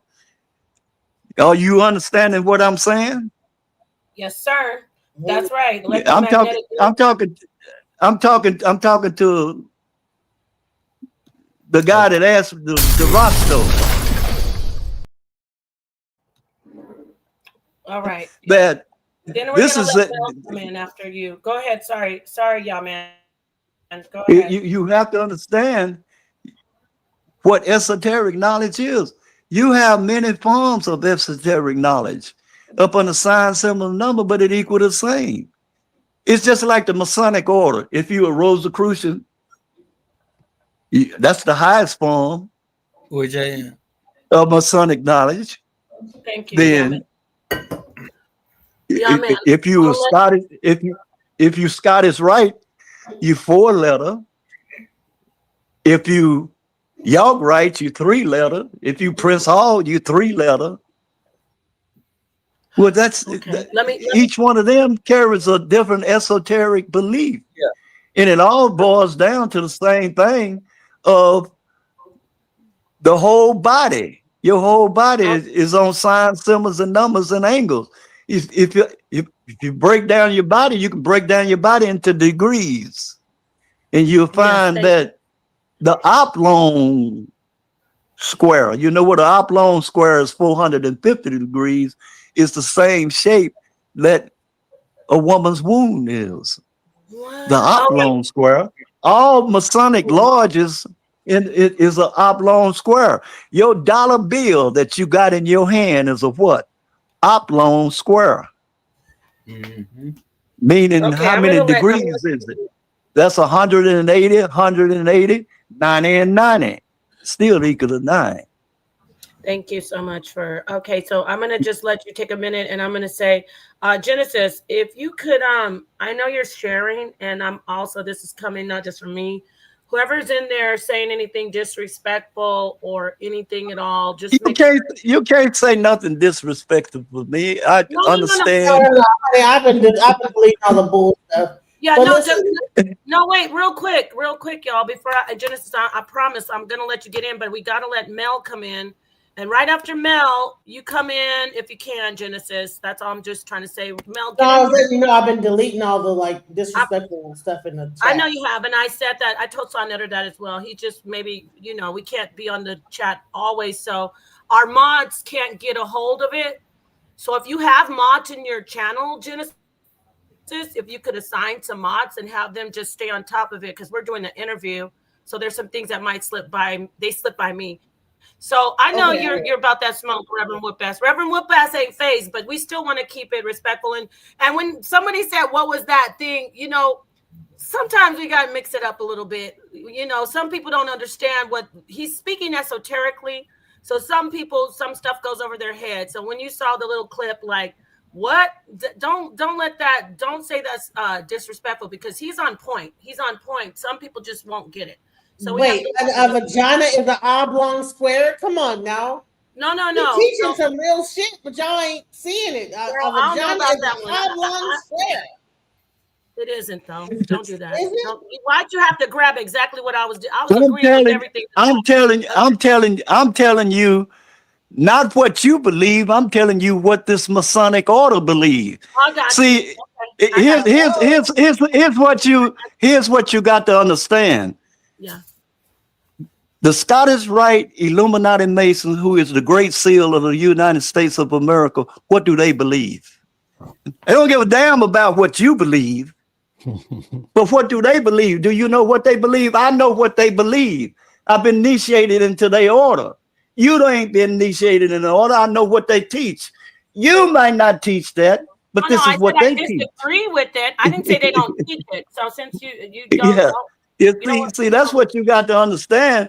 You up under you up under rule and government. You up under rule and government of the Great Seal of the United States of America, and you don't know nothing about that Great Seal. You don't know anything about it. Listen, because you ain't been initiated in it. And I went to the 30. Yeah, and I've been all the way to the 35th degree. 3 and 5 is 8. 8 is 2 cycles, 6 on top of each other, which is 720 degrees. You ain't got that. They gave you esoteric knowledge, where you got a doctor's degree in there. You ain't got it. If I ask you, the first thing that you learned when you went to the government school was what in the first grade? What did you learn first? You learned what? I'm gonna say I'm going to clarify something, and this is still respectful, but remember, he's Reverend Whoopazz. Let me make this clear. You may have been in the Masonic order, which is a bunch of penises and men. You said God is the God is a woman, and I'm going to tell you, the womb is not a square. I don't care what a bunch of men said, but I do believe you that you learned it from a bunch of men. But the womb. I know how the womb is. I have a degree in anatomy. No, I'm going to say this. The womb isn't a square, but no, I know that y'all saying disrespecting, but he's driving it home. So let me tell you clearly. You believe that God is a woman, so you're going to listen to a woman when it comes to the place where babies are born and life is begun. A womb isn't a square. It's not. Now we can move forward. I believe you that they taught you that in Masonic rituals with men, a bunch of penises around. But if you ask a woman who is also initiated by women who are very wise, ancient women, wombs aren't squares. They're not. There's nothing square about a womb besides the fact that it's where righteousness is created, which is life and purity. But you don't want that from me. I know everybody's gonna say Nepal, this and that, but don't. He was pushing back, so I'm gonna push back again and say the womb is not an oblong square. It never was, never will be. Now in the Masonic order, it may be. Now I'm gonna hand the mic back over to you. Hey, yeah. Let me say this though. Let me say this though. Up to as well. For anybody to speak up, let me say this though. See, y'all trying to put what you are right now in existence today, as you live on earth, and gonna wake up tomorrow and it's gonna be Thanksgiving. Y'all are trying to put that. y'all are trying to put that into captivity of what we are saying, and we're not saying that. See, that ain't got nothing to do with the male and the female of God that we're talking about. The male and female God that we're talking about is pure energy, Right? Like energy. Just like the moon is the female entity, and the sun is the male entity, the male entity. What we're saying. See, so don't block me out. Don't cancel me. What I'm trying to say is that what we're trying to do is we're trying to base what we think and what we know towards that which is, but you can never base that what you know against that which is unless you come into that which is. You have to come into that which is real. And like you said, like the brother was saying, listen to me right quick. Listen to me right quick. I could debate a million people, but I cannot debate the truth. I cannot debate the truth. Thank Right? you. You can't debate the truth. You can't debate the truth is not debatable. Meaning the truth ain't no opinion. In 1950, let me show you. Let me show you something. Guys, real quick. Let me show you something, brother. Many words that you have shared with us. There's many words that you have I shared want to with really us. bring Mel on real quick in because I think Mel's probably break it down, but I definitely want to break the square down. You can break down a square all you want, but I'm going to tell you again, yes. you're talking about what men say. You're talking about what men figured out. And that's just a portion. You can't tell us that a womb. I get it. I believe the elder. No, he didn't say a womb. I know the elder is very informed. I know the elder is extremely informed. I'm not telling you what I'm telling you. I'm telling you what these people. You see this book here? I believe you. You see, what that book say? Yeah, I believe you're getting this information from someone else. So I get it. You're getting it from someone else. You see this book here? Yeah. You see this? You see this book here? This book here is energy. So they leave. See, it's about energy. It's not about you see this book. I've been had that book since 1950. How old were you in 1950? I've been reading out of this book. Yeah, but so if you want to break it down into energy, are you sure that your mind can comprehend when it break it down on the first law of nature? Which the first law of nature is vibration energy. It deals with the molecules. If you want that now, if you want to go, you can't deal with that knowledge right now because you ain't never studied it. Okay, well, and you can't when I'm talking Masonic knowledge of when they break down the degrees of the body, and what they say about the oblong square is they classify that as the womb. That's 450 degrees. A female is 450 degrees more than the male because she has a wound. The wound ain't no oblong square. How do the wound look? The wound look more like a circle. Esoterically, but to get into even esoterically, it's not an oblong square. Hold on, you guys. Hold on. Listen to Bob. Can we bring Mel up? I think that he has something that he wants to. Yeah, I'm wondering where the 450 comes from. Can we just bring up Mel real quick and then we'll go? We can. I'm talking. I'm going to bring Mel up, but will you keep saying 450 degrees? Are you talking about the shape of a square? Because a square is 4 right angles. That's 360 degrees, first off. Secondly, right. Okay. I'm going to ask you something. Degrees Fahrenheit? Like, I don't want to get this smoke for you. I'm trying to let everybody else get it. Yeah. Okay, let me ask you a question. The compass, what do it make? It makes circles. 360. Circles. It ain't no circles or cipher. No, well, it makes circles. But if you want to call it a cipher, you can. It makes circles. Well, see, that's what I'm talking about. A circle is white folks. If it ain't a cipher, it ain't esoteric knowledge. If it's an O, no, you said what does a compass make? Zero. You said what does a compass make? Well, your thing is a circle. If you're talking it's a cipher. Do you know what a circle is? Wait a minute. Cipher is another language. I know that, but he didn't say he's speaking esoterically. He asked, "What does a compass make?" If we're talking about geometry, it's called a circle, is an English version of a cipher. I know everybody in this community knows cipher means circle. So it makes a circle, which is 360 degrees. Elder, 360. Okay.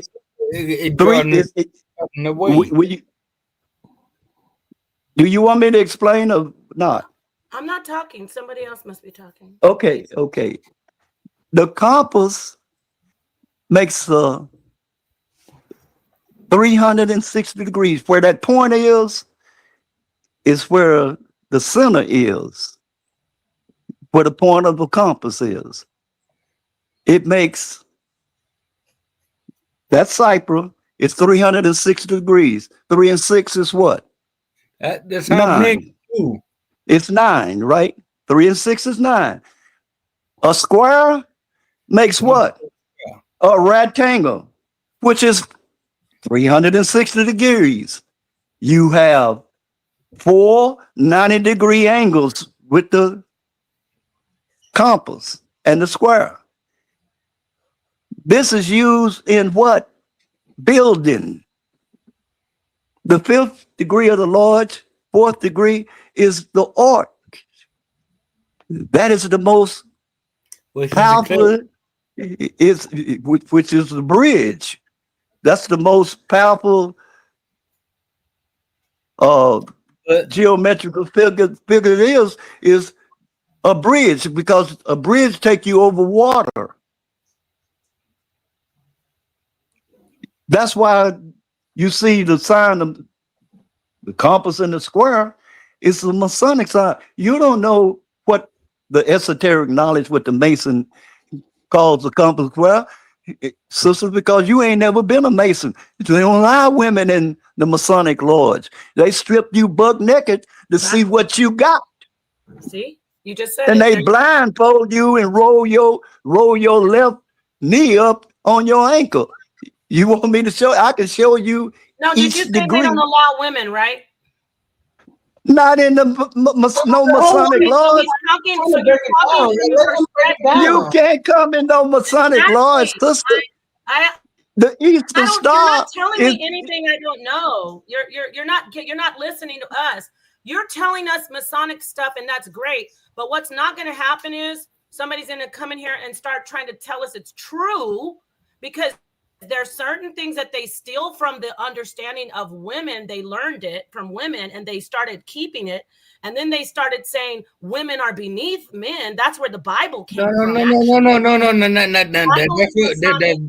going to mute you out. You do know that. No, nothing. The Bible is Masonic. It's got Freemasonry. All this patriarchal teaching, when it gets to start trying to talk about the womb and women, that's where I jumped in and I said, no, that's not true. So then we could have because this is the thing, is that there is Masonic. That's what we're saying too. Right? Women is not beneath men. There is a understanding in Masonic that we don't even never get to hear this stuff. So why would and that's why I said that's great. Let him keep teaching. Women are not beneath men. Women are not beneath men. Women are not beneath men. I think he left. Let this guy go. Well, he left. He didn't have to. You guys were talking. Look, this is the thing. He's teaching us information from the Masons. Great. But all I said, you can scroll back, is that I don't agree with that information. And then that's not real. He's saying it's true because he learned it in the Mason Lodge. It's not true. Women are not going to be told or taught about the womb from a bunch of penises that won't allow us around.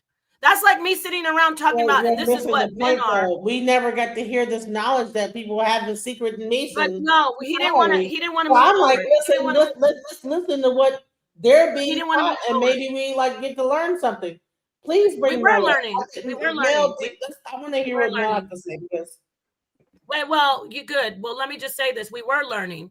This is the problem with men, everybody. And you could say Nepal, whatever. This man is respected.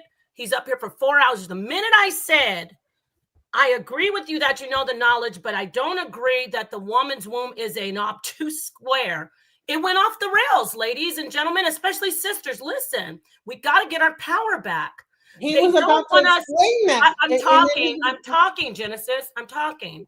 You don't want us to say, oh, that's not true about the women, but I agree that it is something that they teach in the Freemason Lodge. I believe you. I don't know. You're right.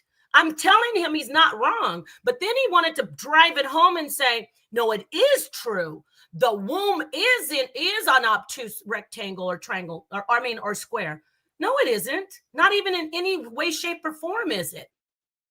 not esoterically. Well, not you didn't allow him to like break it down. I did allow. He talked a lot. Listen, you could try to gaslight. You can try to gaslight and act like I didn't let him go.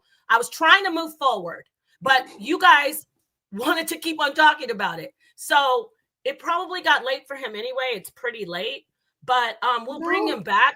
But Mel, if you had a question for him, he's gone. I'm not going to sit here and let people tell us that the womb is an obtuse square. I'm not the one. I'm too much of a woman. I have too much power in the womb for people to be upset with me because I said I don't agree with that, but I believe you that it's what they say in Freemasonry. You're not on the side of power, and nobody made him leave. Nobody. Now, Genesis, if you want to believe that, good. You're learning from him. I don't learn from that. I'm above he that. Probably had a point, and I was going to let him make. He was making a point. We were on that for 20 minutes. He didn't finish his point, though. Like yes, he did. He did finish his point. He kept on saying, "You don't know. I was there." Let me see if somebody's going to tell the truth.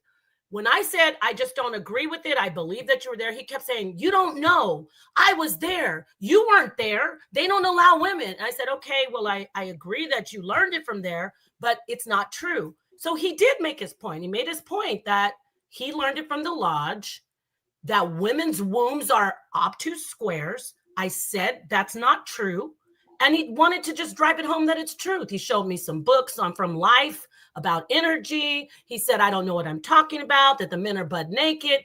And so there it is. You can try to make it like, oh, you didn't listen to him. That man, he was very, very much listened to.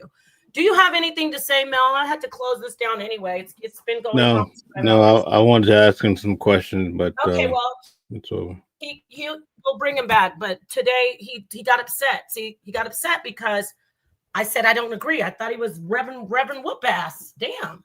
I thought he was about that smoke. I have to agree that something that I know isn't true. Do we have to do that? I don't get it. Now you're all quiet. I have to agree that the womb is an obtuse square. I would say that if it's a school of thought that's saying this, that if he explains it, what the real reason why they say that, I mean, it's not really time to like explain why. Why didn't he explain that then? Why didn't he explain it? He was trying to, but it was like becoming like explaining it, right? He got upset that I said it's not true that men are teaching it. That's the problem. See, at the end of the day, it always boils down to men wanting us to think they know everything and that we know nothing as women. But then in the same breath, they want to draw us in why they're teaching.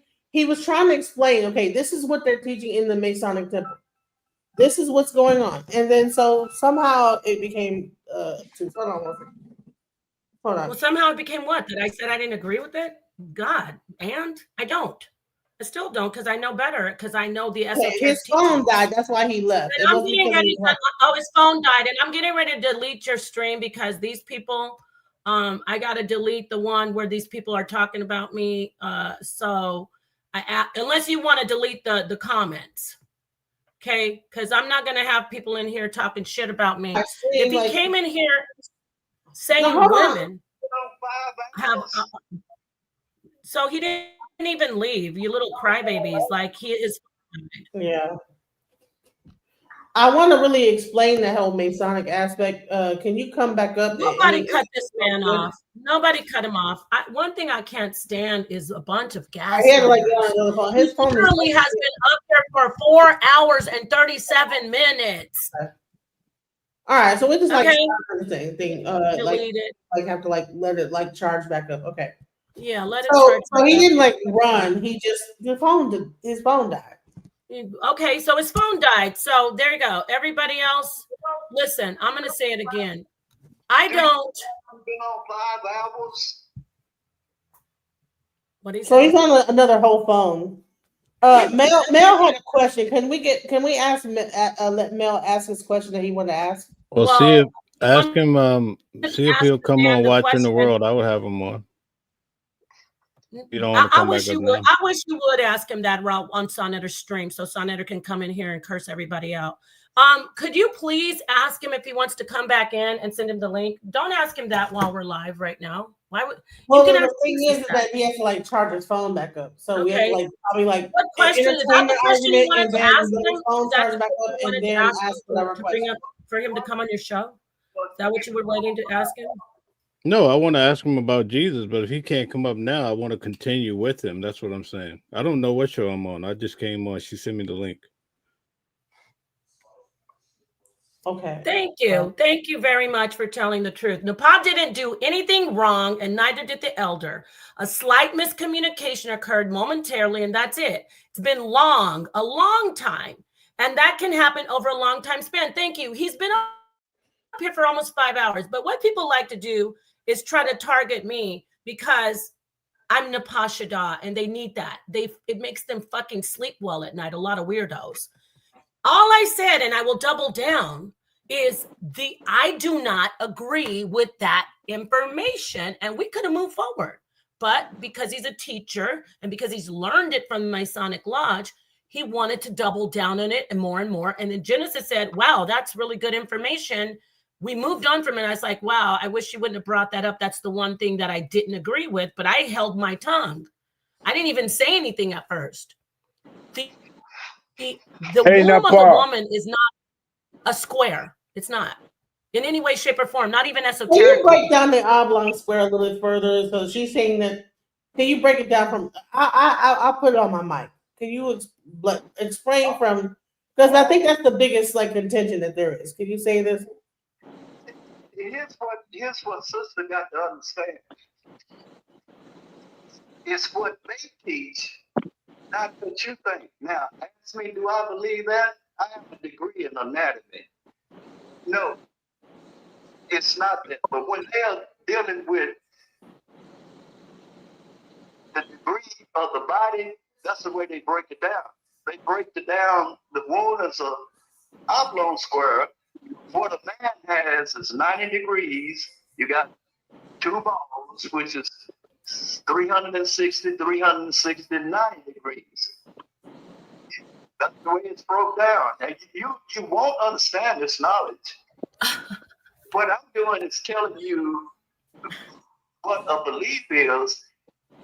I don't believe that way because I know how a woman's womb is. So you got all bent out of shape because of that teaching. You get bent out of shape. You didn't like that I said it's not true. Do you know how long that teaching been here?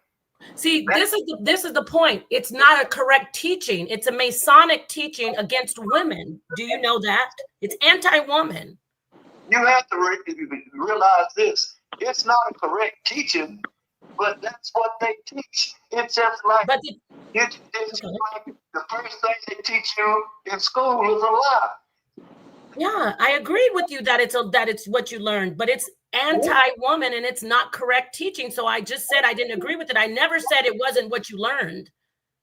You ain't learned your ABCs. You was not taught your ABCs. The ABCs are 22 signs and symbols. They tell you learn your ABCs in the first grade. That's a lie. They tell you that you're that's a lie. You have to accept that irregardless. What the teaching is, I can say I believe that, but you get all bent out of shape. I didn't get bent out of shape. Listen, I didn't get bent out of shape. You actually got bent out of shape that I said I don't agree with it. People can scroll back. That's the thing about technology. You got upset that I said it's not correct. You did. I didn't. I don't agree with that either. But you didn't say that. You kept arguing that you learned it in the lodge and men are, it's not correct. The same thing with Islam. Islam say if you commit suicide, you go in the house and have 72 virgins. I don't believe that. The Christians don't believe that. But you tell me one Muslim won't kill you behind that. He will. Why didn't you just say, why when I said it's not, I don't agree with it? Why when I said I don't agree with it? I think he was trying to explain the details of it versus like